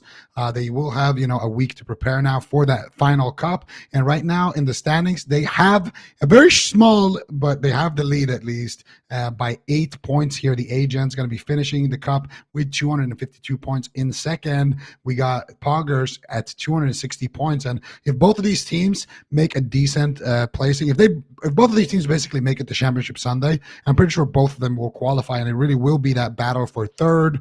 And that is going to be a scary one because Dragonlance Roulette, they could take it if they come second again like they did in the past. MYWAY could take it if they have a good showing. Admiral Esports could take it, and also Team Hoo. Do you know off the top of your head how many points you get for a first place finish? 120 points. 120 points. So who can actually get 120 points and get into that top three? Like, who is still in contention for that top three? There's a lot of teams. I mean, for sure, Dragonlance Roulette, for sure, MYWAY, for sure, Admiral Esports, Team Hoo. The Fiends obviously are already in that position, but can Just for Fun 120? No, I don't think so. Just for Fun, no matter what, I don't think is going to be able to make it. Bane does have a chance. Like, if things go perfect for Bane, they could actually make the top three if they end up winning.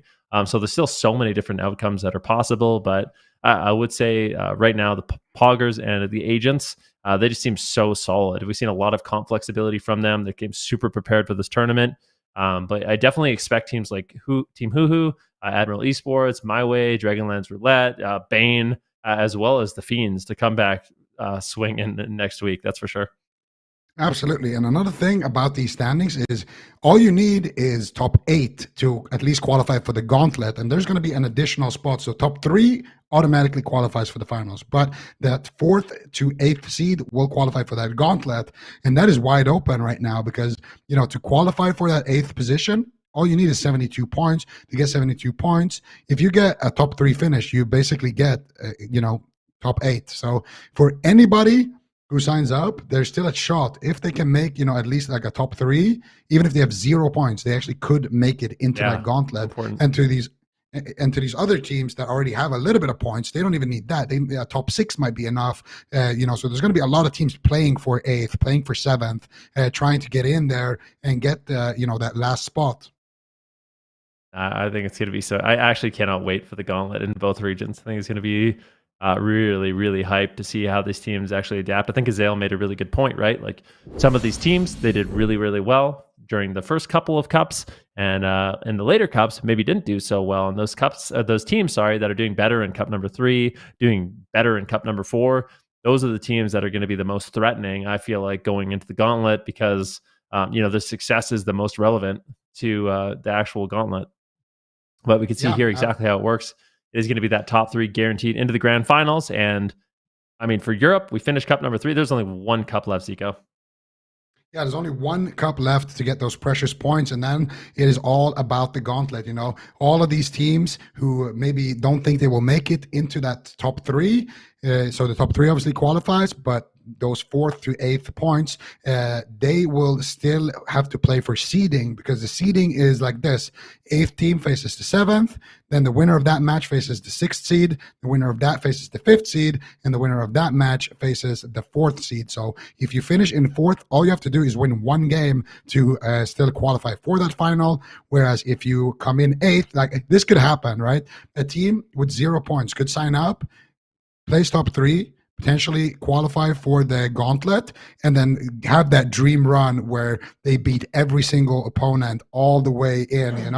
It's really going to be a gauntlet for sure. So it's going to be very interesting to see how things shape up here in Europe. I would say it's still anybody's game as far as that top 3 position is concerned. There's still a lot of contenders there. We saw Poggers, drop out early in a tournament. We saw the Agents not even make it to top 8. So anything is really possible, even amongst the top teams. And if something like that happens, if let's say the Agents randomly don't qualify, or Team Hoo don't qualify, or one of these, upper standing teams don't make it, well, that is a big, big opportunity for a team like, for example, Dragonlance Roulette, who are, a little bit closer to the middle there, to actually go in and snag that last spot. So it's going to be extremely important to do well in the open qualifier and also in that top 8 if they do make it to broadcast next week. But this is not all we have. We still have plenty of games today. We have all of North America to decide as well in that top 4. So it's going to be really, really crazy as well to see what happens in North America, because I feel like it's a similar position there. Yeah, there's no doubt about it. Before we do get into those games, we're going to have a winner's interview with Aya and Asgrath.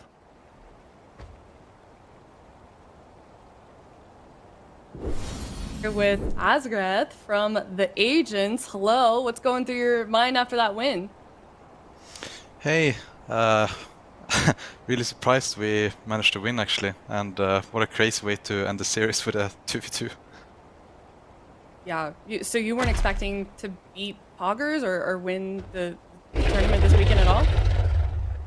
To be honest, I actually wasn't sure if we would even win MYWAY, because we've really been struggling into them on ladder, and we've wargamed them, but the comp they played today, we really haven't gotten much prac into at all. So I wasn't sure if we would even beat MYWAY, and then Poggers is obviously a really good team, and Rogue Mage is really good right now. So I'm just very surprised. It was quite random, I thought, because we had good comps, but I wasn't sure how we would do into them. But I definitely knew we could win, but I wasn't sure how it would look like. So did something feel different today, or did you try a new tactic? Like, what do you think was behind that? I think we played a little bit different talents in some comps, but we also played some different comps, and we played just better. So it was just a bit of everything. Okay, yeah, and you guys definitely looked, obviously you were on fire. So now that we head into the 4th and final cup for, the first 4 stages to qualify for top 3, what's your mood, and what's the mood of your team as you head into the last cup? I think we will be happy if we make top 3, considering we didn't even get into the top 8 last week. So I think that's the goal for the next cup, just to do as well as we can, try to get that top whatever we need to get into the big tournament without having to qualify for it. So we will see how it goes. Awesome. Well, before I do let you go, do you have any shout outs you want to make or anything you want to say before we head off? Yeah, shout out to all the people who played today. They did play really good, and shout out to my team as well for playing really good. The Snake, aka Merce, the Snake, he really came through today. He played really good, and we had our business associates on the other end as well, giving us some tips and tricks. So yeah, it was fun. Okay, wait, hold on, I gotta ask. The Snake, what do you mean by that? Merce is also known as the Snake because he's very slippery and he's very disruptive. He's like a snake. Huh. All right, I didn't know that. Learned something new. Okay, well, I'll let you go. Congratulations once again. We will see you guys for cup number 4. And with that, we are going to head into the NA region after this break.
No sticker for you today, it seems. But here we go. We've got Championship Sunday. We're going to start North America. We've got two somewhat newcomers in terms of the Cup's success that they've been having, but they are notable players from the ladder and competitions in the past. This is the first time we've seen them in the top 4 on Championship Sunday. They're both really highly skilled discipline priest teams, is what I'm kind of expecting from them. Whether or not they decide to mirror as rogue mage, or potentially one of them is going to fall back on shadow priest rogue, is really where the debate is going to be had. I would love to just see a rogue mage priest showdown between these two teams.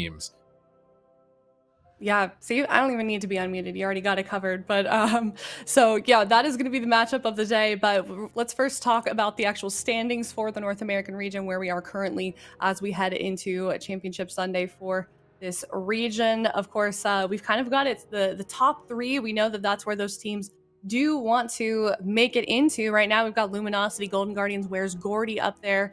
Where's Gordy not competing though this weekend? Same with Liquid. So do you think that any of these teams can be overtaken, Sid? I mean, Shall We or Ascension, if they win the series, are going to get how many points? Like at least 20, I would think. So if it's 20, then Shall We could tie with Where's Gordy if they win this. Ascension would need to win more than that. So honestly, if you're Where's Gordy, you're kind of like on Ascension's side for this week and hoping that they can't make a deep run. Because if I'm being honest, I think Ascension and Shall We are both going to struggle really hard with Golden Guardians and Luminosity. Just with the compositions that they're leading into the tournament with against those, I would say it's really unlikely that they'd be able to beat them. So there's a lot of pressure here for Shall We to be grabbing a tie for that 3rd place spot this week. Definitely. Well, we will keep you all updated as we go along today for standings, but this is going to be a really big one for these two teams here. They're facing elimination, and the winner of this moves on to the lower finals, and they will face off against the loser of the upper finals, Luminosity Gaming or Golden Guardians. So certainly a big one here. A lot on the line for both Shall We and Ascension, 6th and 7th place. So they're really close in terms of points as well. So we're heading into the gates. They're going to be opening soon here. What are they going to play for the blind pick? Any idea, Sid? I want to see a Rogue Mage Priest mirror, but I think Ascension might back down on it and play a Shadow Priest Rogue, but perhaps even Shall We backs down from it with how prevalent we've seen it. And yeah, they are. They're going to go into the Dippy here on the Shadow Priest, Palomar on the Assassination Rogue, but Shall We are going to still stick with the Rogue Mage Priest, which has been really struggling with Shadow Priest Rogue, but that has been with other healing classes. Perhaps the Discipline Priest that Wheeler has decided to bring in here will be more exploitable than the Shamans that we've seen for this matchup from other teams like the Golden Guardians. So there's still some opportunities for Shall We as the gates have opened. Our first round of North America. Shall We really need this win here if they want to tie for 3rd place here against Where's Gordy, the top 3, a very important spot to get. But we already see a sap, a clean opener with triple crowd control from Shall We. They're trying to turn it around with a kidney into a fear here onto Calvish and Kearney, and they managed to at least stop the damage on themselves during that sap from the side of Ascension. Kearney repositioning, kiting across the midfield, trying to get away from the action here, trying to get distance so he can free cast Mind Blasts and Atonement healing for his team. He does get stunned into a silence. Calvish going to go down to half.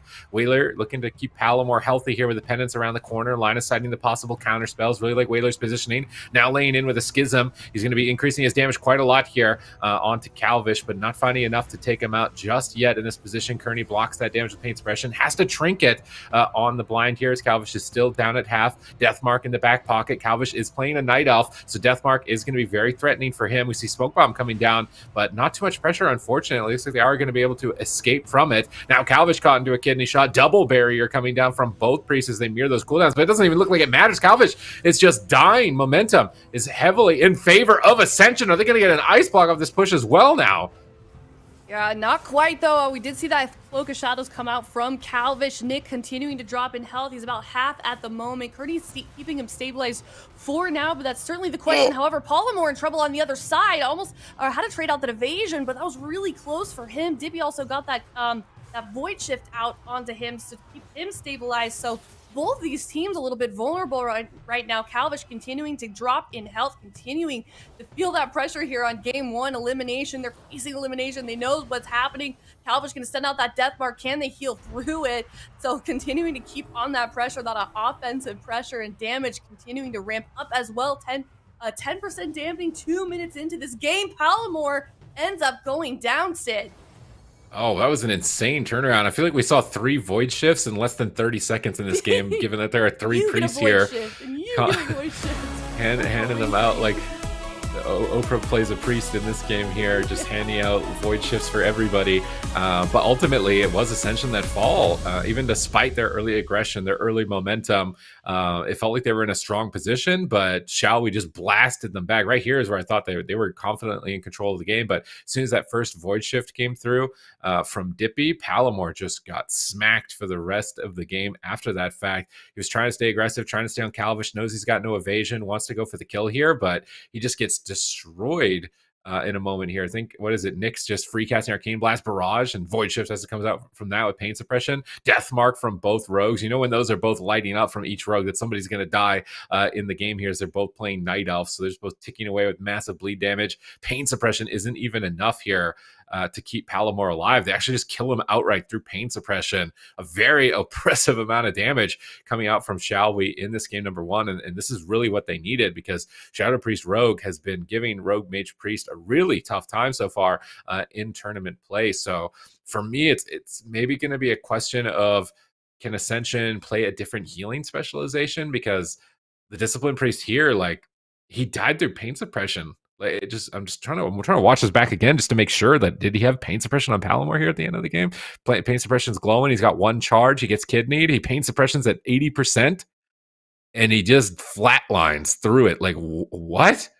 That's actually crazy that they just killed him through that from that high of a health margin. Like, I would not be feeling safe right now if I was Ascension. So then I'm sorry, what would you rather see Whaler playing instead of that priest? I mean, optimally, a Resto Shaman, but Right. given their tournament experience, I think Whaler's most of his time commitment has been on Priest. I think maybe I've seen a couple of tweets about trying Resto Druid. Not going to be a good option here. Don't play Resto Druid here. But Resto Shaman specifically into these Rogue Mage teams with this comp has just been complete brick wall for them. So if it doesn't work, maybe preparing that in the future. They could still win it here. They got really a lot of pressure at the start of the game.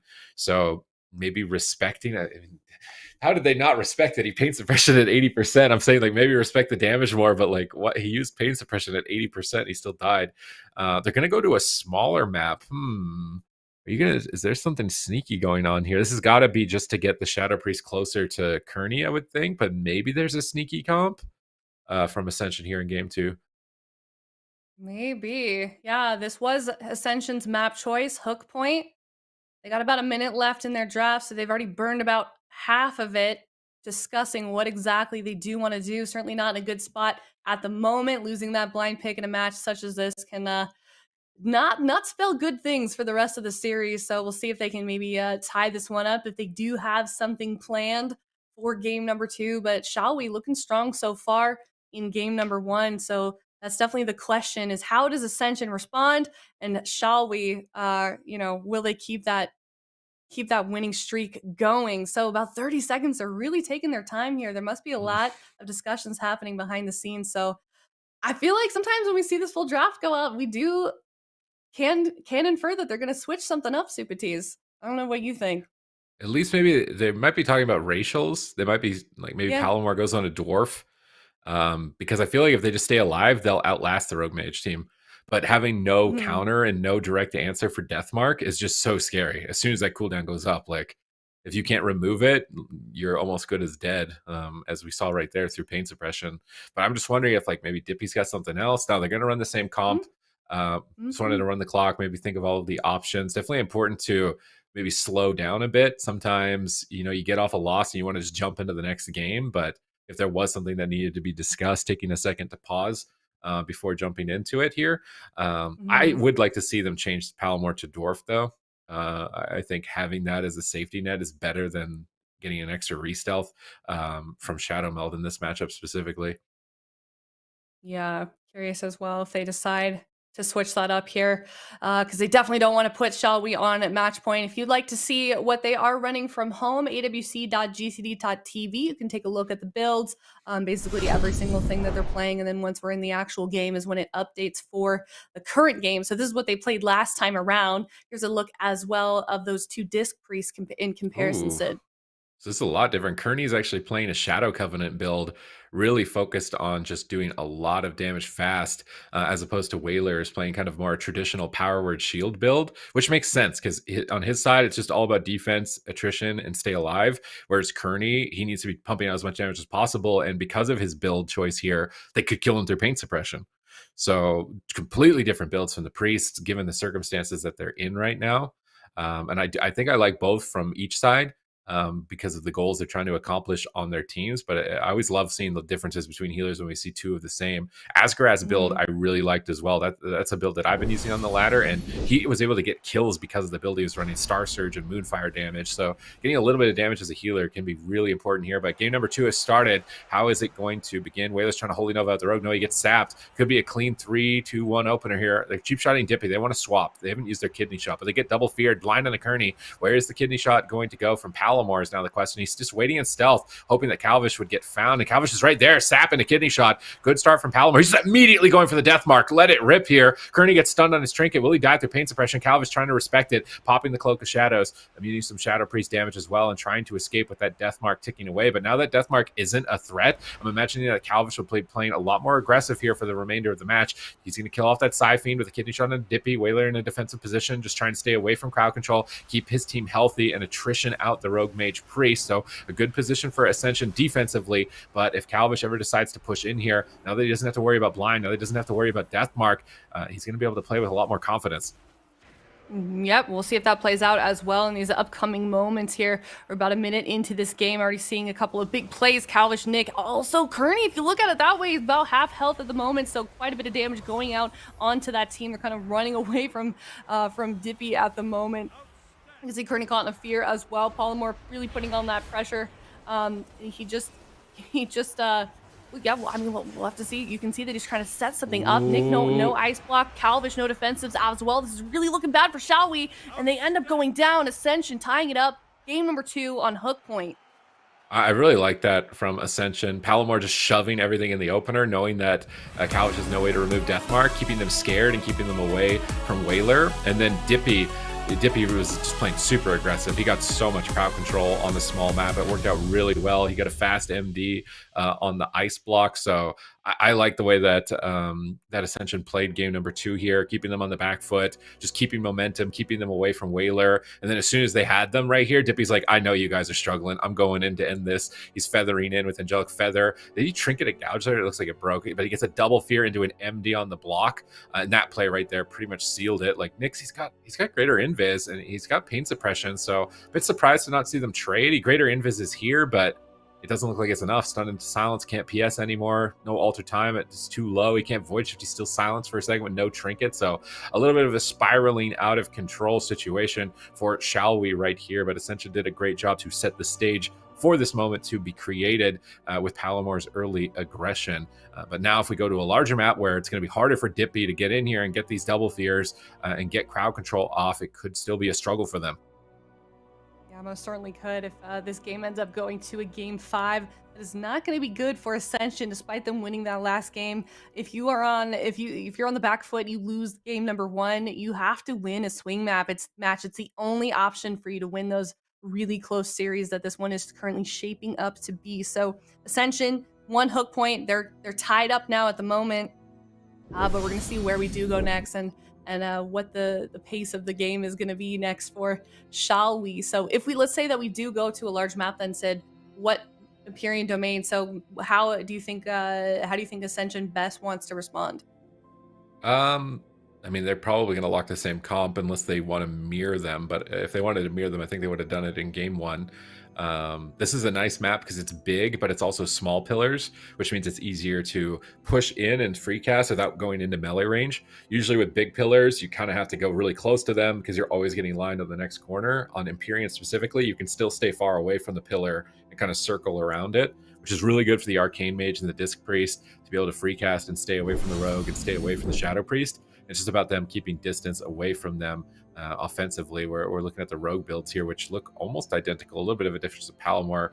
Looks like he's been picking up the Bone Spike for more overall consistent damage, which does make sense given the comp they're running. And Calvish is more focused around burst damage and trying to swing in those big hit moments. So it's just a little bit of a minor difference between their builds specifically. And Ascension here, not changing composition, going to be staying with the same. So can they play with as much aggression as we saw on Hook Point, given the new location and the new setting? Shall we? I'm not imagining are going to change anything. No, they're going to stay with the same Rogue Mage Priest here on Empyrean Domain.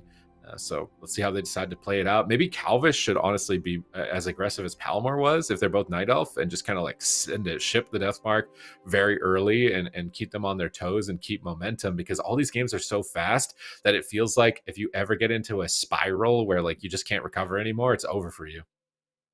How does Night Elf enable them to be more aggressive? Can you explain that more? Well, as an assassination rogue, you have limited ways of re-stealthing with your vanish Right. and with your shadow meld. And when you're in stealth, your garrote damage is amplified. So if you can get like a shadow meld garrote, that means that your damage for the next, sometime there for your next kidney shot basically is going to be amplified by a significant margin. And it gives you access to subterfuge. So if you need to do like an emergency peel, you can. But I feel like for at least Palomar, he's the only weak link of the team. In terms of classes, I don't think that Nick and Calvish really want to be attacking a Shadow Priest or a Disc Priest. They really just want to be focusing on the Rogue. So losing that offensive capability that Night Elf is going to bring in this instance for Stoneform as a safety net might be better for them overall. But maybe he just wants to keep playing aggressive. I feel like Palomar has always been more of an aggressive player, leaning more towards that side, but same for Calvish. So this could be very explosive now that we're tied up in game 3. Yeah, we'll have to see. Ascension, shall we? They are tied up at the moment.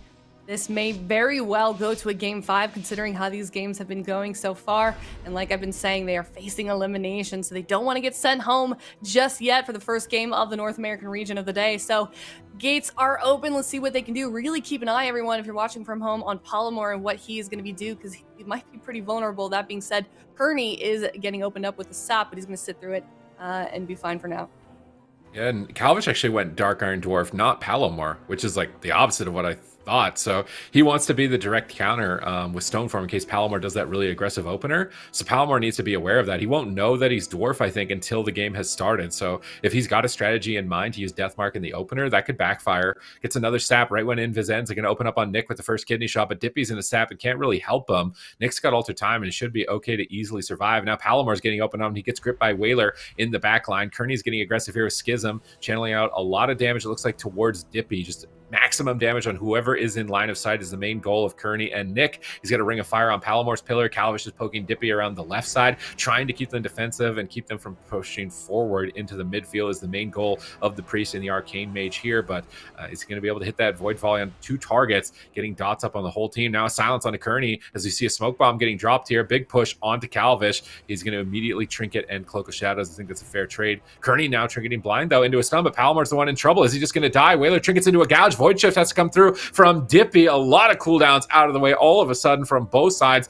Dippy and Palomar still on the back foot in terms of momentum, and Deathmark is available, and Palomar's not a dwarf, so if he just shoves this Deathmark on the next kidney, maybe they just kill Palomar outright. He's going to cloak. He's wrapping around the pillar, trying to stay defensive. We see Calvish retreating in the backline, looking for a re-stealth, wants to get that amplified damage from stealth with Subterfuge. As he does get into stealth, he's going to get a big garrote here onto Palomar, and he's going to get dismantled on it. Palomar, knowing that garrote's going to be threatening, he stuns up Calvish, gouges up Kearney. Dippy's trying to get into position, but not able to. This barrier coming down to Calvish should keep him safe. We see a grip coming on to Palomar, back behind the pillar. He would have got absolutely destroyed right there. So really good life grips from the side of Ascension. Now Dippy getting swapped to, though. They're just going to get dispersed. They get dispersed off of nothing. And now they've still got Deathmark, and Palomar is still low. They're still holding it in their back pocket. They're just going to go for it. Whaler is struggling on mana. Their team is struggling on cooldowns and momentum. This map is looking so good for Shall We? Yeah, most definitely. There are no more pain suppressions left either with Whaler. No void shit for Dippy. Whaler does have one, however, so really kind of dwindling in terms of defensives. That being said, Calvish looks like he may be in a little bit of trouble. There goes that Deathmark as well from Calvish, so they're continuing to place that damage out onto Ascension. So really kind of everyone vulnerable at the moment. 3 minutes into this game, and so many times that these players have really almost gone down, but Healer's doing a nice job keeping everybody stabilized, keeping everybody topped up. But like Sid mentioned earlier, Whaler is kind of dwindling in terms of in mana, so he may run out soon, and that just might be the end of Ascension, but we'll have to see. Only time can tell what they can do. what they will do. So we'll see if they are able to stabilize Polymore, getting Evasion and Cloak of Shadows up soon here. So that might spell good for them, because we know that he's been really vulnerable. Speaking of damage really going out at him, he's hiding behind the pillar over there alongside Whaler, but he's just not really able to get away from it, Sid. Dippy almost died, just arcane missiles. Palomar's going to fall here, I think. Just overwhelming pressure from Shall We right when the clock hit 0 for Kearney. A perfect moment for them here on Empyrean Domain. You can tell how valuable the map is for them. All that open space enabled Kearney and Nick. Like, if we see the damage breakdown for this game, I think Whaler outdamaged Kearney on hook point, but I would really doubt it that he outdamaged him here. If he did, it would be pretty insane. He was able to free cast so much damage at the end of the game. They were just pinned at the pillar, unable to move, getting poked, getting shredded, unable to really make an assault or form some sort of offensive push. So it looks like a struggle for Ascension here on these large maps. We'll see that in the replay here as Kearney, look at just free casting Penance, just free casting Schism, I think, in a moment, and just doing so much damage with power infusion here. They grip Dippy. Who cares? I'm going to hit Palomar. Watch Palomar. Boom, down to 20%. Palomar steps out. Oh, look, Dippy's in our line of sight. So let's just hit Dippy now. Dippy runs around the corner, and immediately he's down at 20%. Now it's like, oh, well, Palomar's now out in the open, so we're going to hit Palomar here. Mind blast on the Palomar, and then he just goes down because he's got nothing. They had no mana. They couldn't get any sort of offense going at that point. It was pretty much lights out for them unless they could get some type of reset. So clean offense here. Huge pressure from Shall We in game number 3, and they move to match point as a result. Yeah, that kind of looked scary for them the entire time. I mean, there's a few times maybe that Shall We looked like they could have made had somebody go down, but that is going to be game number 3 concluded here on Empyrean Domain. So yeah, well done to them. We're going to be moving forward, and I don't know, is it time now for Ascension to change something up, do you think, or what's the plan? I mean, they're going to go to a small map for sure, and you can see the damage here. Kearney almost doing as much damage as Assassination Rogues. And Assassination Rogues do a lot of damage, and Nick out damaging Assassination Rogues. So map seems very important for this series. If we note that the teams will never switch their compositions. And now I'm imagining what Dalaran Sewers maybe Blackrock Hold, something along those lines is going to be the next map selection here for Ascension, and they'll probably play the same comp because of how well it went. So yeah, Dalaran Sewers, small map, close small boxes that are going to clump people together for fear, clump people together for stuns and silences. Shall We? Maybe they change their comp. I don't feel like they've got anything that is better in this situation. So no, they're going to keep playing the same comp, and I'm imagining the same here from Ascension. And then maybe in game 5, Ascension decide to mirror, and this comes down to a complete mirror. Yeah, I mean, they can't. Even if they are winning the map choices, the maps are a little bit smaller, that's not enough for them to win this series. They have to kind of switch. They have to find a way to win the swing map if they have any hopes of staying in this tournament. So we'll see if they can tie it up here again in Dalaran Sewers. But game number 5, that's really going to be the determining factor for this team, because at the moment, Shall We, if it keeps going in this sort of pattern, it's going to be Shall We's victory. So Dalaran Sewers, that is their map choice on the side of Ascension, and they got about a minute left to pick their comp, but they've kind of been running this timer out the entire time. I mean, I feel like if you look at like Ascension, they run the whole delay timer, or they run the whole draft timer. Shall We, on the other hand, has been kind of like instantly locking things in, and if you want to infer something from that or not, that is up to you. But I think Ascension definitely have a lot to discuss in this one, and I do wonder what their plan is for this next one, if we're going to see something changed up here, or if they're going to try that composition once again. Because you guys have been paying attention to those last couple of games, they've really had a few moments where it has been close, where they have been able to close things out on those larger maps. So 30 seconds left on the board for Ascension. What are they going to do? What's their plan? Or is Shall We going to close this one out 3-1? If they do, the team that does win this series moves on to the NA lower finals, and they either play Luminosity Gaming or Golden Guardian, Sid, which are two also very strong teams. Very scary for either of the teams that move on here. I don't think anybody wants to fight those teams at the moment, given how polished their Shadow Priest Rogue Paladin has been so far. Ascension, maybe they're debating racial selection again, because now seeing Calvish just switch to Dwarf, which was really good. Like, Deathmark was just winning the game automatically otherwise. Maybe they're considering it on the side of Ascension as well, but not going to be mirroring them, at least just yet. They want to still take advantage of the small map, get the Shadow Priest close distance, get him on top of Kearney, get the cross crowd control, and then go for kills, play aggressive. But when you're playing aggressive and you're on match point, tournament lives on the line, like, this is going to be all stacking up in terms of the mental game. Like, you know what you need to do strategy wise, you know what the practical options are, but is anything going to start getting to you here in this situation? Because the pressure is on. There's no more room for mistakes. No, definitely not, especially in matches that are as important as these ones. I mean, this is cup number 3. This is kind of the final hour for these teams here. They want to get hoard as many points as possible here on both sides, Shall We and Ascension. You know, the more points the merrier, obviously. So Ascension, they've got Shall We on match point. They are locking in this map here. They're locking in the same composition, but it's kind of really up to them what they do in this map, if they stay in this tournament for one match longer so that they can maybe get it to a game 5 and continue to move on here, or Shall We gonna get that victory, get that 3-1 dub? We'll have to see. Gates are opening soon here. Is it the last chance for Ascension, or are they gonna tie it up 2-2 and take it to a game 5? All right, here we go. Everything on the line for Ascension. Nick and Calvish moving in. Whaler trying to Holy Nova, doesn't find it. Gets sapped. Ring of Frost being move casted. They're going to open up onto Dippy. Ring of Frost is protecting them from Palomar. Palomar's trying to find the angle. He actually finds the angle here to open, but he's just immediately going to go into a kidney shot as they turn the tides around. Whaler blocks the hit with barrier, but now he won't have barrier for smoke bomb. They're going on to Calvish with the kidney shot, blind on Kearney. Who's going to trinket here? Kearney decides to trinket and respect the trade with Rapture, trying to stay away and get some distance here so he can free cast some damage in the backline. That is the main goal of Nick and Kearney. Keep Dippy away from them as much as possible. Calvish is just getting shredded at the moment. It still isn't the death mark. Cross pressure onto 2 targets on the side of Shall We. Kearney's trying to heal through it, but that Shadow Covenant build is not going to be super easy to heal damage like this. It does a lot of damage, but it's tough to recover. Dippy had to get completely pulled away from the fight, though. He's behind the pillar, still just dead. He's not even in combat at the moment. Palomar steps in for the smoke bomb. He's going for the kill. Can they dunk on Calvish here? They don't even get a barrier on the smoke bomb. This is really bad news for Ascension. Yeah, really bad news. That was looking really scary just now. We'll see if they can maybe recover from that, because Calvish certainly feeling the pressure, traded out that Cloak of Shadows. Palomar and Calvish on top of each other, and it's Ascension that goes down. Shall We closing it out 3-1. Palomar, a little bit of a round of applause. It looks like he's still proud of his team here, because that was definitely a performance. Oh man, that was a huge amount of damage from Shall We. Just absolutely dunked them there with their positioning and with their cooldown rotation, and not even getting a barrier on the bomb.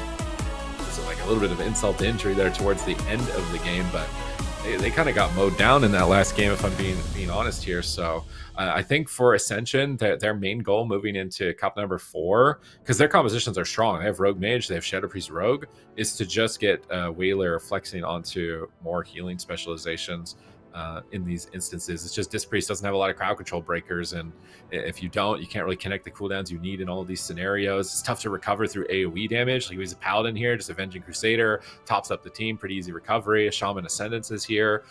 It would be an easier recovery. So the double Priest in this given scenario is going to be rough. This is the moment where they don't get anything from Calvish. Like, it's a kidney bomb and they don't get anything from him. So really unfortunate there. But now Kearney, he's got pain suppression up onto the stun, and they just completely KO Palomar. Look at this damage from Nick. Like, Nick gets 3 arcane blasts into a barrage, just boop, and just chunks him through pain suppression. That was 2 games someone died through pain suppression on the side of Ascension. Yeah, Nick really wanted this series, man, doing top damage in these last couple of rounds, even given the other classes that he's going up to in this series. Yeah, most definitely. And they managed to make it happen. So they're going to be continuing on. Ascension is out, and we'll see them later on today in the North American lower finals. And now they are going to have to face either Luminosity Gaming or Golden Guardians. Ascension, certainly a tough competitor, but Luminosity Gaming and Golden Guardians have been 2 teams in this North American region this season so far that have been kind of dominating. We know Luminosity, formerly Kawaii, how they've been playing the last couple of seasons in Shadowlands especially, and then Golden Guardians also have really been stepping it up this season so far. They've had some incredible games. They're doing incredibly well as a team together. And we're going to see these 2 powerhouse teams in the NA region face off against each other in the upper finals. And a winner, Sid, will move on to the grand finals. Yeah, I mean, these teams are the heavy hitters for North America. These teams are the biggest rivals in this region at the moment for season 1. Golden Guardians have come the closest to beating Luminosity Gaming, but they got reverse swept twice. It was a 4-1 finals last time. So in week number 3, has Absterge gotten his Paladin into range of Brain's Paladin to be able to go head to head and finally seal the deal and take the series, take a cup from Luminosity Gaming's grasp? Most definitely. So we are going to head to that series. Up next, it will determine who moves on to the grand finals, who gets those points as well. For the standings, we can take a look at where they currently are. The teams with a star next to their name are the teams that are in at the moment still. So this is their current minimum points, actually, that they could earn here for today's games, for today's tournament, cup number 3. And Luminosity, you know, just nice and comfy in that first place position, which is I feel like it's Groundhog Day sometimes with NA and with this team being in that first place position. But that being said, everyone else is definitely kind of giving them a run for their money. Golden Guardians especially, you know, where's Gordy? That's another strong one. Even though they're not in today's tournament, they've really been showing it up for the Dragonflight season as well. And then of course, you know, the team that we did just see also, Shall We, kind of a tough competitor in the NA region also. So it's kind of just like who's going to dethrone the champion Kawhi, Luminosity Gaming now for the NA region, Sid. I'm really excited, and you can see Shall We tying Where's Gordy for week 4, even if they go out in this place. So that's putting a lot of pressure on Where's Gordy to get at least into the top 8 next time around, because otherwise their position is going to be threatened, and that is like the most coveted position because you're guaranteed in the finals. You get to avoid the gauntlet tournament and get into the big prizings and the biggest tournaments for season 1. So a lot of pressure being put on right now from Shall We towards that 3rd place position. Yeah, stakes are definitely very high here in Dragonflight. So if you want to see what happens to these two teams, you're going to have to sit through this quick break. But up next, it's Luminosity Gaming facing off against Golden Guardians. We'll see you in a sec.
Everybody, welcome back. We are now in the North America upper finals. We're with Luminosity Gaming and Golden Guardians. This is going to be a huge game, Zico. You already look excited. Are you excited?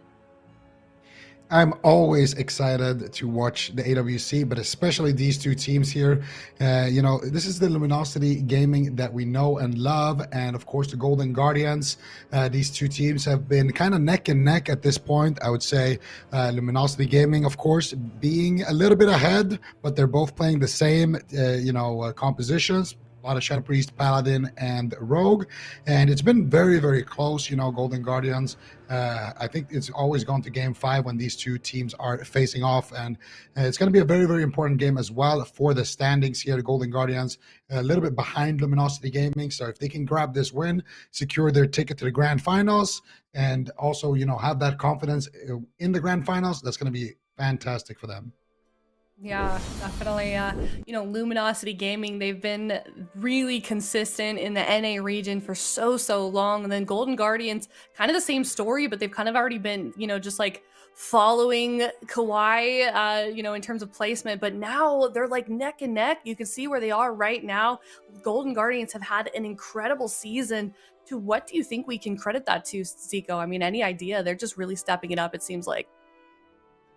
Well, I think finally they have a good meta for them. Their comp is actually good. But the other thing as well is that they've been putting in a lot of work, of course, especially Absturge. He's been playing a lot of Holy Paladin. He's been forced to adapt to the meta, and it's been nice to see. But we can forget all about that. The Golden Guardians, they are bringing in a big surprise, a can of jelly beans here with the Shadow Priest Paladin Hunter. This is not something that we typically see, subbing out the Assassination Rogue of all things in this matchup.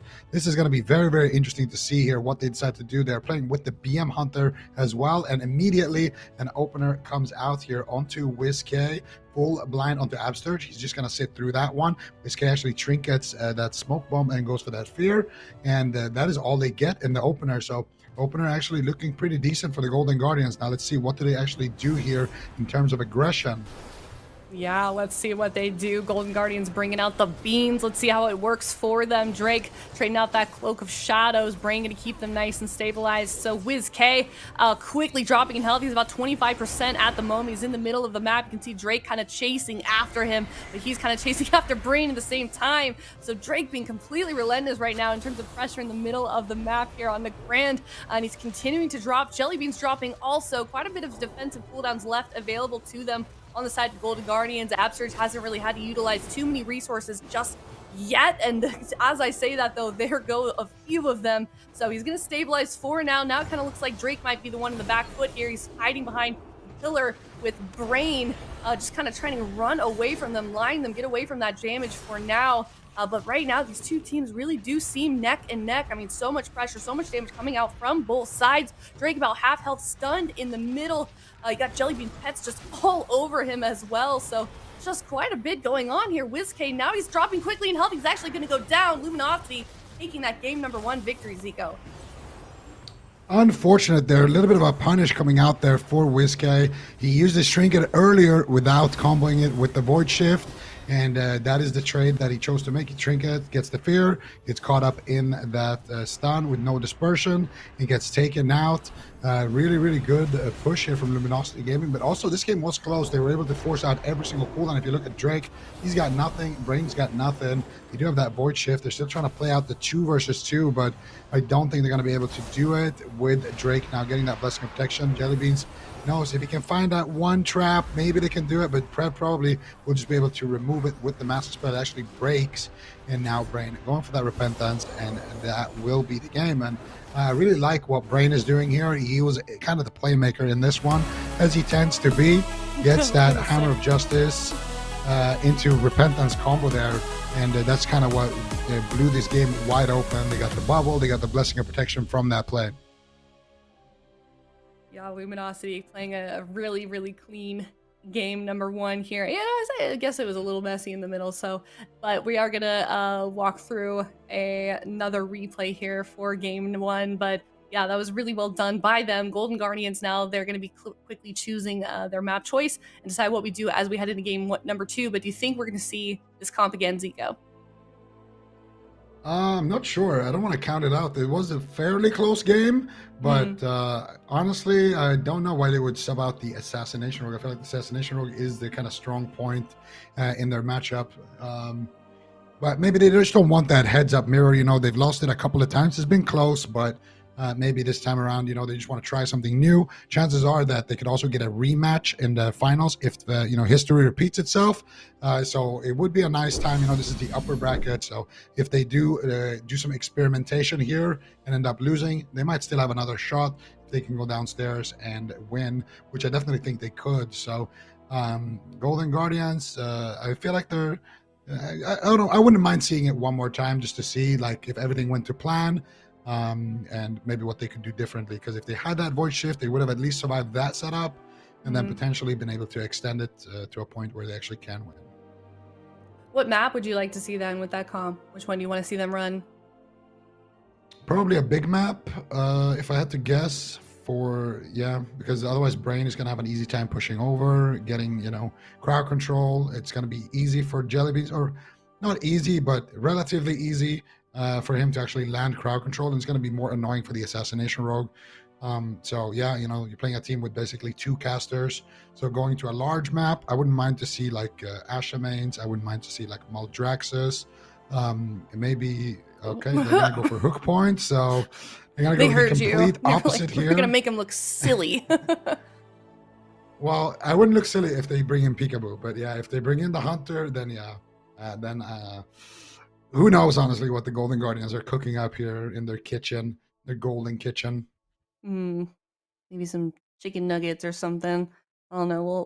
We'll have to see here. But they got about half of their timer left. Luminosity not changing their comp up at all here on Hook Point. Golden Guardians already down 1-0. This is a really, really important matchup. You know, of course, they do have another opportunity if they drop down to the lower bracket, but then they have to face off against Shall We, so it's not going to be easy no matter which way you kind of put it, win or lose here in this series. It's for sure going to be difficult just based on the teams left that we have in this NA region. So Golden Guardians really taking their time here with the timer. What are they going to do? They locked in a small map.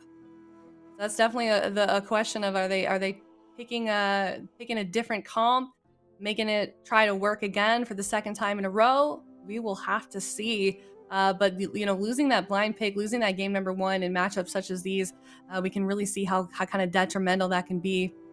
So Golden Guardians, I mean, you never know what's going on in their mind, I feel like, in situations such as these, Zico. So about 10 seconds left. I think we're going to see Peekaboo. I feel like that's probably the logical play to go with here. And, you know, for the Golden Guardians, you just have to have confidence in the mirror. They've gotten close many times in the past, and they can do it. They just need to believe in themselves. And, okay, they are subbing out WizK, so they're bringing in Peekaboo, but they don't want that mirror. They will bring in Jellybeans instead. I feel like, I mean, this could work. We saw this in Europe from MYWAY. Of course, it was with a Resto Druid healing them instead of a Holy Paladin. So it's going to be a lot of aggression here from the Golden Guardians. But there is one counter, you know, to these kind of Hunter setups, and that is Shadow Priest. You have the Master Spell. You have a lot of utility, you know, things like Void Shift that can really extend the match. And the Hunter typically wants to win with a crowd control. You know, you get the Freezing Trap, you get the Scatter Shot, DR Freezing Trap, or you get the Intim Stun Freezing Trap. You know, you force out one trinket with blind, and then you try to get 2 high-value traps. So I feel like for them, it's going to be tough to actually be able to survive and get to that point where they actually will win the game. They almost got to that point with the Shadow Priest Hunter. Now they're going to try the Rogue Hunter, and we'll see if they can actually do it. I think it's going to be an interesting one to see here. I think Luminosity Gaming, though, compositionally, I would give them the edge, but this is the Golden Guardians. You can never count them out, and you never know exactly what they have planned here. Maybe they just run for the Paladin. Maybe they actually go after the Shadow Priest a lot and shut down some of those master spells that way. There's definitely options. Okay, Golden Guardians bringing out an interesting comp here on game number 2 with Hook Point. Just out of curiosity, Zico, I mean, you know, we know Absurge, he's playing that Holy Paladin. You said that we've seen this in EU with a Resto Druid. Is there a better healer that would have worked in this situation for this, or do you think that HPAL is their best option? I think it depends on what your game plan is. Well, we saw the Resto Druid actually lose in EU, so I wouldn't say that the Resto Druid looked that good. I think in general, Holy Paladin is just strong right now because of Assassination Rogue. I would say Holy Paladin in general is kind of a weak healer, but into Assassination Rogue, it's a good healer. It's probably one of the best healers because you have, very consistent ways to deal with the burst damage with those melee wings. You have consistent ways to deal with that death mark as well, with that blessing of protection. So I feel like Holy Paladin is very strong for that reason into Asa Rogues, but still, you do run out of steam, and that's the thing about Holy Paladins. Once you don't have cooldowns, you lose, and if a game goes long, you also lose. So you're gonna have to bring in the aggression. If you have a Resto Druid, you can always have that safety net of if the game goes long, you might still win because of the Resto Druid. However, no time to speculate for that. We got another game live here. Game number 2 between Luminosity Gaming, Golden Guardians. Upper bracket final right now. We got a full trap. Cheap shot onto Prev. Gouge onto Drake. This is looking like a good opener, but where are they going to go with the kidney shot? They actually scatter shot Prev, and they go after Drake with the kidney shot. Really clean opener here, but Brain deflects it actually without having to use too much. Actually does use his trinket there on the blind of Peekaboo, so they do at least get that out of the way. Peekaboo now in a little bit of trouble. Abster trades out the sacrifice as well. So far, both teams on an even footing, but it is Peekaboo actually forced to trade out that Cloak of Shadows as well, so I would say advantage for Luminosity. Yeah, kind of looking like that at the moment. Luminosity already coming out of the gates. They're really strong here. Golden Guardians already on the back foot. Seeing quite a few defensive being continuing to be traded out here. Peekaboo really in trouble. Still has evasion. No Cloak of Shadows, however. So he's going to stabilize for now in terms of health. Absurge keeping him up, though. But definitely keep an eye out on the cooldowns of these Holy Paladins. If you listened to what Zico was saying earlier. Drake, however, on the back foot. There's that Cloak of Shadows from him, but he's continuing to drop in health, and he might go down. Gonna stabilize for now. He's got that void shit from Prev, so he's gonna be fine for just a couple of seconds here. Peekaboo, however, now on the right side of your screen, about half health as well, so quite a few health bars just being kind of bounced around here, but everyone is fine now. These healers really doing a good job of keeping both of their teams nice and topped up, nice and safe, but that does not mean that these DPS players are out of the woods just yet. I mean, everyone is on top of each other here on Hook Point. Peekaboo really, really close to dying. There's that evasion, but it's not enough, Zico. What a clean setup there. I really like this from Luminosity. This is what they do. They know when they have you in checkmate, they already force out the bubble, they already force out the trinket, they know they have the blind in their back pocket, they have a kidney shot on the Peekaboo, he's got no trinket. All they need to do is just execute on it, and it is once again Brain here. Normally, you save your blessing of protection for that death mark, but this time around, Brain knows if I bop this kidney, Drake's gonna get a kidney, we're gonna get the blind, we win the game. And once again, Brain swapping it up in that game number 1. He was playing that Repentance build. This time around, he plays that Blinding Light, and you can see him get a really, really fat AoE blind there. Not this one. This one was from Absturge, but a little bit earlier in the match, Brain actually was able to force out most of those big cooldowns with that. And at this point, normally you would save your bop there for the Vendetta, but he just bops Drake, gets kidney shot, they get the full blind, and at this point, there is nothing that they can do. DR Hodge comes in as well, and Drake finally gets to send that death mark right there. And at this point, it doesn't matter if Brain gets trapped. His team has so much pressure that they're going to win. Again, the Thug Cleave, it didn't look too bad. They forced out everything, literally everything. They even got the Void Shift this time around. And that last trap that Jellybeans was able to land right there after Peekaboo died potentially could have been the one that won them the game. But it's what I said in the pregame. I just wonder if this comp can actually live long enough to get to that point where you get a full freezing trap and you actually win, because these, Pala Assassination Rogue mirrors are very fast-paced. Yeah, most definitely are. And Golden Guardians, they are once again in a position where they are going to be picking their map here. Luminosity now in match point, and it would not be good for Golden Guardians if they lost this one 3-0 and then get dropped down to the lower bracket. That is just not a good place, I feel like, for a team to be mentally. That'd certainly be a rough position, so we'll see what they do. We're moving to Ashwin's Fall, so a bit of a change in terms of map size. Luminosity, they're going to now be choosing their comp, but I mean, what can we infer from this choice, Zico? Honestly, we can't say too much about it. This is the Golden Guardians. They might bring in the Shadow Priest Hunter again. They might play the Rogue Hunter again. However, I do like that they're playing a large map, because I do feel like for them, it's more about getting enough traps to the point where they win the game. And it's a lot easier to do on a larger map than on, Hook Point. I think Hook Point is good if you're trying to run down the Paladin, or you're trying to do like a hyper aggressive kind of all-in strategy. But with the way they play that game, I feel like it's more of a standard pick. And here, of course, we can see the AWC Companion, see some of those differences in gear and build, and can see Jellybeans actually is playing that Neltharax, Enemy of the Sky. I don't think actually Kasu was running it over in Europe, so it's interesting. It's interesting to see, like these different top hunters, what they like to run, and honestly don't know what the Golden Guardians are going to lock in here. I feel like we might see, we could see the Thug. I don't think we're going to see the Mirror. What? The ill mind of Boo is coming in right now. This is, I don't like that. This is just, I'm going to just say, how I said I believe in the Golden Guardians earlier, and I think that, they just need to believe in themselves. I don't believe in the Golden Guardians right now. This is not, Zico. This is a terrible comp that they picked. You know what? I love it. I want them to send it. Peekaboo playing the Warrior. I think he's got this. They probably know something that we don't, Zico. Come on. Yeah, I mean, maybe it is possible. We can never count these guys out. They are also streaming right now at Absturge on Twitch, Peekaboo IRL, and also at WizKX. I think Jellybeans as well at Jellybeans.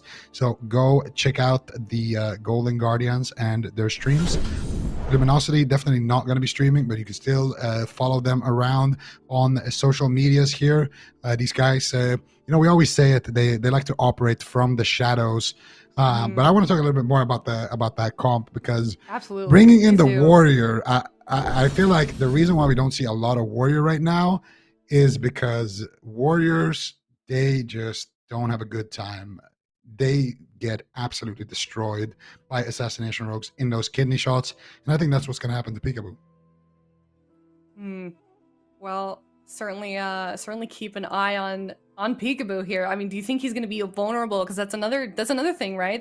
They don't have a lot of survivability. Well, as a Warrior, I feel like you're on a timer. After a certain amount of kidney shots, you lose. So for Peekaboo, he's going to need to Blade Storm those kidney shots, because you can immune them with if you Blade Storm right before you get kidneyed, for example.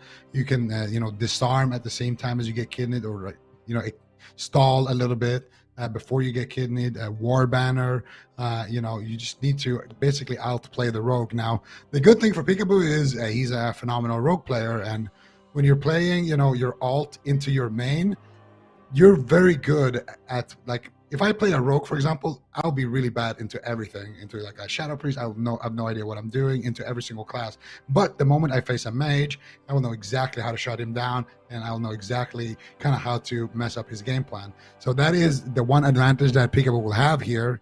And I think he actually has been practicing his Warrior a lot as well on the solo queue ladder. So this is not completely out of left field, but still I have my doubts But match point, upper bracket final here. Luminosity Gaming versus Golden Guardians. Luminosity leading 2-0 right now. And the ill mind of Boo is doing a lot of work here onto Prev, doing tons of damage, but he does get disarmed there on that spear. And now as a result, it's going to be Whiskey falling further and further behind Absturge. It does manage to escape that crowd control chain there with that Master Spell, but still Wiz dropping quite low here. Actually, the damage coming in from the Warrior, surprising amounts there, forcing out the Void Shift here from Luminosity Gaming. Whiskey also going in, getting a beautiful fear. There's the Siphon now onto Wiz. Prev trying to stay alive here. He gets Blessing of Protection actually out of that stun. Brain is just sending it at this point. And Absturge trinketing into a full Hammer of Justice, into a Repentance. There's the Void Shift as well from Wiz, and here comes the damage. Drake is feeling it right now, very, very hungry. Absturge with the melee wings, looking to try to keep Wiz alive. How he's going to be able to, he's not. It's going to be Wiz trading out his dispersion. And just like that, they got no cooldowns left, and they're actually leaving Peekaboo on that Warrior to do whatever he wants so far. So that is the good thing so far going for the Golden Guardians. Yeah, very true. Leave it to Golden Guardians to not even play their main composition in a match such as this and bring out something like Peekaboo on a Warrior for game number 3. So far, we'll see what they can do.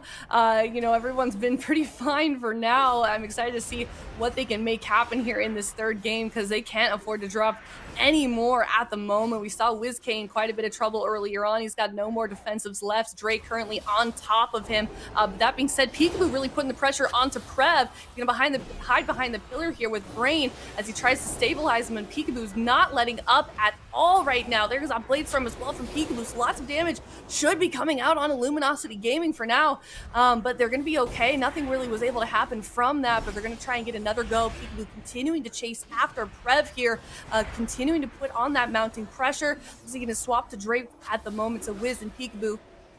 They're trying to make something happen here against the other team. But WizK also, he's just kind of continued to drop in health. His health bar has been really moving around a lot this entire game. Now Peekaboo on top of Prev once again.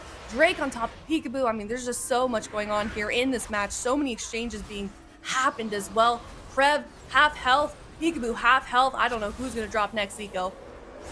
Yeah, there's actually making a swap over onto Peekaboo. He's taking a lot of damage, but so is Drake here. It's not looking too good for Luminosity Gaming. Absturge pre-sacks it, and there it is. Peekaboo on the Warrior actually takes Prev down. What an insane game here coming out. But I feel like Luminosity Gaming, this might be one of those rare moments where I feel like they made a little bit of an error. They went after the Shadow Priest and basically left the Warrior to do whatever he wants. They did go after the Warrior there towards the end, but he still had his cooldowns left. He traded out to die by the sword, and they were able to actually get the kill there onto Prev. Really, really nicely played here by the Golden Guardians. Finally showing some signs of life here in the series. And you can see here's a really big moment here. They force out, I think, Brain's bubble right there.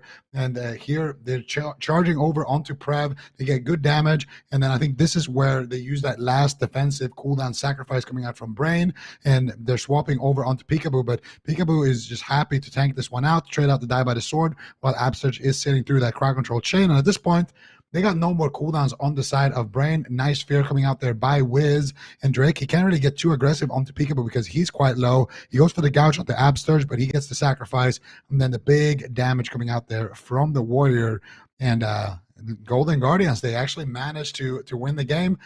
I don't know. Maybe they will just be able to play this again.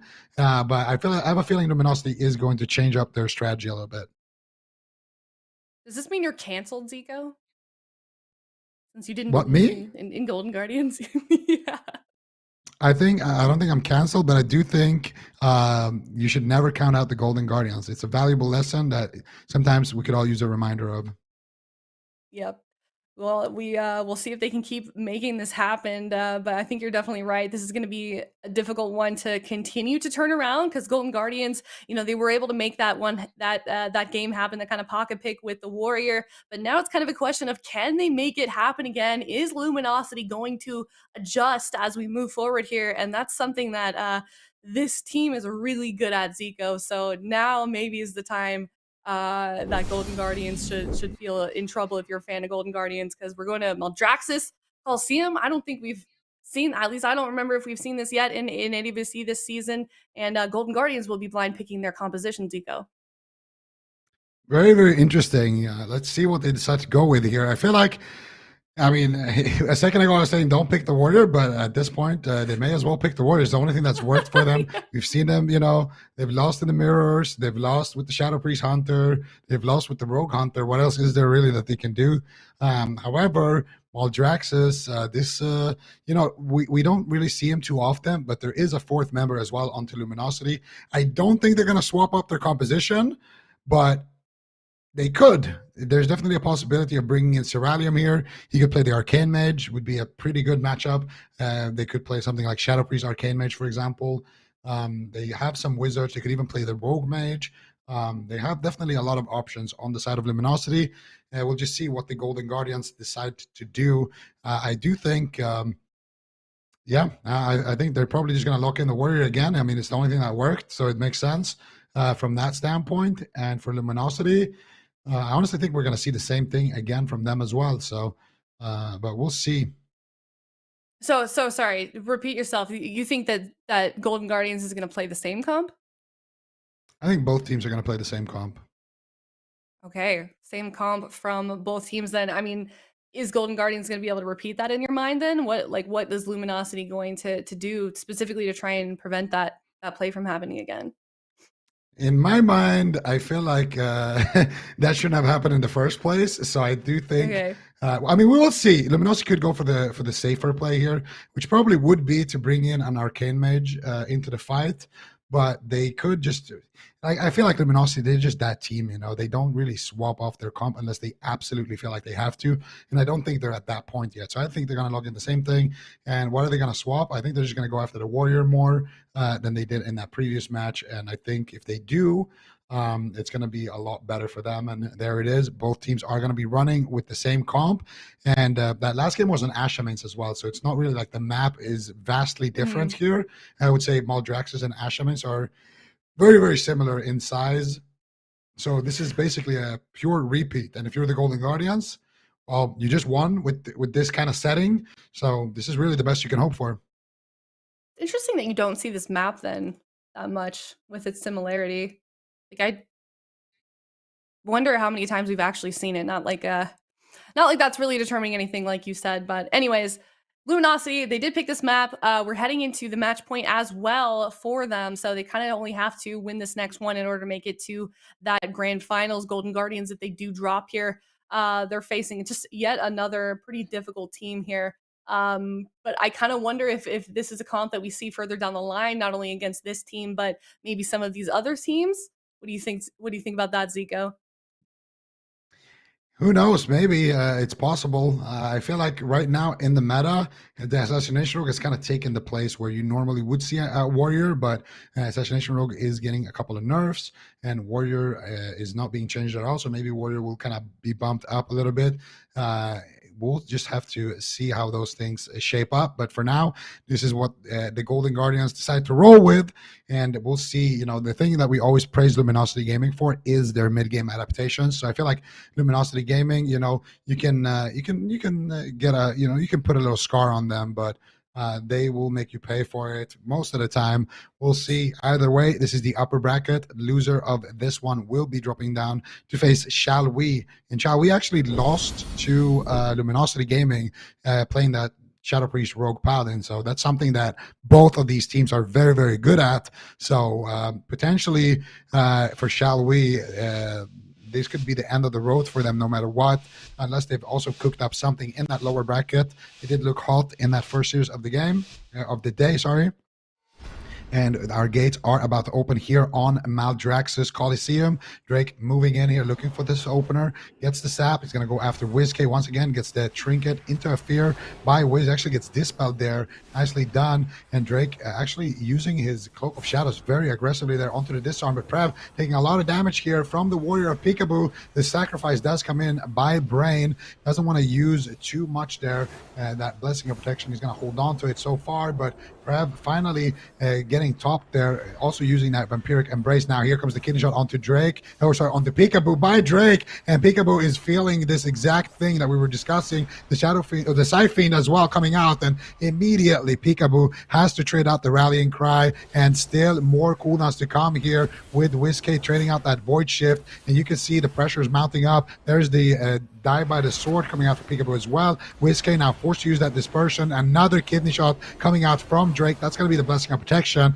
and that means Drake can safely use. Actually, no, I don't think he can, because Peekaboo is playing that dwarf, so he can't use that death mark just yet. If Peekaboo decides to ever, oh, actually, he does use the death mark. Big mistake there by Drake, and Peekaboo will be able to remove those bleeds, but I don't think it even matters. Peekaboo on so low HP, leaps behind the pillar, trying to stay alive, but he's line of sighting a little bit here. Prev not able to find that last shadow where death. The sacrifice connects. Absturge trying to do what he can here to get the heals. Hammer of Justice does come through, and Peekaboo finally can play the game, but the Scythe Fiend is out. Here comes the Bladestorm though. Prev could be in trouble here. Brain has the sacrifice onto Prev, gouge onto Absturge. You have any more crowd control onto Absturge, it would be the end for Peekaboo potentially, but Peekaboo will survive for now. Very, very close call, and at this point, the Golden Guardians got nothing left. Brain still has a bubble and a trinket. He might need to use something here. He can't be too greedy as Prev is sitting through that spear. No, Prev will be the one who trades out his dispersion, so they do get one back here from the side of the Golden Guardians. The Blessing of Protection comes out onto Peekaboo as well,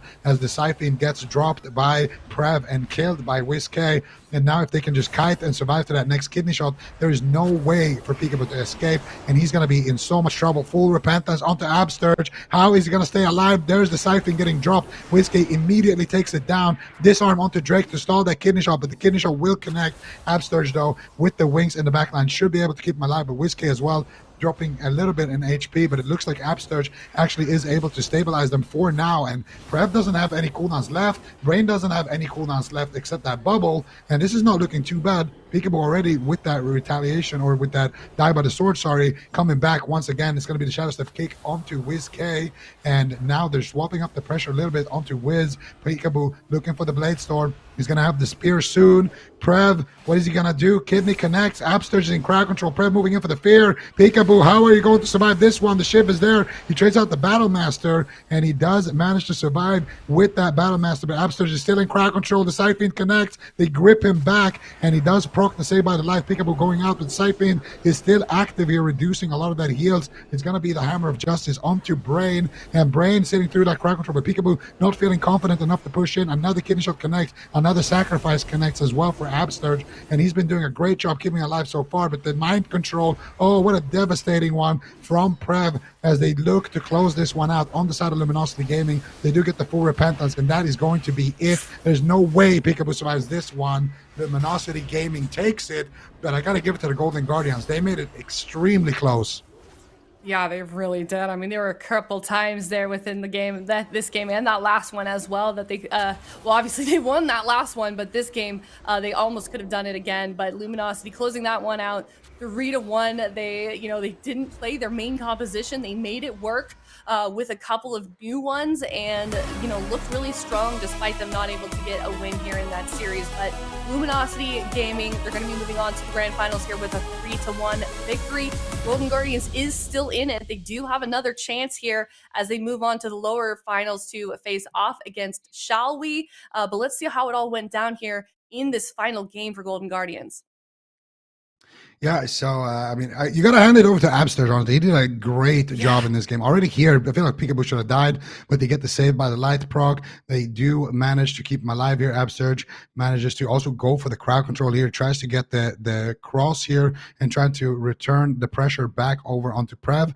Prev has no dispersion. Actually, just came back there for him. So up until this point, it was very scary. But there's the death mark, and they also mind control there with the death mark. So really, really strong offensive plays there coming out. But once again, death mark will be removed by that stone form of Peekaboo, but it doesn't matter at this point. So much damage coming in. Absturge sitting through another crowd control chain, and you got to give it to Brain as well. He's really, really good at knowing when to pick that repentance, when to pick the blinding light, and when to actually land those CC chains. He's basically always landing them. They always have two people basically initiating. It's either Prev, if he's free, going for that disarm into a full fear, or Brain just going for the Hammer of Justice into repentance, and then that gives Prev enough time to actually move over there, even if he's focused, to land the fear like he did there during that kill. Absolutely. Well done, Luminosity Gaming. They're just going to now wait for a competitor for this next one. But while we wait for this new series to kind of get going here, we're going to give them a little break. And in the meantime, Zico, I think we have some more transmogs to look at. Our favorite segment, actually, or Favorite at least it's becoming my. segment.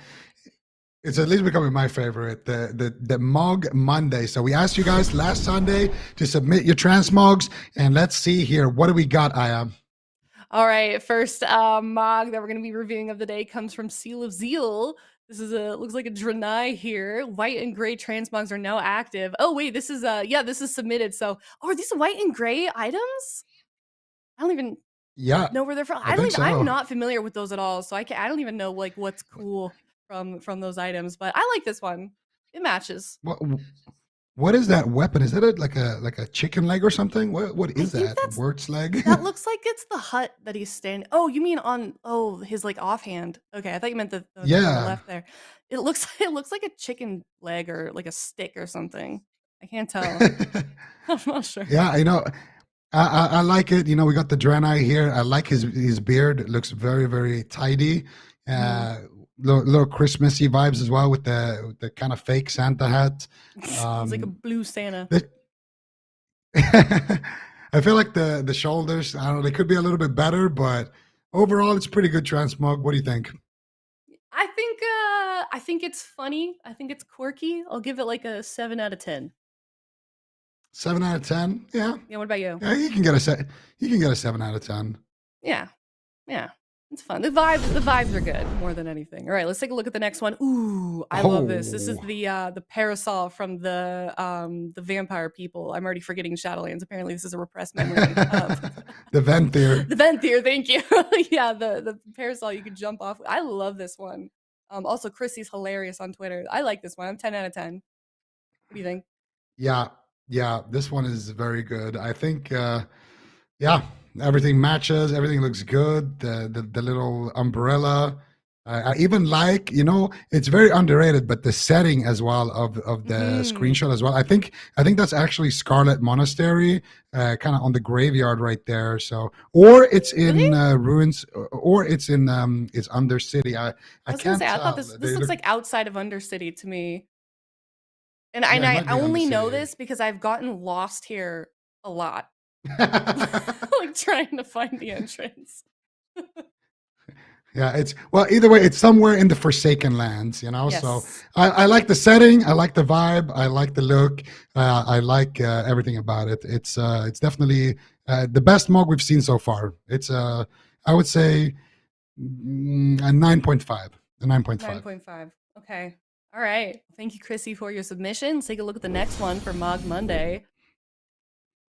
Ooh. Okay. Always love an Where do- undead rogue. Big fan. Yeah, I do like the undead rogue. I like that tabard as well. Mm. He's got the blue theme going. He's got the mask. He's got the blue hair to match the mog.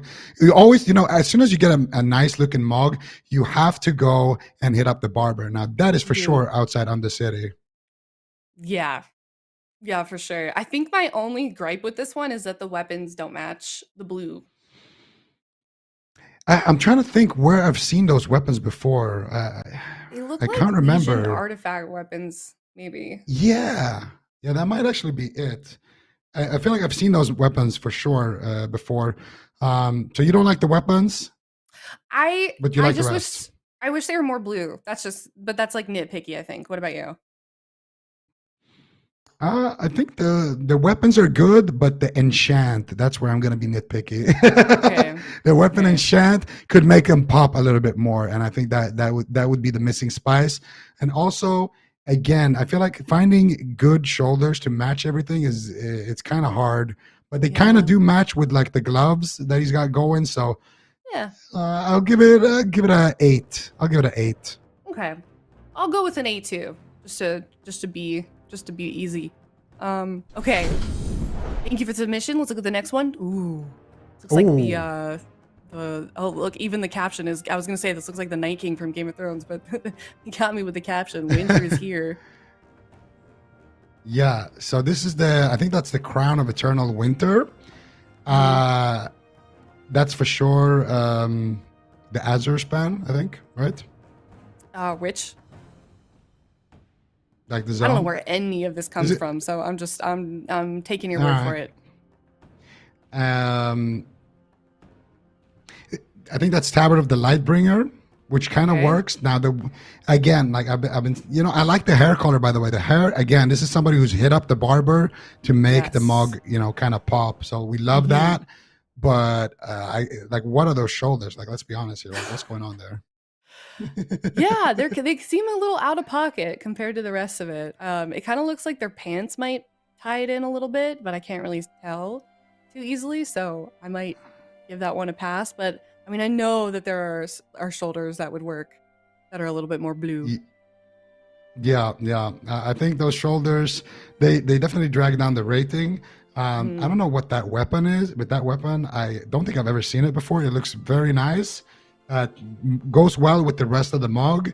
I like the crown, but yeah, it's a big pass on the shoulder. I feel like I think just because everything else is really cool, I'm gonna give it like a 9 out of 10 or an 8 out of 10. But I do wish that the shoulders were something else because I'm being nitpicky. Yeah, and then maybe the gloves a little bit too. All right, look at the next one. Ooh, so this is another one where they like really took time to make the picture look nice. Also, like I love they've even got like the golden ratio going on here. Like this person has some photography skills. Yeah. Although the lighting matches, this one really flows, Zico. Yeah, no, this is the last one of today. And yeah, you said it. I feel like everything looks good here. It's a classic Night Elf mug. Everything. The photo itself is just nice. Like you could use this photo as like your background on your desktop. I feel like it looks very, very nice all together. And there's hidden shoulders here, so not going too crazy with the shoulders. I like the belt. It kind of feels like you're wearing like a nightgown or something, and you have like like the little nightgown belt. The staff works as well. This is very solid. Yeah, but I feel like we need some slippers. Instead of those like kind of pointy metal-y shoes.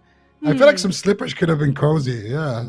Okay, what? Not like the BlizzCon like onesie slippers, right? No. Maybe not those, but there's some slippers in the game. Yeah, I get what you mean. Something that matches the coziness of the rest of it. Yeah, and they did they did what you like. They went to the barber, the tattoos and the face markings and the lip color and the hair color. They all match. They waited for their character to like turn to the side to take this screenshot. This is good. 10 out of 10. A 10 out of 10. Wow, you think this is the best one we've had? Didn't I give one a 10 out? I gave the vampire one a 10 out of 10 too. Oh yeah, you did. So you think this one is tied with the vampire? I like this one. I gave the vampire one a 9.5. I'm gonna give this one a 9. I feel like the vampire one was the best one, but this one is a close second for sure.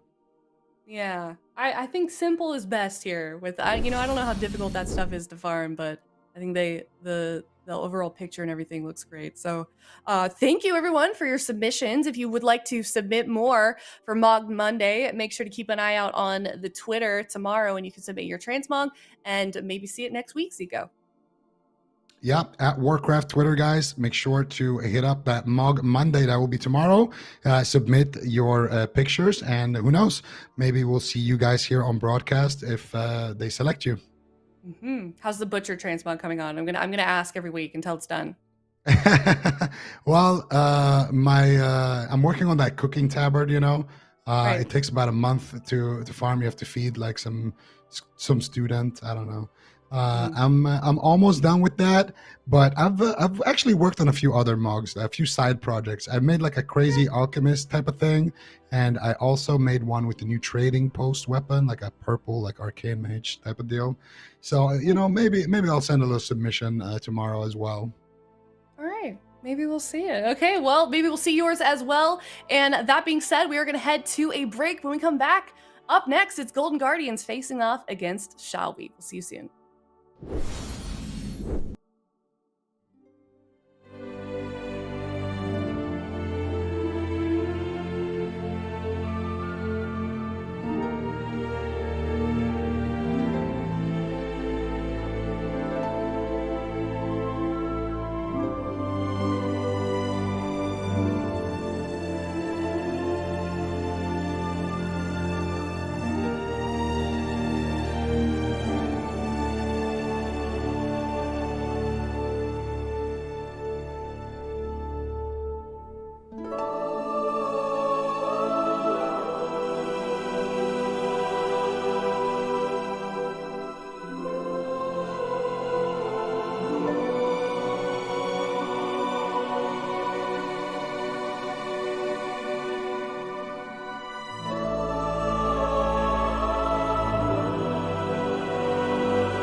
Welcome back, everyone, to Cup number 3 for North America in the AWC. I am joined with Azael, and we have the pleasure of bringing you an elimination series between Golden Guardians and Shall We.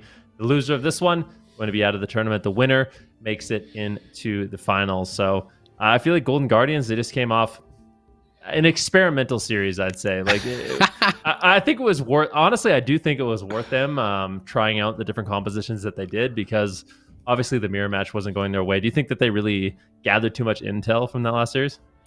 I mean, if anything, I think they maybe gained some confidence from the Warrior comp, which was cool to see. You know, Peekaboo playing Warrior and that going pretty well. But like, I don't know, maybe it's just me. I wish they just stuck with their guns and just kept mirroring them. Right, the first 2 weeks, they were up 2-0 in back-to-back series against Luminosity, right? And they got reverse swept both times, but very clearly we're 1 game away from winning. You would think if you get a little bit more practice with Sturge on Pally and he gets more comfortable and stuff, that maybe you could take them down. But it's interesting, right? You know, maybe they're thinking, all right, you know, they're just too tough to mirror. We got to mix it up. We got to get some sort of compositional advantage or something. But I think especially if you don't catch them off guard, that's going to be tough, right? Because I think, you know, for Golden Guardians, say you do win this and you go up against Luminosity again, Luminosity knows that you can bring out the Warrior, knows that you might play Thug Cleave. Like, they're going to have strategies kind of ready in their head. Yeah, that's true. I mean, both teams are gathering intel. Obviously, Shall We? We can talk about this current series we have on hands. They're going to be the main kind of contender competition here for Golden Guardians to actually get their rematch in the grand finals of Cup number 3. They are going to be locking in that Rogue Mage Priest, and I feel like they have struggled into the Shadow Priest Rogue, especially with the Shaman coming in from Golden Guardians. But let's see what they've done. I mean, we've got a full Ring of Frost here on Absurge as they look to get aggressive here in the opener on WizK.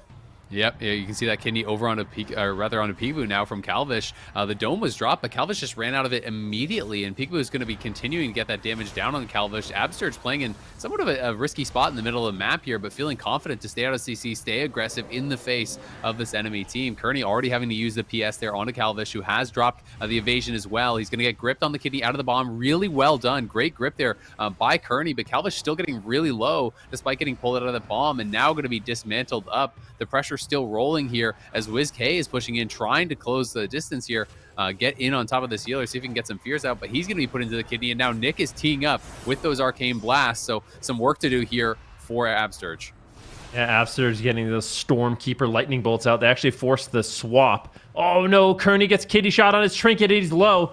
Got swapped into a blind, forced a trinket into a kidney shot, into a garrote, but it looks like there's just not the follow-up damage they need. But at the same time, Calvis is just rotting down, and Golden Guardians just killing everybody. All 3 members of Shall We are struggling to survive. A little bit of pressure here. Kearney just trying to get away. Calvish as well just want to create some space as Golden Guardians are smothering them right now with pressure. Nick goes into the ice lock. Master Spell comes in. Calvish could still die. This is just so one-sided at this point. Can they really find pressure? They need to get some damage rolling on WizK. WizK needs to not throw away this match. His team is so far ahead right now. Yeah, it's a defensive bomb coming down there, but there's the step from Peekaboo right in onto Kearney. Dome's going to come up, but it's going to be too little. It's going to be too late as the Rogue will fall, and Golden Guardians just running over Shall We in this first game. It felt like all offense all the time. They were really having Shall We on the back foot very, very heavily. Yes, they did get, you know, a lot of the cooldowns there out of Absurge, but there was still Void Swap available. There was Trinket on WizK. There was Trinket on Peekaboo. There was still a lot of defensive left for Golden Guardians, and that seemed very, very difficult. You know, Golden Guardians are just playing so much in the face of Kearney. It feels like this Priest is never getting a moment to breathe, right? Like his teammates are getting chunk low, and then they're kind of forced in this awkward situation where as a healer, you always hate it when your DPS have to kite onto you, but that is what is happening to Kearney over and over again as his team is kind of losing the wizard battle in the middle of the map. His teammates retreat back to him, but then, you know, Peekaboo is stepping in and kidneying him and growing him and gouging him, and WizK is pushing in and getting those fears down, and he's in range to get sheared, and like all these little interrupts are coming through and constantly putting him further and further behind. Yeah, I mean, this is just absolutely brutal. There was a moment here where they actually did manage to find some pressure on WizK. Big arcane surge there from Nick, but WizK totally respects it. And I like that. Just trade out the defensive and keep your momentum. You don't want to have any kind of overlap. You want to allow Absurge to remain aggressive in the match. And honestly, I feel like Absurge did a really good job in this game with his Unleashed Shields to reduce Kearney's healing, also throwing in lots of lava bursts, as well as those Stormkeeper lightning bolts. So just really helping his team on offense. And I feel like this is where the Golden Guardians really shine, when they can have Absurge on the Shaman and they could play this really aggressive playstyle. This is what they kind of do best. Yeah, absolutely. And Shamans, let's be honest, like 80% of their healing is Riptide and Healing Stream, right? So like they don't have to stand and cast that much. And They Earth can Shield. kind of use, Earth Shield as well, right? It's like, it's all these instants that they kind of throw out, and then as long as your opponents are putting out like an enormous amount of damage, then you can kind of keep your teammates rolling with just these instants, and then all of a sudden there's time for Stormkeepers and there's time for Shears, and you can be spam purging and you can do all this offensive stuff that is really what makes your team so strong, right? And when people are on the back foot, they get kicked, and then all of a sudden they're sheared, and then the next sheep gets grounded, and now there's, like your fear gets tremored, and all these things start rolling, and it can really get very, very difficult for them to deal with. But we're gonna have to see if Xiaowei can get a little bit better setups here, try to make something a bit different happen. One thing I definitely noticed is they got really poor value out of the Priest Domes. The first one that got dropped, we saw them run out of immediately. The last one, I'm not sure if it was just like coming off of cooldown, but it went right down before they died. So that is one of those big cooldowns from Disc Priest. When he drops the dome, you've got to be able to like kind of stay in it and get some high value. So it either has to be like instantaneously drop that when the kidney is down, or save it for a different situation, because Calvish was basically coming out of the kidney when the dome went down, and then he wanted to go on the offensive and just like walk straight out of it.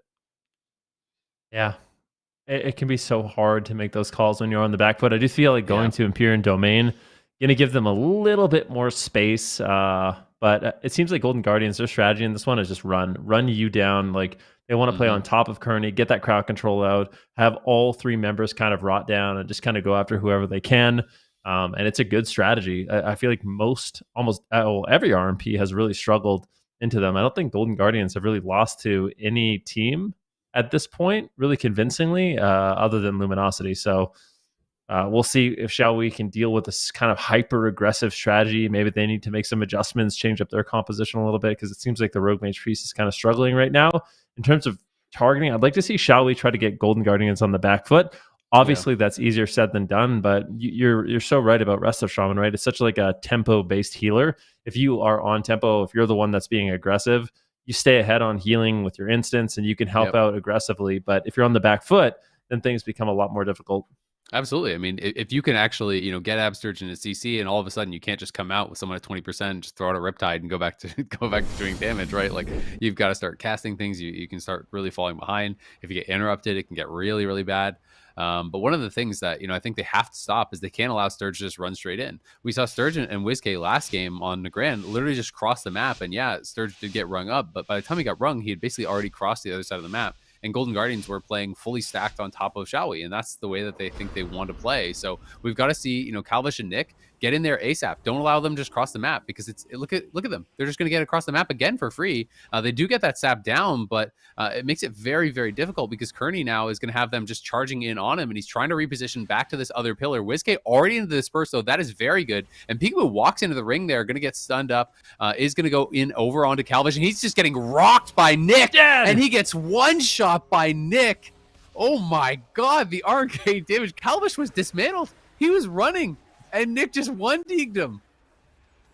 Yeah, Golden Guard. I mean, we're going to see it in the replay. That was a very fast game. This is obviously the pressure you really want to see, but I kind of feel like they were a little bit disrespectful there. Like there was a moment where the ring was down. I don't know if the ring was invisible. It might have been. So that might have what had happened. That's why they all ran into it. I was thinking like maybe they wanted to just DR themselves, but at the same time, maybe they just ran into the ring. Yeah, so there's the invisible ring. So if you cast Ring of Frost from Mass Invisibility, it's actually invisible. Nobody can see it. So at this point, Peekaboo moves in, WizK moves in. They all get caught in the ring. And let's see this damage on Peekaboo. Here it is, the barrage. That barrage midair actually gets up their cloak. Yeah, it was the barrage. It was already in the air. It was already in the air. Yeah, it was in the air. So a little bit unlucky there for Peekaboo. The only thing he could have done there to live was Vanish or Shadow Meld. So Vanish or Shadow Meld would have been the correct move, but a little bit unlucky that the barrage landed. Nick actually he he was casting a blast and actually canceled his arcane blast to go for the barrage, which ended up winning the game. So you see it here. There's a blast. Oh, he's getting line of sighted and just throws a barrage, and that's it. That, like, for me, that wasn't a very convincing win from Shawi, but they'll certainly be happy to put a point on the board. Oh, you'll take it. You'll take Yeah, those of all course. the time. I mean, it's one of those situations too where if you get one of those wins and you know it's a little bit of like a cheesy win, it's not like, oh, we just got to repeat that, you know? Like, this is not a win that you're looking to run back, but sometimes, you know, you can frustrate your opponents with that. You know, it feels like they got a hard fought win and then you kind of get this garbage win out there. Sometimes it can frustrate them a little bit. Like, we all know he probably crit every one of those arcane blasts, and then, you know, and then he crits the execute and boom, you're dead. It happens. That's arena sometimes. But you know, I'm sure the Golden Guardians can recollect themselves here, try to run it back a little bit more carefully. But was some surprising damage. I think that was PI and a lot of the cooldowns, you know, from Nick as well. But it's hard to expect that damage when no one else is hitting you. Like, Deathmark hasn't been committed. You don't want to just necessarily like cloak and feel like you're using it on nothing. But Golden Guardians definitely undercommitted their cooldowns. Well, that's one of the things about like Arcane Mage is you don't have that much crit. So there's a few specs in the game. Devastation Evoker is another one. Arcane Mage is also one where you don't actually run that much crit, but when you do crit, the damage is crazy high. You know, like, so you do get a lucky string of crits on your Arcane Blast and your Arcane Barrage. That's when you just delete someone off the face of the earth. If those crits don't happen, it's not the same level of threat. But for Shawi, we are going to be going to a small map, so Golden Guardians, I think they just got to shrug that one off. Honestly, like, they can't care about that. It's like, okay, we gave them a freebie. Let's go back to how we played in game number 1, because game number 1 was like the actual game playing out. For Shawi, I feel like they got to take that free win, and maybe they can do it again. I mean, maybe they can have that level of pressure and momentum from the opener. I definitely think it's really important that they do get that solid start, though. Yeah, it is. And I just think they need to open instantly. I think you can't allow, like, Sturge wants to play on top of you. Like, that is clearly Golden Guardian's game plan. You can't allow them across the map for free, right? If he's going to mount in, it's got to be like your rogue has got to sprint out the gates, sap him on the far side, like, you know, get that opener instantaneously. Because I think if you're hesitating on the opener, and maybe that's what they're going to try to do here, is play it a little bit more offensively. Sub makes me think that they might be wanting to go for peekaboo a bit more. You know, sub rogues can be pretty good taking down those assassination rogues, but I want to see them get across the map really, really fast, keep space from Kearney, because if Kearney is able to play, you know, 30-40 yards away from his teammates, it's going to be a much more comfortable position for him. Once Sturge is in playing on that same pillar, it becomes so difficult, I think, for Shalwi, when everyone is stacked and on top of Kearney. You know, he's going to be getting chain interrupted. He's going to be getting sheared. He's going to have that shaman on top of him, the Shadow Priest on top of him. He's going to be in range of step kicks. Like, it just gets really, really difficult. So I think the first 5-10 seconds of the match are critically important for Shalwi. Yeah, I think so too. And I really do like the fact that they went onto the subtlety rogue. It seems like if you're going to play assassination, it's more of like just an overall pressure spec. But I think when you're playing into the Shadow Priest Rogue Shaman versus the RMP, like, I have to feel like the Shadow Priest Rogue Shaman has an edge when everyone's just trying to do maximum damage possible. Like, I think as the RMP, you are going to fall behind. But when you play with that subtlety rogue, it's going to be more about like focus, concentrated damage with crowd control, more like go-based gameplay. And I think it'll end up working better for them in this particular match. So I like the adaptation.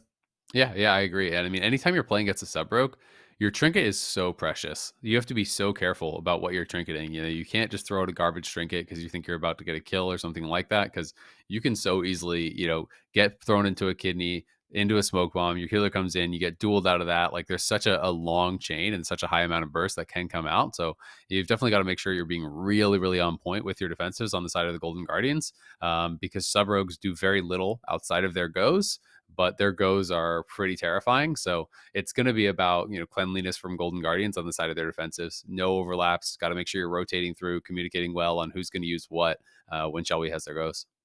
I think another thing that's important to note too is Peekaboo obviously kind of went down there without using a lot of his defensives, died through his Cloak of Shadows, which is super unfortunate for him. We can't see him play like too scared, you know what I mean? Like, still got to have that confidence in your decision making, and sometimes that can happen in a tournament. But I feel like for a player like Peekaboo's caliber, that probably, you know, those kind of nerves really won't happen. And I do expect Golden Guardians to still play this matchup really, really aggressive. It's obvious that their game plan is just try to run them down, keep them on the back foot. That being said, if Shalwi can get enough setups, I kind of wonder who they go after. I think for the most part, it's going to be best for them to go on Peekaboo. When they do go after Peekaboo, it means it's going to be super important that they actually get cross on both WizK and Absurge. And that's kind of the tricky thing when playing into Shadow Priest as RMP is you need cross on all 3 people. Stun on the kill target, and then you also need to get control on the Shadow Priest or the Shaman, because the Shadow Priest by himself can really deny your setup. Yeah, absolutely. I mean, grip, swap, MD on CC on the healer as well. There's a lot of different ways they can do it. So it definitely can be difficult. I think in most cases, you're looking for obviously kidney on the rogue. You're trying to get some sort of a sheep onto the shaman. Priest can push in and potentially fear off the Shadow Priest and try to get setups like that. But we'll see what they're going to be able to do. I want to see Nick and Calvish try to get in there very quickly and stop Sturge and WizK from crossing the map, because that's what I'm expecting them to try to look to do here again on Hook Point. It is 1-1 here in the lower bracket finals, and there they go. They're just crossing the map immediately again. There's that sap over onto Sturge. They're going to drop the Ring of Frost down, and they're opening up here onto WizK, but Peekaboo is going to come in with the peels, but now it's a Step Kidney over onto Peekaboo, and they're going to turn the damage around onto him. He's going to get cheap shot on his trinket. Peekaboo already having trinketed out. There's a dome very early used by Kearney, but no one's really taking damage on his team. Calvish is inside of it. He's into the kidney shots. That's going to help to avoid a lot of that incoming pressure. Yeah, nicely done. I really like that setup coming in from Shall We. I think Kearney with the heads up a dome as well. He's not going to fall too far behind on healing. Calvish taking a lot of damage, though. That's going to be the Void Shift. So they prioritize the Void Shift over the Cloak of Shadows, which is really interesting. Double Fear coming in with the Polymorph onto WizK. Kidney shot on Peekaboo, but the damage just is not there. And it seems like Peekaboo is going to be able to survive. Once again, Kearney trying to stay ahead of the damage with his Rapture. Full blind comes in for Peekaboo, and that is a full blind. Calvish, I don't know how he's going to live this one. Death Mark coming in, and it doesn't look like he has. He does actually have the Stone Form, but he's not deciding to use it. Really interesting. So Calvish playing a little bit greedy there, but ultimately greed is good, and he will ultimately survive.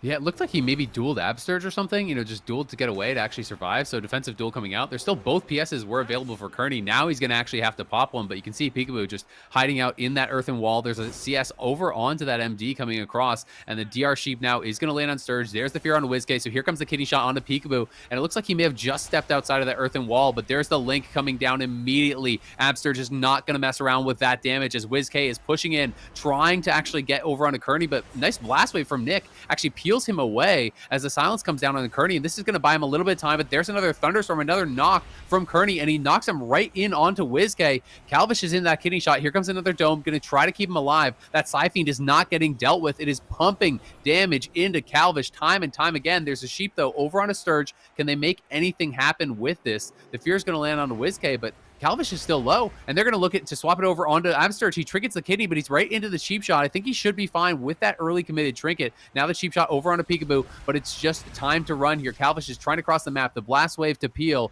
The earthen wall was dropped. They got the trinket off of Absturge, so I think that Shall We are pretty happy with this if they can get Calvish back into stealth. Yeah, definitely. And I think Absurge is going to be the one that's in trouble. WizK has no trinket, so if they do get crowd control on WizK with a kidney shot on Absurge, they might be able to just blow him out of the water. Shadow Blades is available here for Calvish. Who are they going to go after? Here's a big fear. Here's a big kidney shot. How is Absurge going to survive? Beautiful peels coming in from Peekaboo, but is it enough? The Dragon's Breath comes in. Absurge barely holding on. No, he gets dropped. And that was a good Thunderstorm and good peels from Peekaboo, but it just wasn't enough. That overwhelming damage, and Kearney and Nick were able to just blast off there during that kidney shot, and they're actually up in this series now. I really like the subtlety, Rogue. Yeah, that was actually so well done. Offensively, it felt like from Shall We. And, WizK trying to fight it out here with Peekaboo. They're going to try to look for something here onto Calvish, but hard to imagine them coming back from this one. They are still both very, very healthy. They are on the push here. Calvish getting quite low, actually, and Peekaboo trying to finish him off. And now the gouge over on a Kearney. We'll see if he can actually get something done. It's got to happen right now. Vanish into the growth. The kidney comes through. Peekaboo going to trigger that out, but there's the dome, and that should seal the deal here. As Peekaboo's really got nothing left. Even if they were to get a kill at this point, you would expect them to be able to finish it off, but they're still pushing. And Calvish could actually go down, and Calvish will die. WizK does have that life swap. Can they finish off WizK before anything more will happen? They do get it. Heroic efforts here from Golden Guardians trying to come back. Don't think Peekaboo can get it done in the 1v2. He's got no cooldowns remaining here, but is going to fight it out. So we'll give him the respect, see what happens, but don't think it's going to happen here. Yeah, I think it's pretty unlikely at this point, but yeah, Peekaboo is going to try. We've seen him pull off 1v2s many times in the past, at least if you're a fan of his stream, but it's not going to happen here. 1500 though, not a little bit not different. an AWC, a little bit of different kilo. Yeah, a little bit different. Shall we, though? Definitely looking really scary on that subtlety rogue.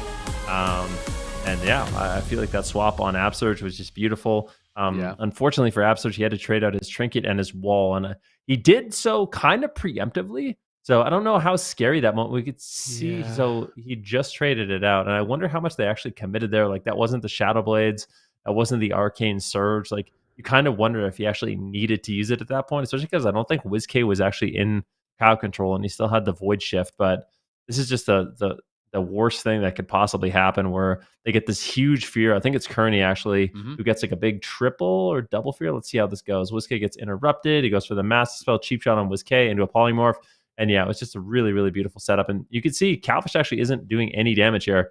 This is all Kearney and Nick, and they still managed to get him down. So really coordinated swap there by Shelby.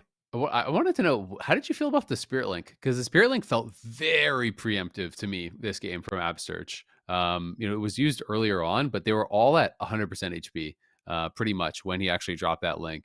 And it was one of those where I think he was expecting a massive amount of damage was about to come through, and like maybe he was thinking he was going to get CC'd or something like that. But the Spirit Link felt pretty preemptive, and I just couldn't help but wonder, in those final moments, like he did get out of the kidney with the peels from Peekaboo, and if even just WizK is on top of him there and he gets that one global, because he did get at least one global, Spirit Link might have been able to actually save him in that situation. And I kind of felt like that was the last go from Shelby. We saw even in the 2v3, they actually got a kill, right? Like they were tapped. That was their win. So it just felt like, you mentioned the wall. I felt the Spirit Link was a little bit preemptive. And I think Golden Guardians maybe kind of overcommitting a little bit on their defensives on some of those goes. Well, it's certainly nice when it works out, right? You trade out your defensives early and you can kind of keep up the pressure and get them on the back foot. But I feel like with the way Shelby played it, they were happy to just get the trades, and then they played it extremely safe and forced Golden Guardians into these positions where they were kind of getting baited into fears and stuns and really capitalizing on that. So nicely done. It looks like we will be going to the Ruins of Order on Golden Guardians. Of course, they do have different comp options if they really want to. Upsurge could, of course, go back on the Paladin. I think in the last couple of cups, they've favored the Resto Shaman over the Paladin, but I feel like Paladin is still a decent option here into the Rogue Mage Priest with the Shadow Priest Rogue. So that might be an adaptation that they decide to make, or maybe just cool it. Yeah, it definitely is.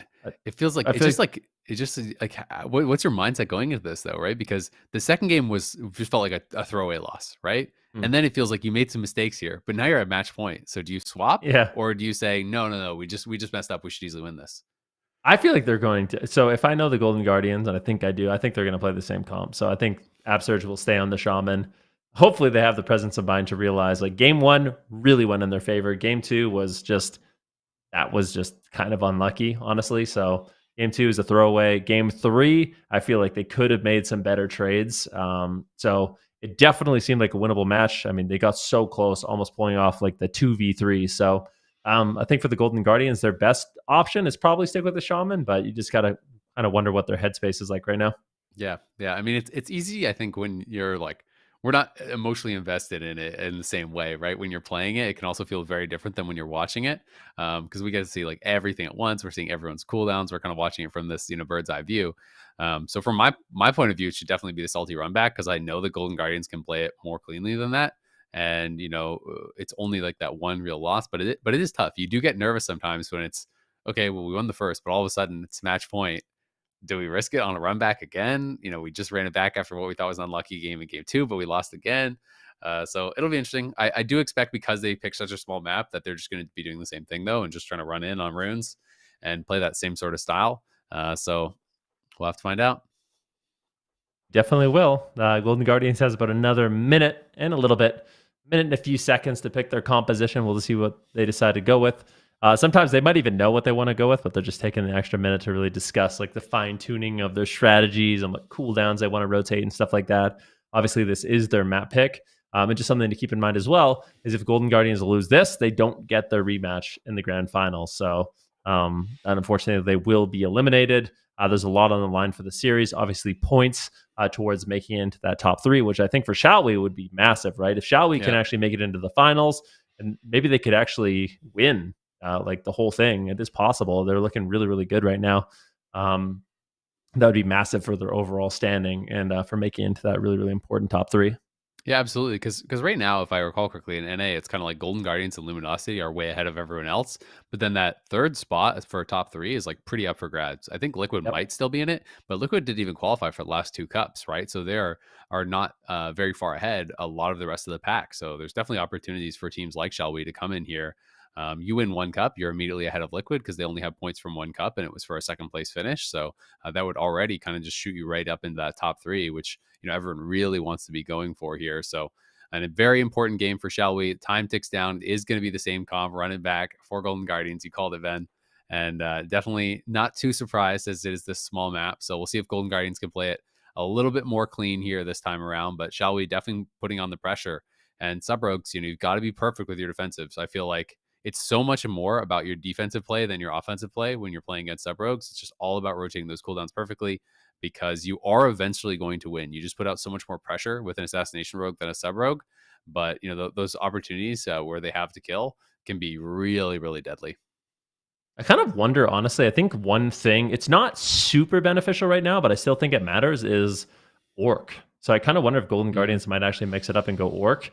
Obviously, with the 2-piece PvP trinket bonus, as well as the extra piece of gear that gives you another additional 5%, you have 15% reduction on stuns, but Orc is still 20%. So it's an extra 5%.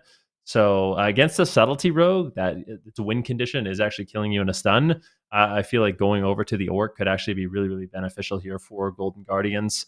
We're not seeing that too often. Dwarf seems to be like the most popular choice. And obviously for Peekaboo, not having the Night Elf to get the re-stealth is kind of annoying. But if you can make those stuns less threatening, I feel like it really plays into the favor of Golden Guardians even more. So I'm curious to see if they do make any kind of racial changes here.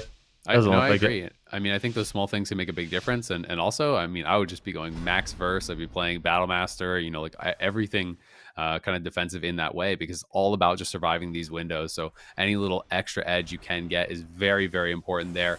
They're going to pre-drop that earthen wall just immediately. Absurge has that down, as Calvish is going to be put into a kidney shot immediately. Peekaboo opening up onto him, but Kearney has some good positioning, going to be able to heal him up, no problem. And the defensive ring will come down from Nick. But the Golden Guardians just kind of pulling it back a little bit here, playing pretty passively in this one. Kearney's got a really good position, I think, over there by the room. Yeah, I think they just want to dodge the ring. There's a nice knock there by Nick. Who are they deciding to go after? It's a kitty shot right now onto Peekaboo. WizK gets the Master Spell. Nicely done, but a cheap shot followed up by Calvish. But their opener did not do much of anything. WizK getting blasted a little bit. Here comes the Arcane Surge, but at the same time, Calvish is rotting down quite a bit. Nick also. So Kearney's going to have to play catch up right here. WizK did manage to get some crowd control, but that was kind of all of his instant crowd control, the silence, the psychic horror. Now Kearney looking to get aggressive here, but he gets rooted there by Absturge. And Golden Guardians playing this one a lot more passive than we're used to. Yeah, absolutely. I mean, Kearney trying to push in here. He's going to get gouged. He's going to get psychic horror. Now he's going to get feared up. And there comes that mind games, which will get CS. Calvish now going to be going in. There's the gouge over on a Peekaboo. Who are they going to look for? Double fear comes across. Sheep over on Absturge. The target is Peekaboo. And he's into the kidney shot. He's taking a lot of damage. It's a late trinket. He will cloak. The dome's coming down to trade out on the other side. But Nick is not quite inside it. He's taking a lot of damage. He's just outside of that. He's been rooted. So they have to drop the PS and the dome. Overlapped, unfortunately, there on Nick. Just a slight mispositioning, punishing them pretty heavily as the silence is going to land on Kearney. And he's got a lot of work to do to pick his team up as he's thrown into the cheap shot. What's going to follow that? Looks like no more CC4 now, but the bomb comes down. Calvish is into the kidney. There's the fear overlapped as well, and I think this will be it. Golden Guardians knocking him down. An overwhelming amount of CC there thrown in onto Kearney as he tried to push in. It all went bad when he went forward there, and Golden Guardians just never gave him an inch to breathe. Golden Guardians, I kind of like the way they played this. Like I said, I mean, it's so much different than what we're used to seeing from them. Normally, they're the team that runs in. They're the team that pushes the pace. But I feel like on that game on Hook Point, they kind of got baited into multiple traps, especially with the fears coming in from Kearney. So they played this one a lot different. They just kind of stuck to the tomb and said, all right, you want to do your setups? come on over. And they managed to deny them, get the counter pressure, allowed WizK to actually get in position to get fears onto Kearney if he wanted to push in. And I really like how they played this in terms of their position. You could see the overwhelming amount of pressure they have right now. Like Kearney is dead, Calvish is dead, Nick is going to be forced into his ice block soon, and that was just super one-sided. So Golden Guardians, whatever adaptation they made there, it certainly worked out. They played it well to punish, but I'm gonna be honest. I feel like Shelby kind of griefed for this game like really hard. Like Nick blast waved WizK directly on top of Kearney to start the game and gave him a free fear onto his priest. Oh, no. Then when Kearney is pushing in here, Calvish is trying to re-stealth. And to me, it's like the time to push as a disc priest is when you have pressure and when you have CC, so that they can't just immediately deny you, right? It's like the rogue is in a kidney shot, WizK's polyed up, and you're pushing on Sturge, or Absturge is polyed up and you're pushing on WizK.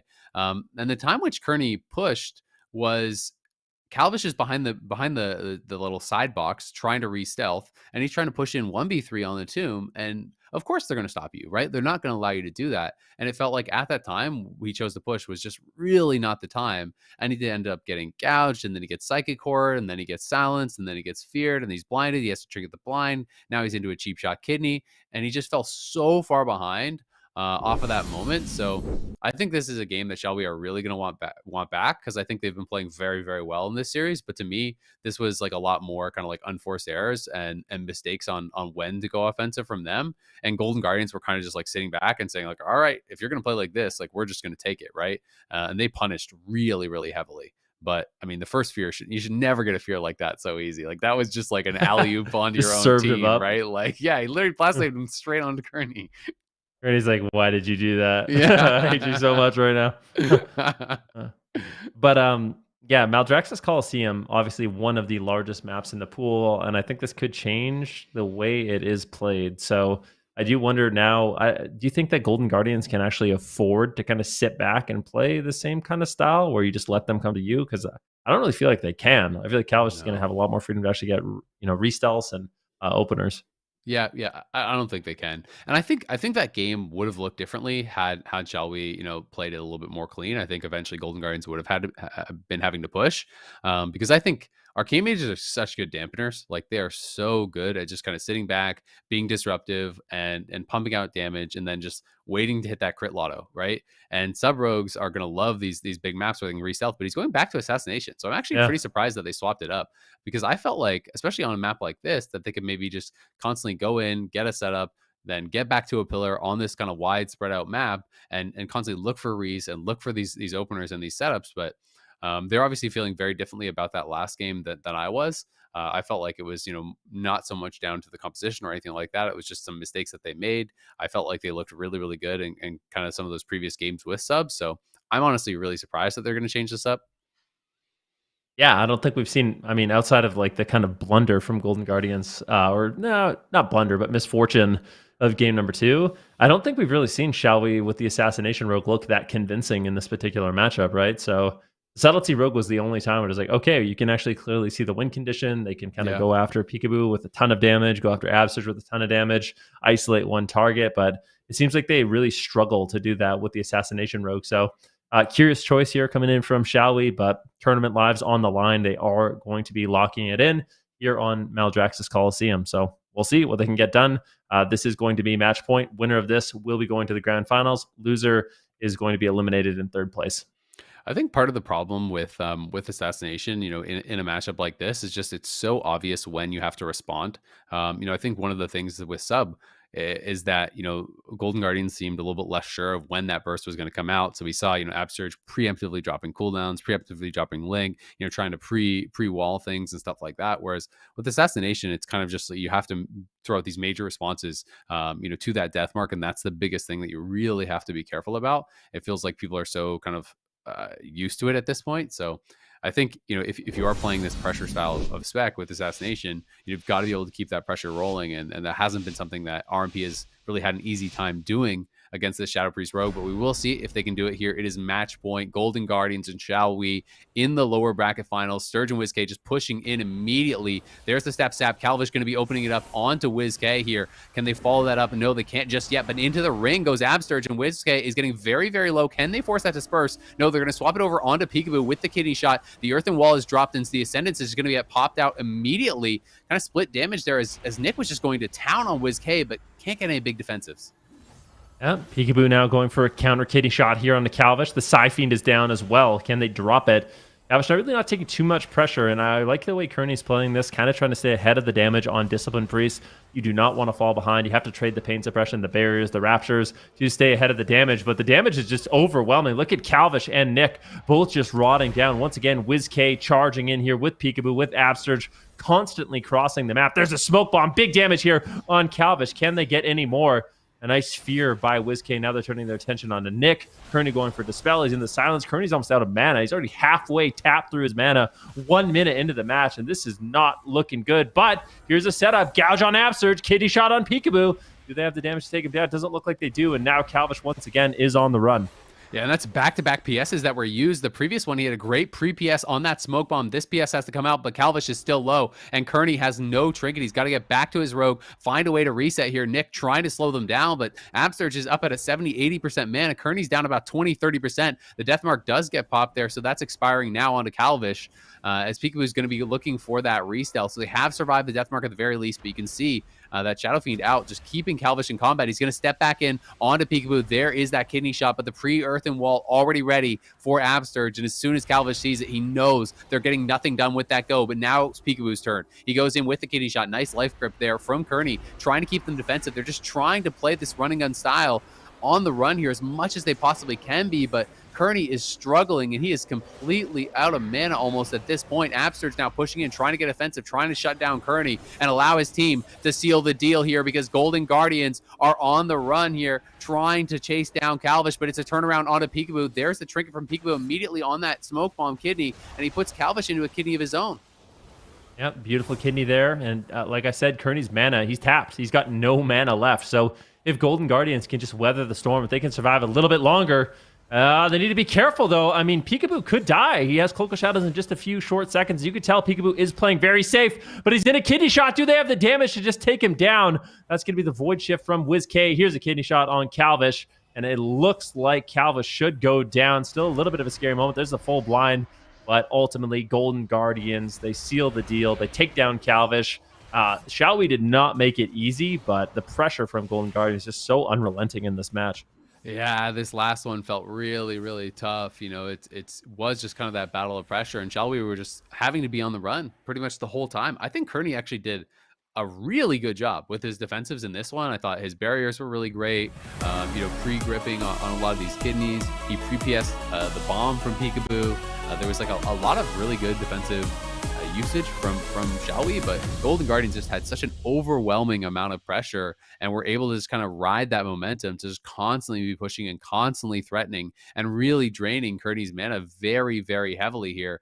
You know, you can see Peekaboo, they almost tried to turn it around on him there. They get the kidney, they get the bomb down, but Peekaboo immediately trinkets out of that, gets a kidney of his own down on the Calvish, and Kearney was just basically tapped at this point. It's just one of those situations where if you can't kill them in a go, you can't really win on pressure against this Rogue Shadow Priest Shaman.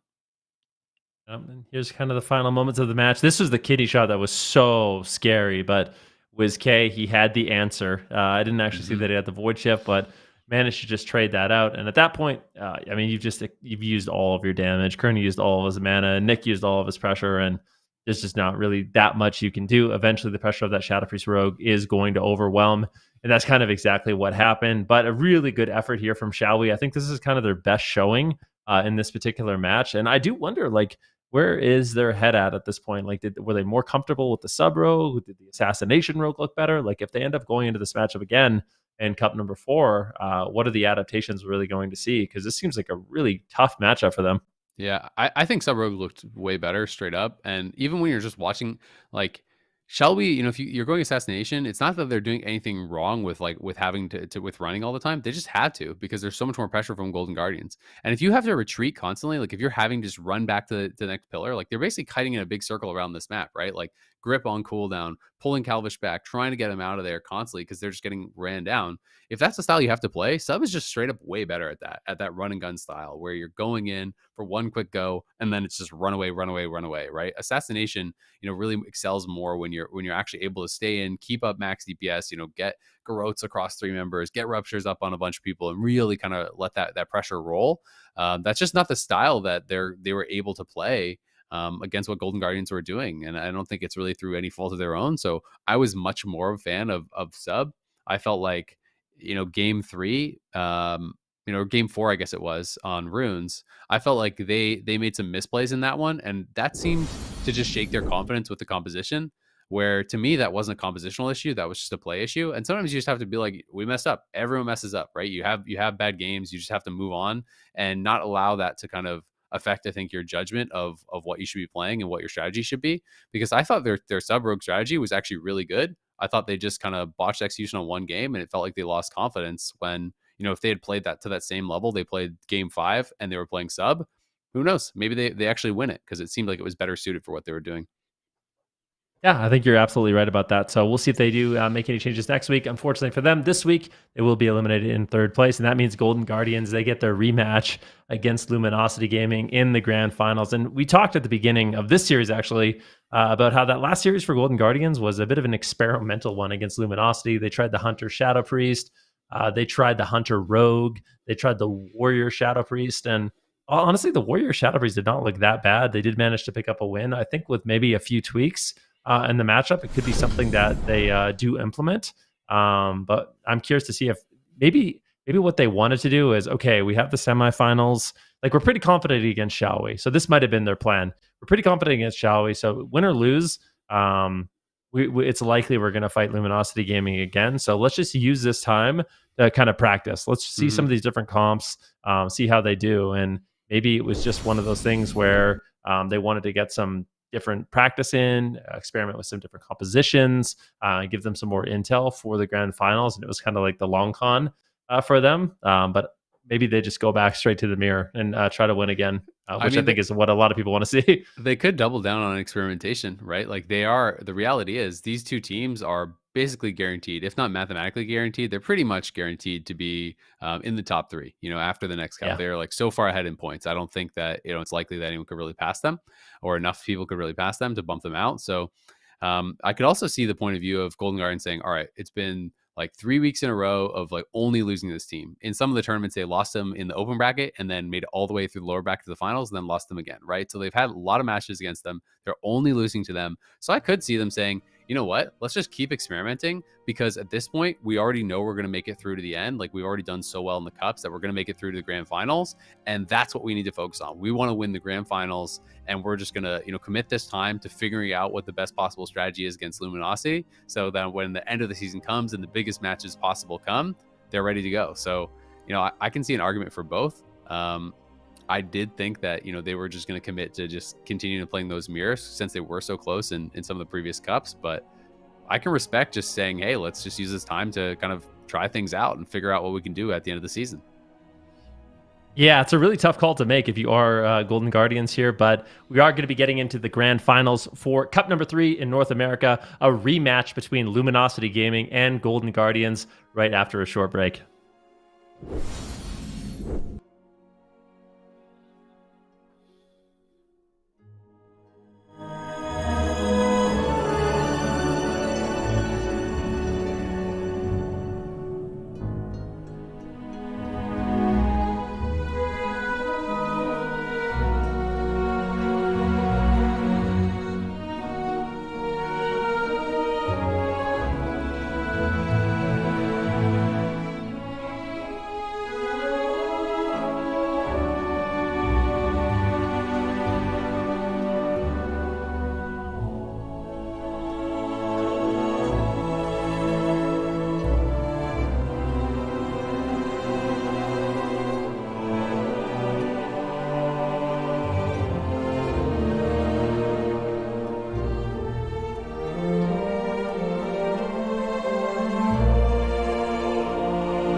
Welcome back, everybody. We're here for the North American Grand Finals, and of course, it is going to be Golden Guardians going head-to-head once again with Luminosity Gaming. I'll be joined here in the finals with Azael to bring you all of the action in this best-of-7 series. This is a really important one because this could set the stage for Cup 4 and even potentially the finals in the future. What route are the Golden Guardians going to take? Is it we're mirroring?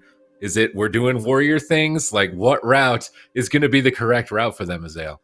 I mean, it's hard to say what's correct, right? Ben and I were talking about that before the break. You know, both these teams are pretty much guaranteed to be top 3, you know, and make it to the big Grand Final Cup and you know, everything like that. So Golden Guardians could take this time to just continue experimenting and really look forward, you know, even beyond the 4th Cup towards, you know, the Grand Finals and towards, you know, the massive prize pool that kind of awaits at the end of the road, and trying to figure out something against Luminosity, because this is, I want to say, the 5th, if not the 6th time that they've played in 3 weeks. Like, they're gonna play each other, almost guaranteed, you know, in these future cups. And Golden Guardians has lost every single matchup. They have been close a couple times, so you know, I wouldn't hate if they just want to keep experimenting. If they don't think that they can mirror them, you know, hey, just keep experimenting, try things out, figure it out what you can do for these future matchups. Yeah, it's a tough choice here. They've got a lot of games here if they want to play around with anything a little bit strange here. And Luminosity Gaming's got a tweet for us. Fear the Warrior comp at WoW Esports. 10 haunting photos taken moments before disaster. Hey, the Warrior won a game, okay? The Warrior did win a game. So it wasn't complete disaster, at least the first time around here. But I do understand the sentiments that Zico was expressing when they saw the Warriors being locked in. And we've even got the solo queue screenshot to show Peekaboo up there at 3,200 rating. This wasn't just like a left field thing, like, oh God, I'm desperate, what do I do type of deal with the ill mind of Boo on that Arms Warrior. I've seen a couple clips of him blade storming people down. I mean, Arms Warrior is super fun. I've been playing it myself. Yeah. But again, the main weakness is just assassination rogues putting you into the dirt. So that's why it seemed so strange to be locking it in that series. But then it ended up looking really good. Like, they got a ton of pressure on the Shadow Priest. They won a game. The next round, they were getting really close, like aggressively. It didn't even look that bad. So I'm not totally against trying it, but at the same time, if Luminosity Gaming figure it out, which I think they probably already did after even just the one game of beating them with it, that it's not like a repeat thing that they can win with. I mean, maybe if they can play it perfectly, you can repeat it. But, you know, my thing is, you know, I play Warrior as well, and it's like, if Assassination Rogue is training you start to finish, Assassination Rogue, Shadow Priest, you're gonna get pounded, right? And you get stuck in defensive stance, and you're gimping your damage so hard, and you're just trying to stay alive. You know, crippling slows you way more than hamstring slows your opponent, so people can just walk away from you even while they're hamstrung if you're crippled. So it's actually like really difficult sometimes to keep the offensive pressure up. And in the game that Golden Guardians won, Peekaboo was basically ignored the entire time, right? He was in battle stance basically 100% of the game, just max dam, PVing on him, and Warriors will mess you up if you just ignore them on your Shadow Priest and let them just go to town. Like, they can get some real damage done, especially, you know, if the Shadow Priest is having to stack up with the Pally, and then you can get Sweeping Strikes, Colossus Smash on multiple people, and like double sharpens and things like this. It can really put them behind. You know, in game 2, Peekaboo started to get pressured more, and that's where I think it gets really, really difficult. You know, playing defensive, I think, is definitely the vastly more difficult part of playing a Warrior. Like, the offensive rotation is basically you're pressing MS and overpower. Like, there's nothing to it. You know, anyone can do it. So we'll see if they're going to go back to it. I'll be really interested to see if it is the Warrior coming out, but wouldn't be shocked to see the Warrior more since they did go 1-1. Also wouldn't be shocked to see them, you know, try to work on practicing those mirrors that they've been really close to two times. All right. They've picked their path, at least for game 1. They are going to straight up mirror Luminosity Gaming, Assassination Rogue, Peekaboo, WizK, Shadow Priest, Absters, Holy Paladin, Luminosity Gaming's Brain on Holy Paladin, Drake on Assassination Rogue, Prev on Shadow Priest. Can they do it? Can they beat the monopolists here of North America, Luminosity Gaming? Yeah, we'll see. There was the blind right away coming down, but no trinket is actually going to be forced. Brain is just sitting through everything there. Prev taking some damage, does trade out the silence here. Both Shadow Priests being targeted very heavily. WizK now a little bit free, but he's going to get step kick on that mind game, shutting that down. was critical here from Drake, and now the Shadow Fiend coming out, but Peekaboo makes short work of it, but it's still WizKay taking the majority of the damage here. Drake going to cloak offensively with that PI, trying to get some work done here. The bomb's going to come down. Absterch has got to get in there. Nice gouge from Peekaboo, gets back and keeps WizKay safe, and that buys WizKay the time to actually get the fear here over onto Brain, and now it's Prev in a little bit of trouble with Brain having some work to do, trying to pick him back up. Peekaboo, though, just sticking right to the back of him. These strategies are being mirrored exactly, but it's Prev now. Big double fear onto WizKay and Absterch, and the life swap's going to have to come out. Absterch does sit through that, but now he's into the gouge. Kidney Shot comes down onto WizKay. More cooldowns will be needed, and the Bop is immediately coming down now. Psychic Core is going to be landing on a Sturge. Silence onto WizKay, and they are falling very far behind on the Golden Guardian side.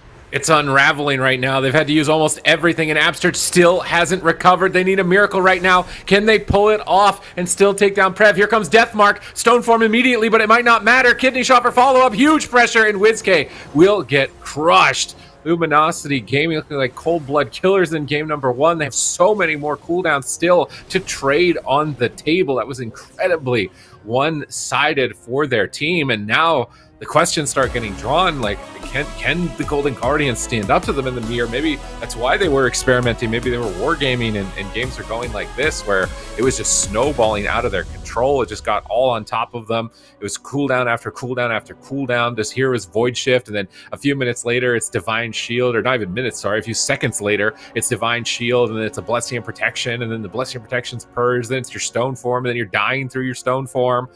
This was such a crazy amount of pressure here. The DR blind on Absterch gets Divine Shield right after Dispersion and Bop were used. Like, it's pretty much over at that point. Well, and you know what I just realized is WizKay actually Stoneform pre-Deathmark. His Stoneform is already on cooldown here when he gets Deathmarked. So he actually just Stoneformed off. I don't know if that was just like, he really thought he was in that dire of a situation, or if he misread and he thought that the Deathmark was already on him. But WizKay Stoneformed there, then got Deathmarked after it. So that's lights out. If you actually sit on your trinket there and you Stoneform pre-Deathmark, you've got no shot. So he should not have died like that. That's definitely a big mistake. Unfortunate for them that it kind of went that way, but it felt like Sturge was really trying hard to kind of sit through everything. And then there was just all these little CCs that actually came out. And unfortunately, WizKay either misclicked or misunderstood, thought the Deathmark was already up, or something happened there. And he Stoneformed pre-Deathmark. And then Drake says, yes, I will take this free win. There's no Bop remaining and you have no Stoneform. That's game. You've got no Disperse. You got nothing. You're dead. Yeah, a really, really tough call. I wonder, maybe was his trinket on cooldown, so he didn't want to get caught in a kidney and die to it because he can't Stoneform while he's kidney? Maybe? No, he had both. He had Stoneform and trinket, and he just Stoneformed and then immediately got Deathmarked about 5 seconds after that and died. He had both trinket and Stoneform. So there was really no reason he had to go for it, other than if he literally thought he was about to die that split second. Unless you're doing like an offensive Stoneform, but like, come on, that's troll. There's no way, right? It's just got to be a mistake, because Deathmark is just, you need to have a response. They had already used Bop. If you don't have Bop, you have to have Stoneform or you're just dead. We all know it. Deathmark is unhealable. Like, yeah, you have to have something or you die. That's just the way it is. All right, here we go. Runes of Lordaeron. This is making me think they're going to do the same comp. They like picking this comp. They like picking the really aggressive maps. Maybe they're just going to say, flip the switch. Maybe that was a warm-up game. They just came off of playing Shaman. It was a really nail-biter too, right, against that Rogue Mage Priest in the lower bracket. So they might be a little bit racked after losing the first time to Luminosity Gaming and then having to go through that close call in the lower bracket. So maybe just getting their act together here, getting their mindset back together for this series, because it's going to be a long one, as it is a best of 7. They're still taking the full duration. One comp that I wouldn't mind seeing them try is some type of survival hunter composition. As an answer, we saw it in Europe from one of the teams, at MYWAY, I think it was, with the Shadow Priest Survival Hunter. And I actually think that it would have worked even better if they had a Paladin healer and not a Druid with Luxia. So Absterch has Paladin. So I actually wonder if they could run some type of Survival Hunter Shadow Priest composition in this specific scenario and try and eliminate Drake's Deathmark completely with a composition like that. It's definitely possible, but like we also saw in EU, people were literally bringing out Shadow Priest to counter hunters, right? So like, are you gonna queue your hunter team into the best Shadow Priest rogue team like in the region? I don't know. It seems really, really tough. You do have ways to answer Deathmark, but it feels so hard for the hunter against Shadow Priest to actually get enough CC out between MDs and swaps and grips and all these things, that all these ways they have to shut him down. So I don't think they can really go for it, unless they can really play it in a very different way where they can kind of just completely lock down Prev and prevent all damage coming out from him, and then be able to just have an answer for every death mark, and that's how they win. But it feels very, very difficult. They are just going to continue going back towards that mirror. I don't think we really learned much from that first game from the side of Golden Guardians on if they can do it or not. We've seen them get close twice. They were up 2-0 in these mirrors. Both times they got reverse swept. Last week when they played the mirror, I think it was like a 4-1 for Luminosity in the finals. So definitely Luminosity has been doing very, very well. But let's be honest, Golden Guardians are going to have to play a near perfect game to be able to take down Luminosity. They are the kings of this composition. They are the kings of this region, and they just don't make many mistakes. So you've got to play an absolute bulletproof game. Yep. Here we go. Looking at the builds, you can see it identical for Upsurge and Brain. When we look at the rogues, Peek was still deciding to go with the Exsanguinate as opposed to Drake not running that. Only the significant difference that I see between their two builds specifically. And then when we're jumping over to the Shadow Priest, you can see pretty much mirrored identically, if I'm not mistaken, on both gear and... Well, actually...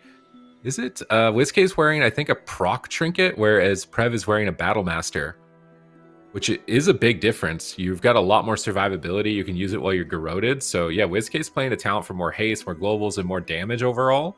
But the emblem on the side of Prev is just a nice little emergency cooldown. It also works really nicely with Desperate Prayer because it gives you a percentage-based HP increase on top of this maximum health.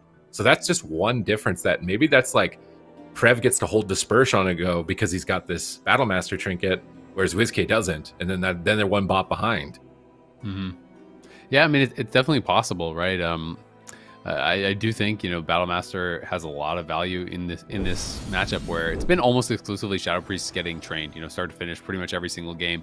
The gates have opened though. Game 2 of the grand finals. There's a sap onto WizK. It's swapped over onto Sturge. Kidney shot immediately down onto Wiz. But Peek was just going to keep the saps going on Prev. He's just going to allow this 2v2 to happen over on the other side of the tomb. Now potentially going to look for something there onto Brain, but it's a blind onto Sturge. He's sapped off that. He's going to be able to sit through all this. So I think it's actually a pretty good spot here for Golden Guardians. They're going hard onto Prev. They're going to get the Disperse and the Bop fully overlapped while he's still mounted. It's a brilliant start from Golden Guardians. Can't ask for much more than that. Brain also had to trinket, surge that through everything. So Golden Guardians have a massive lead.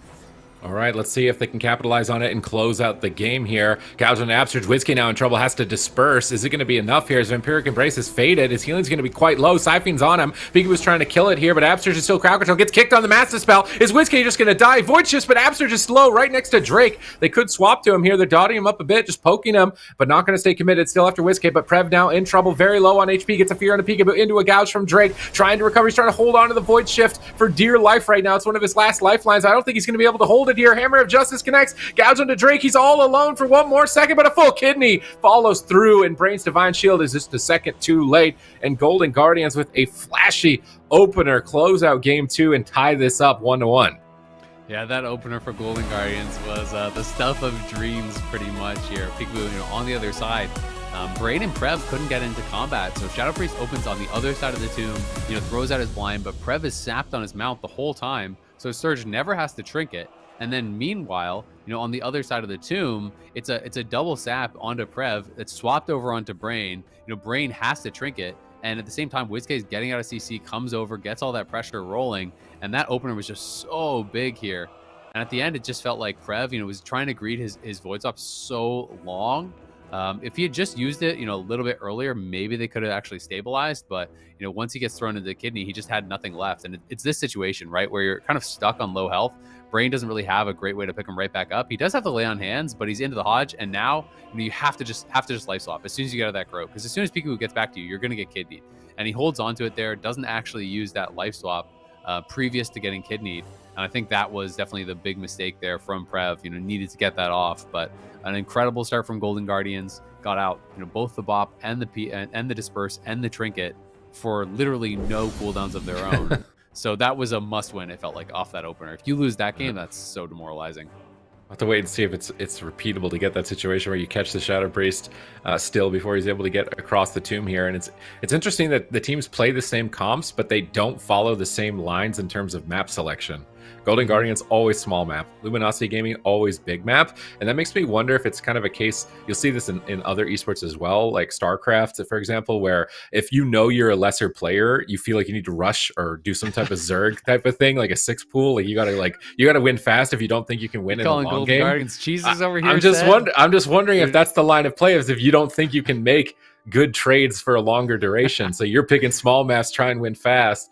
And then Luminosity Gaming are saying, Golden no, we can make good. Are picking runes and doing proxy racks and Stargate, you know. It's just, it feels that way, because otherwise you would think like SCVs. just pull the entire line, just send absolutely everything to win in the opener, because it worked. Like they were able to win with flashy plays, win with a little quick rush down onto Luminosity Gaming. And it caused them to choke in that situation. But now Luminosity Gaming picked the map with big space, make it more easy for them to make these types of trades, and they can play more efficiently. Yeah, absolutely. I mean, I think, you know, if you're feeling more confident playing a larger spread out map, a map that has, you know, potential to kind of go longer as well, you're feeling like we are going to make more correct choices and we're going to have more of an opportunity to kind of, you know, make those good plays. And I think that's probably what Luminosity is thinking about. Another thing with Luminosity that I think is just so dangerous about them is that, you know, they clearly made some big mistakes in that game, both with how their opener was and then overlapping the BOP and the disperse while still in the mount, like with obviously a big mistake. But they never seem to get shaken by their mistakes, right? Like they can have a game that is just like a garbage game, a total throwaway game, and then they come back and they just play perfect 3 straight games, right? And that I think is one of the most dangerous things about this team, is that their mental is kind of like unshakable. So we'll see how they can do it this time. Trading saps now on both the priests, but this time Brain is in combat, so they're not going to be able to swap it over. There's the sap though onto Sturge and the opener on WizK. This one looking better here, but a fear over on a Drake and a silence on a Brain. Now it's going to be that Psychic Horror coming through, so they're trying to turn it around a little bit here onto Prev. Drake comes back though now, and the damage will start rolling. All right, let's see if they can stay on target here. Sacrifice traded by both Paladins very early on. Vampiric Embrace as well, completely mirrored at this point. Evasion's down on both rogues. Peekaboo still keeps his Vanish at this point, though, if he needs to use it. WizK's in a stun, but we see a Smoke Bomb dropped on the opposite side. Who is going to be going down first? It's a Smoke Bomb all in on both fronts. Blind onto Absturge, though. He's going to fall behind into a silence. This could be Dispersion. WizK's trying to hold on to it for dear life here. Now Prev on the back foot. WizK has recovered. Mind Games being tossed out. Massive pressure here onto Prev, but Brain is in crowd control. It's Absturge who's in the Hammer of Justice, and WizK is low. He drops down the Siphene, trying to distract Drake, but he's already killed it immediately, and Dispersion is forced outside of a kidney shot, which is very dangerous here now with no trinket. Desperate Prayer might not be enough. They bop off the next kidney shot here, so the next time they get it, he's got no trinket that can connect the death mark. He's on forbearance. This next kidney shot could be lights out for WizK. Yeah, we'll see if he's going to be able to survive it. You know, there's a Grow coming in. He's going to drop the Fear. They got the Disperse on the other side, though. Double Fear onto Brain and Drake, and the Psychic Horror comes through to follow. They got to get something here off of Prev. The BOP is going to come out, so both teams have traded through the villains very, very quickly, but there is that kidney, and in comes the Death Mark. But you can Stoneform it off immediately. This time, WizK does have it. Psychic Horror thrown down on the Absturge, gouge right off of it by Drake. They're trying to keep the pressure rolling here, but it's Prev who's actually lower on health right now. WizK and Prev both getting dangerously low. When is the CC going to come in next on the healer here? That's going to be the key. Kidney shot used there on Prev, but they don't get too much with it. The Hodge comes through onto Brain, and it's a triple fear from WizK. Mind Game's going to come out. Brain is going to have to bubble that immediately, trying to keep him high. You can see this, the Siphene is out, and Peekaboo working on that, trying to get it off of WizK, but WizK is just getting crushed right now. Brain in on the offensive here with Drake, trying to keep this pressure rolling onto WizK. WizK getting pretty low as the fear is going to land on a Sturge. They have anything off of this WizK? You know, really nothing left. He's got 15 seconds until his disperse. Can he actually get there? Oh, he's line of sighting with Absturge. Drake is dismantled. He's trying to pull behind the pillar with the Blessing of Freedom. Maybe baiting Drake into a bad position for a swap, possibly. He's really aggressive here. Kidney shot connects. WizK immediately trinkets, gets a triple fear. WizK with huge opportunities to set up. Kidney shot going to connect on Prev. He immediately trinkets, but Siphene is on him. No one's killing the Siphene. He line of sights it, but he's so low. Void shift to Brain, but he's got no bubble. They could swap to Brain here, but I think they're going to go for a blind. He's right on top of him. A blind and a gouge. WizK in trouble. He's got dispersed, trades it at 10%, and Prev's dispersion comes up in 2 seconds. They need to go after Brain. Kill Brain. He's on forbearance. He's got nothing here. I'd much rather them go on to the Paladin here. They're so far behind on the Shadow Priest at this point, but they're going to kidney shot Prev. He's got the Spurs he can trade, and WizK's got nothing. I think he's about to die here at any moment. They're swarming him. They overwhelm him and take him down in game 3. Yeah, Sturge was just completely tapped on mana there. You know, Brain still having a little bit left in the tank, but I have to agree, you know, maybe there was an opportunity to just try to take down Brain. It looked like he was still on forbearance, you know, had already bubbled, had no trinket remaining. That life stock comes through from Prev onto Brain, and it felt like, you know, that was their opportunity to just try to swap it over onto Brain and finish him off, but they didn't find the window to do it. They continued in onto Prev. You know, Prev had that disperse coming back up, and Luminosity, you know, they are able to turn it around once more here and take the second game in this series for themselves. So now moving ahead 2-1. Luminosity just so strong in these mirrors, but you have to feel like it was a missed opportunity from Golden Guardians. You know, when that life swap came through, you know, Prev got very, very low. There's the swap. And look at Brain in the situation. He's even in a Hodge. He's down at about 20% HP. They throw a DR blind on him. You know, Peekaboo's even right on top of him. He uses the gouge on him instead of just trying to finish him off. I think they must have thought they could have killed Prev off before his disperse came back up, or they lost track of the fact that the disperse was almost back up. Because, you know, this kidney coming in at this point, it's just, you kind of knew seeing all those cooldowns that WizK had nothing. Prev still has his disperse. The mana is in the lead for Brain, and, you know, the windows were closing. Yeah, Prev's dispersion coming up in 15 seconds at this point was the final nail in the coffin for Golden Guardians. Missed opportunity here, possibly. I mean, maybe because he's on DR for stun, they didn't want to make a swap. I feel like you don't even need to stun him at this point. No, I just think he would have just died to damage with him being so low. He's got Avenging Crusader is the only thing, and there's no evasion to dodge it, and he can just attack WizK.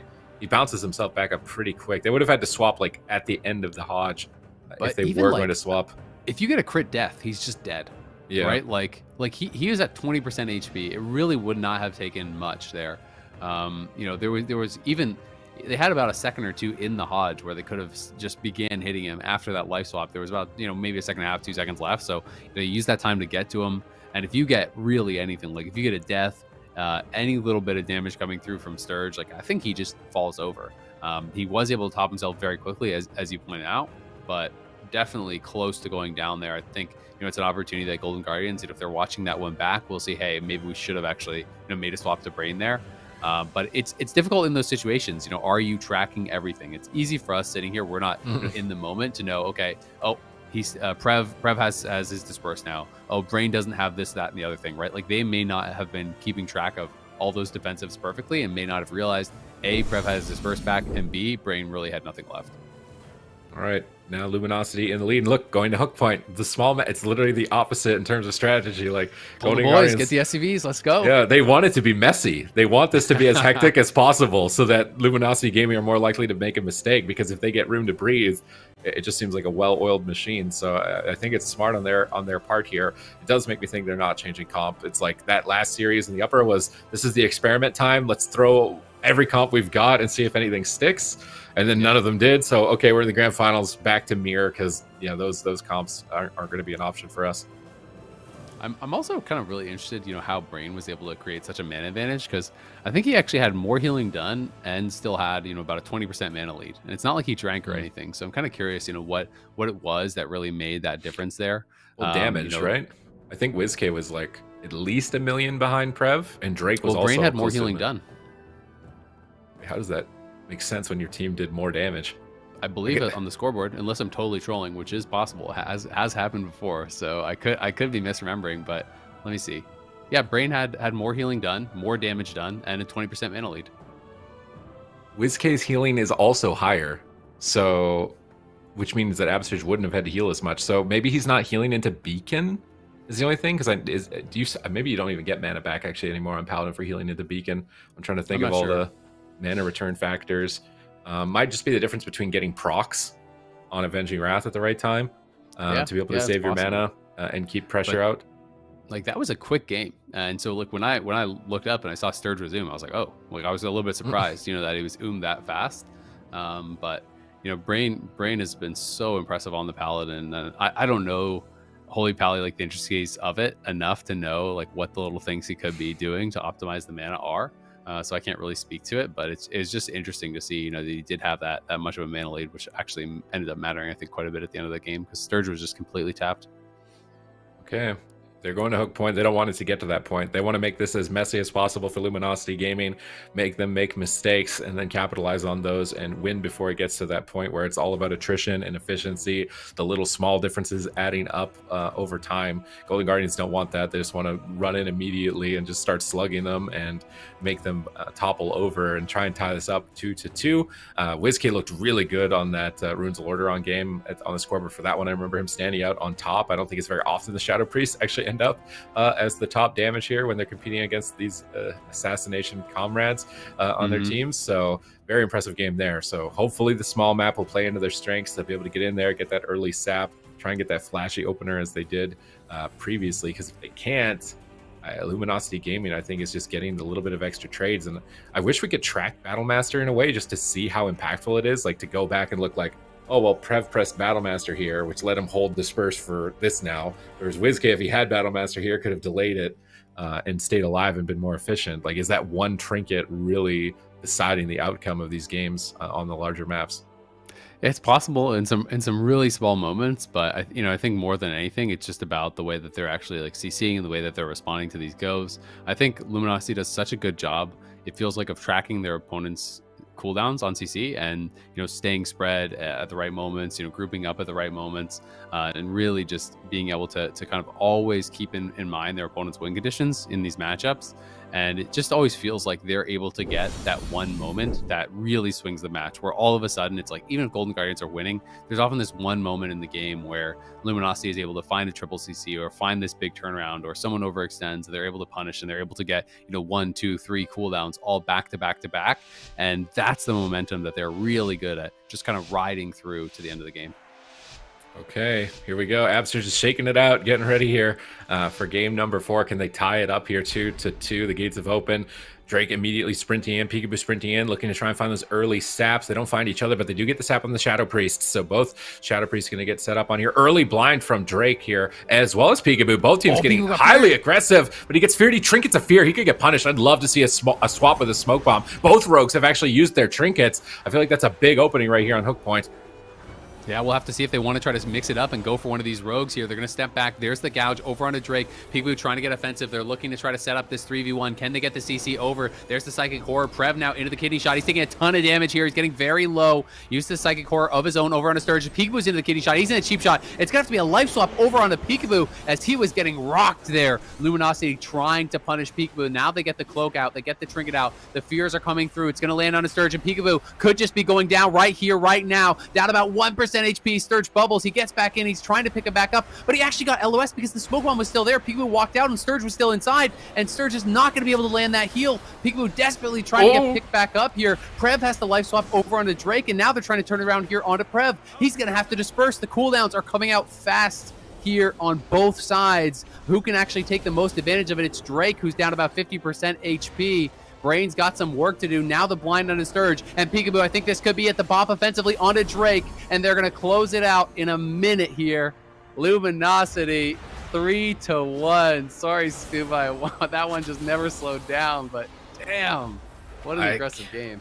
I just feel like Luminosity Gaming saw that opening first, swapped to the rogue, no trinket, and they got ahead because of it. And then Golden Guardians were like, wait, this is really good. We need to do this. And then they did it, but they were already one kidney behind as soon as they decided to make that shift. So again, just all comes into experience for the matchup, seeing those moments, seeing those opportunities, not getting too tunnel visioned on one specific line, because sometimes another line will open itself up. You get a situation like that where both rogues are CC'd in the opener and they decide to trinket because it's like, well, I use my blind, I can't just not do damage here. I need to connect damage, and that just opens up another line, especially when they're Night Elf. I feel like if you're a Dwarf rogue, it might be okay to trinket like that, and you don't need to worry about getting swapped to, but when you're a Night Elf, like, you just get shredded. Look at this fear on Absturge behind the pillar. I think this is where the smoke bomb comes down, and maybe would him not lining the bomb be just enough? Like right here, he lines his heal by leaving the bomb. Would he have enough HP to survive to kill him later? He'd probably be 30% HP higher at this point. Like, he'd be full health right here instead of 80%. They get life swap. He does ultimately get back to full health, at least a reasonable margin after that that kind of awkward point. But this is where you're just behind. You had to use bubble already. Brain still has his to trade, and he gets an Avenging Crusader proc here, gouged from Drake off that with the kidney into a blind. Like, it's over. That's a double blind from Brain. I really like Brain's ability to adapt to like offense and defense, like knowing when the game is over, because he commits a bop here offensively and repositions offensively because he knows the line is done. I don't need this for later to survive. It's time to win the game. Fear, though, on Sturge, like that fear was so bad on Sturge. Yeah, because he tries to pull back to the pillar. Prev sees him and he gets feared LOS along that wall there, so he has to use the Crusader, you know, mount up, bubble up, get inside the bomb. And I just feel like it really went sideways right at that moment where, you know, he goes in for the Hodge, but then he gets feared away. He has to use bubble. He has to use a Crusader to get back. You know, Peekaboo gets out of the bomb that he runs in. And, you know, you talked about it. Peekaboo eventually did get topped, but it felt like it cost them a lot. You know, in that little moment in the game, it's really what I was talking about earlier, where it just feels like there's these singular moments in the game where Luminosity sees, you know, that you've kind of messed up and you don't realize it yet, right? And it's like they've just find these small opportunities to really, really punish you. You know, you called it out. They're the first ones to go on Peekaboo. They're the first ones to kind of recognize that the Rogue should be the target in this game. It shouldn't be the Shadow Priest. And then once you kind of try to change your strategy to match that as Golden Guardians, you're just already behind, right? You're just kind of imitating what your opponents are doing. But they're the ones who have already kind of started that first. They're the ones who have burned through more cooldowns. And then the bomb, you know, with the fear, like immediately bombing as soon as Sturge bubbled that fear, it's an immediate bomb. So he's getting like no value out of that. And he has to sacrifice his positioning to move into the bomb. And then he tries to kite away. But Brain then is so far ahead at that point. Brain is literally just running on top of Sturge, waiting for the bubble to end, right? And it's like they just punish him so heavily where it's like a three-part thing, right? Where Sturge is like, okay, I have a Hodge, I'm gonna go for Brain, and then Prev is there to cover him, and he throws down the fear, and then as soon as Sturge bubbles the fear, we see Drake drops the bomb, and then as soon as he runs in the bomb, Brain is going offensive and just chasing him over the bubble, and then as soon as that ends, it's double blind and it's the game, right? It's like their coordination, their communication is so incredible that it's hard to beat. Like it's really hard to kind of fault Golden Guardians in a lot of these games. Just like they're just so good. They don't really mess up. I don't know what to say. Just kind of like the strength of being formless, you know, like they're not sticking to a script. They're adapting constantly and reforming to any given situation, where it feels like the Golden Guardians is kind of like, okay, this is our game plan. We're going to play to our game plan. We know what we need to do. But if anything causes that to deviate, then they're going to be behind the other team because they're going to make the adaptation first. So for Golden Guardians, it seems like just getting more experience, getting more synergy with the team so that they can see those. Oh my goodness, he's going on the main. He's done with Paladin. He's like, okay, I can't Brain. I'm throwing in the towel. I can't out Paladin you. I'm going on my Shaman, even if it might be worse here. It's match point in cup number 3. They're bringing out Absturge on Resto Shaman. It's gonna be mains against mains here. If this makes the difference, I wonder if he's going to be kicking himself for not trying it sooner, or he's just going to fall over immediately and be like, yeah, that's why you don't play Shaman, guys. I mean, if it works, I think you're just happy that you figured something out, right? Like this has been so many series in a row of getting beat by Luminosity. And it's tough, right? I think it's tough when you just are chain losing to a team to really figure out exactly what it is that is going wrong. Because to be honest, there's a lot of little things that can be changed, right? And when you're examining these games, you know, really, really closely, there's big differences between how the teams are approaching it, how the teams are playing, how the two DPS are positioning. You talked about, you know, the gear differences. You talk about sometimes the damage differences. WizKid's getting more healing done, but Prev is sometimes doing way more damage. Like there's all these things. So it can be really tough to kind of pinpoint exactly what it is. So I think it'll be fun to see if Sturge can get something done here. But it's going to be tough because you don't just have that kind of free bop or bubble as an answer. And Luminosity are so punishing with any little mistakes. They're not going to allow you to have, you know, an easy time to always get down that, you know, that Earthen Wall and that Spirit Link at those times when you need it during the Death Mark. Like there's always going to be cross CC, so you have to use Trinket, you have to use Swap, you have to use Earthen Wall, you have to use all these things, you know, one after the other. So I think Golden Guardians absolutely need to have a really good opener. It's even more important with Shaman. You have to keep momentum rolling, or I think it's pretty much lights out from the word go. I'm just trying to think of like what is the strength of the Shaman here, and it's got to be Hex, right? Like you need to pick a target here that you're deciding to not attack and you're just trying to hex. Like maybe you go rogue and hex Shadow Priest and just try and take the Shadow Priest out of the game and win on kidneys on rogue, purge the bops. But if you don't, I think you can hex, also stop the Shadow Priest a lot, with right? shear Like and you have ground. an extra shear and grounding. So if you're rotating those perfectly, if you go shear, kick, shear, ground, kidney, gouge, shear, like if you're doing that perfectly, it's going to get really annoying. Because if you can stay ahead of the pace of that Shadow Priest, I think in theory, then it can get difficult. Yes, Shadow Priest can throw up some instant dots, but if you are really good at interrupting them, you can start to dispel those without getting punished as hard. But that's why I think momentum matters so much. If you play Shaman and you lose momentum and you're on the back foot, you can't do anything but heal, and then you're just garbage. You're just worse than what the Pally is, right? So you've got to be able to stay, I think, on the front foot, and that requires a good opener, or they're screwed. You feel like you've got no safety nets. I feel like you could drop Link and probably still die through it. You could probably drop Ascendance and still die through it. Whereas Bop is like, okay, kidney's gone, you're not going to die. But with Shaman Healer, all three of you die. it turns it into a triple kill instead of just one person dies. Like we'll all go down together, I guess, guys. Yeah. So this is either the most insane thing ever, but it's really just Abster saying that like I got to play my main. Like we got to at least make sure that me playing the class I'm the best at doesn't work. Because Brain's he's too good right now. He's still too good. Golden Guardian still, if they do lose this, have another week to try and come back into it, and maybe try and get the Paladin up. Maybe this is going to be the signal flare that Shaman works, and they invest all their time in Shaman moving forward. A lot is decided by this game moving into the future, and not just this cup alone. Yeah, absolutely. I mean, we have one more cup coming, and then after that, we're gonna have the big kind of grand final tournament. At the end of that, obviously, 4th through 8th, we'll have to go into the Gulag, play it through the Gauntlet, try to qualify up as that 4th and final team, and that's gonna be really, really exciting. But Golden Guardians and Luminosity almost guaranteed to be in that top 3 if they are not already mathematically guaranteed. I'm sure we can get some more info, at the end of the day and figure out if anyone can actually pass them. But they are looking really, really good. So, for Golden Guardians especially, you kind of know you're going to make it to the big final tournament, but you have to be able to beat Luminosity if you want to win, right? And that's been their kryptonite. They're just losing Luminosity over and over and over every week. So I like that they're mixing it up this week. They've got to try something different. They've got to kind of see what they can really figure out, because they are a really, really difficult comp to beat. One thing I'm hoping is Peekaboo goes Dwarf. I feel like when you don't have a healer or a way to remove Deathmark, that target just dies. That target is guaranteed to die. You would just take unhealable. Like if he's Night Elf here, I'm kind of predicting he just dies, and he is Night Elf. I really am afraid for Peekaboo. If he trinkets anything, like he's completely dead. There's no fallbacks after that point when he's got no trinket. But Absterge, they're bringing out the big guns. They're bringing out Absterge on his main, on the Resto Shaman, trying to make the dream happen. Is he going to be the first Shaman to win one of these cups here? Shaking it off again before the gates open. Yeah, it's going to be an exciting one. We'll see. What's the strategy here from Luminosity? Are they just going to train the blue? Drake looking in for this opener. We'll see. Peekaboo's pushing forward as well. The sap's going to be traded out. This time it's just on a Sturge, and he's just going to throw the kidney immediately onto WizK there, opening up a solo go here. Brain trying to get into combat, but Peekaboo's going to throw the blind down on the Brain, so they need to get pressure rolling here. The Hex trying to come out. It is going to land, it looks like, onto Brain, and they're just trying to train away here onto Prev. The Silence going to come out as an answer over there onto Sturge, and it's WizK who is the target for now. So it feels like Shadow Priest still the main target in this match.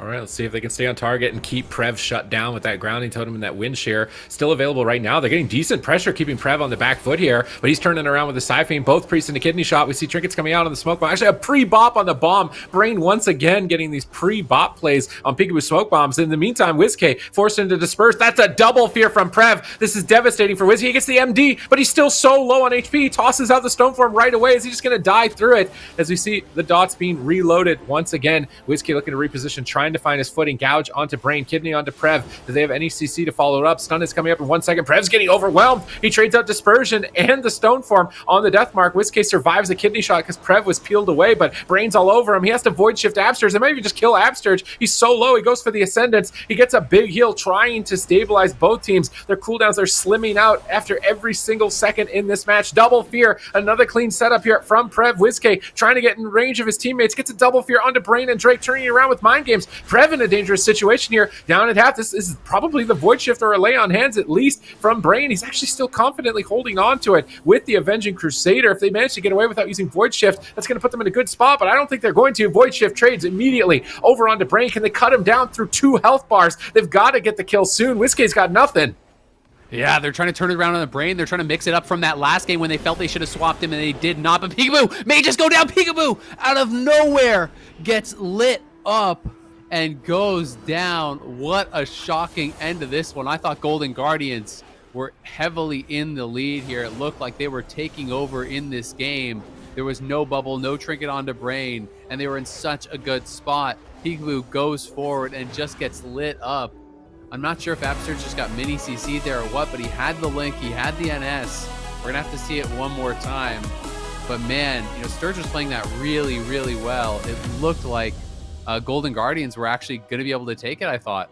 You know, the pre-earthen wall on that last go from Sturge, right before he gets CC'd, he gets down that earthen wall. It completely negated the go. And it felt like from this moment, you know, when he pre-earthen wall this go and then they got the double fear, I started feeling like, oh, they're actually getting a lot of the pressure here. They're starting to get way, way ahead. You know, and all of this damage that's being dumped into Whiskey got almost nothing done.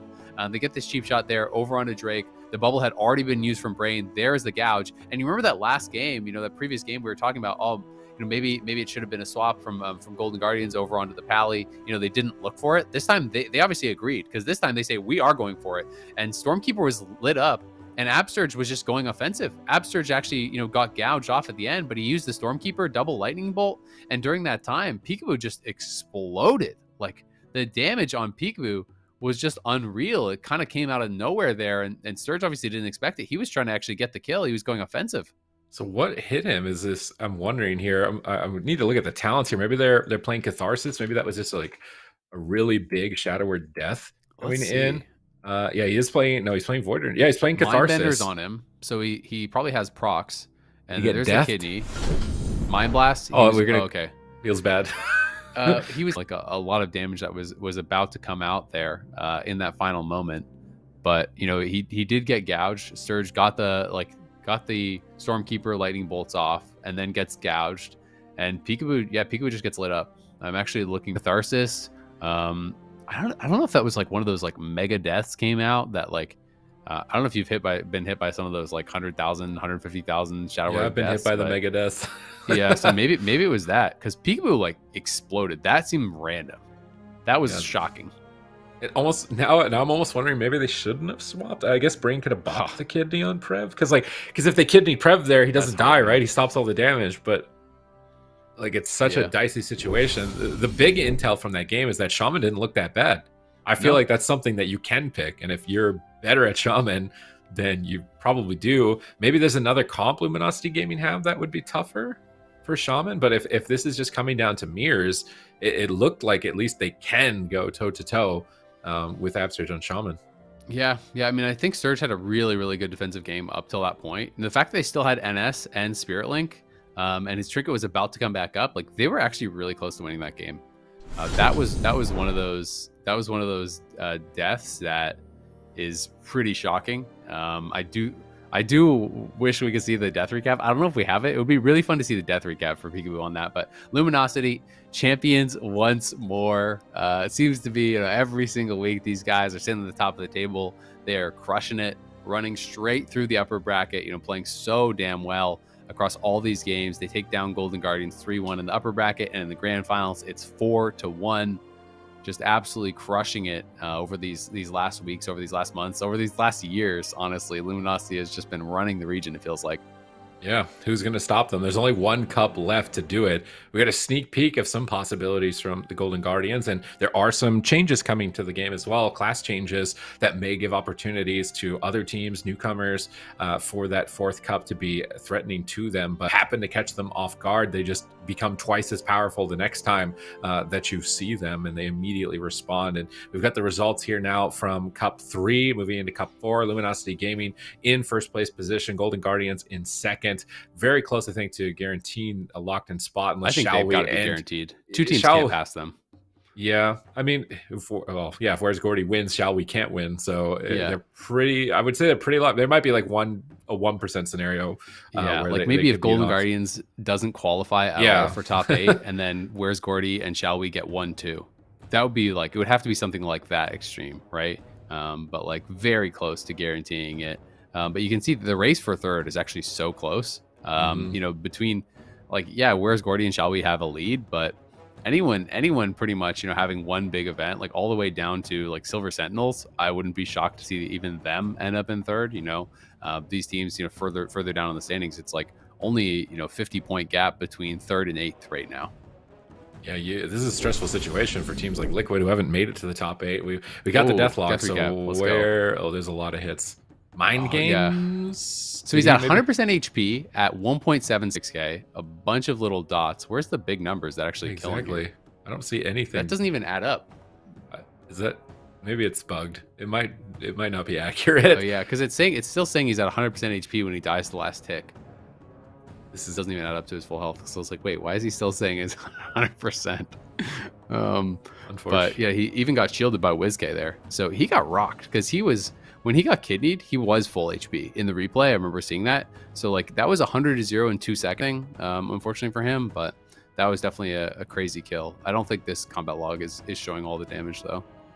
Yeah, this is the tragic part about assassination rogues, is that all their little hits just kind of push everything else out of the way. Maybe there is something that's just not visible. Oh, we can see it again. We got it. We need to slow mo at least maybe when we get closer to it. This is still pretty far away from it, but yeah, like how did they just absolutely kill? What did Peekaboo trinket also? Did he have a trinket at the end of the game for that kidney? Let's see. No, I think it was just like off CC when he was going offensive. So this was like right before it. There's the gouge. Life swap comes through. Maybe he triggered it right as he died. So Prev is getting really low. They swap over onto Brain, and Peekaboo is basically full. There's this. He gets stepped onto. He doesn't even get stunned. No. He gets Kidney stunned at like now. 20%. He triggers the kidney. Okay, but he didn't have anything for it. Yeah. That actually, like in super slow-mo, it looks less crazy because he was like 40-50% by the time. Obviously, it's like, you know, easier to seem like it should be reactable. But Sturge was going for the kill there, and he was about 40-50% when he got kidney shot, unlike what the recount said. So, you know, Sturge, I guess, you know, maybe the mistake is just like getting a little bit too offensive there. You know, didn't have her shield up on him, didn't have Riptide up on him, at least according to the combat log. I don't know if that's right or not. But definitely a fast kill and one that they're going to want back. But it's tough, right? Because it's like they never really got to fully play out that matchup with the Shaman. So it looked like they could have won that game. But maybe we'll get to see them play it next week. I hope so, because it's always an entertaining series. Can the Golden Guardians step up to the plate here and defeat Luminosity Gaming in this little rivalry that they've got going on? And meanwhile, everybody else is just at each other's throats trying to get that third spot. It's going to be a bloodbath for that. It makes the gauntlet even look more entertaining if they're this evenly matched, like in terms of points. Like almost anybody could claw their way through the gauntlet tournament for that third spot if that is the case. And that's how the format will go. We're concluding Cup 3 today. We got Cup 4 next week. That's their last chance to get top 3. If they don't, it'll be 4th through 8th battling in that gauntlet single elimination tournament, where the 4th place point earners are the final boss of the tournament, and they wait for all of the other contenders to just kind of have at each other until they have to deal with them. So very entertaining, unique format that we've never done before. You definitely don't want to miss it. I'm really excited to see how it plays out. Of course, we've got Europe. Poggers still in the #1 position, even despite not winning this cup. Based on their performance earlier on, and probably more so because the agents didn't qualify even to the top 8 in that second cup. But that just shows how competitive this region is. And similarly, that third spot is really wide open with a tie as well. Isn't that crazy? There's a tie in both regions for third. Yeah, it's actually really crazy. And honestly, like everyone from 1st to 6th could easily get, even 1st to 7th could all get top 3. Right, like 7th to 3rd is only 60 points. So like Dragonlance Roulette, if they have a really good tournament, they could still get top 3. It feels like the other race, there's like 1st to 7th, or rather I should say 3rd to 7th is pretty close, and then it's everyone battling for 8th, right? Like everyone trying to get that final gauntlet spot, trying to steal that away from Bane, who does have a lead, but only 32 points ahead doesn't really matter. Yeah, the 8th place is wide open. So if anybody hasn't signed up yet, it would be a good idea to sign up, because who knows, you might get in that gauntlet, you might have a deep run, you might make it all the way through, and you would get yourself a Thundering Banner of the Aspects, even if you don't. So definitely worth at least giving it a shot, because why not at this point? And you get a little cool bit of swag for your in-game characters as well. Going to be a bit jealous if I see any of you guys that get this putting this on me in World PvP or something. I'm gonna be really upset about it moving forward, but definitely an entertaining way to go about competing on the weekend for some prizes. Yeah, absolutely. I mean, it can be a lot of fun just getting in there. I mean, even if you don't do well, I think Tournament Realm is just so fun, getting to have that experience of creating your character, having whatever gear you want to pick from, and getting to play up against some of the best players in the game. I think can be really, really fun. Even if you're getting slammed, it can be just fun to go up against them. So definitely worth signing up, checking it out. It's been a really exciting day, honestly, between EU and then another rematch again of Golden Guardians and Luminosity. It feels like every week, we reconvene to watch Golden Guardians play Luminosity. This is at least round 5. I'm gonna have to check before we have next week, but they've played at least 5 times in the 3 weeks. So because I think at least twice, Golden Guardians lost them both in the upper bracket and the lower bracket. The second week, I can't remember if they lost to someone else or not, or if it's literally been 6 out of 6 possible times. It's either 5 or 6 for sure. It's 5 or 6. And there's a good chance that they'll run into each other next week. I mean, these two teams are just dominating the region right now. Yeah. It's definitely been the meta for them, definitely top of their game on these compositions. Always really entertaining to watch them. I was really impressed by the agents this week. I feel like Asgarath, man, was like a goat on Resto Druid. In this Assassination Rogue meta, every Druid is getting cut down. They're just dead in the opener. Like, they're dying through every single button they have. They can't survive at all. And Asgarath is keeping their team alive and also getting offensive. Like, I'm pretty sure he got like killing blows with Star Surges in most of the games. He was playing a really aggressive talent build with Nature's Vigil and Moonfire bonus damage along with Star Surge. Like, he was contributing not only offense but just like bulletproof defense. It was an absolute crazy weekend for him, just considering all the other Resto Druids getting melted away in this current meta. I was really impressed with their team. Yeah, also fun to see some Warlocks actually getting played and not just losing every single game. Because so far, that's been my AWC experience, is just watching Warlocks die in openers, and I'm feeling sad about my class. So, so it's fun to see Mercy, bringing out the Destro, and also interesting to see that a lot of the EU teams, I feel like, are kind of adapting the NA meta. Shadow Priest getting more popular. Wouldn't be surprised to see Holy Pallies making their way in, because teams just need responses to the Assassination Rogues, which are kind of running things. But it's been another great week. Thank you, everyone, so much for tuning in. We'll be back here next week for the 4th cup, the final one, so you don't want to miss it.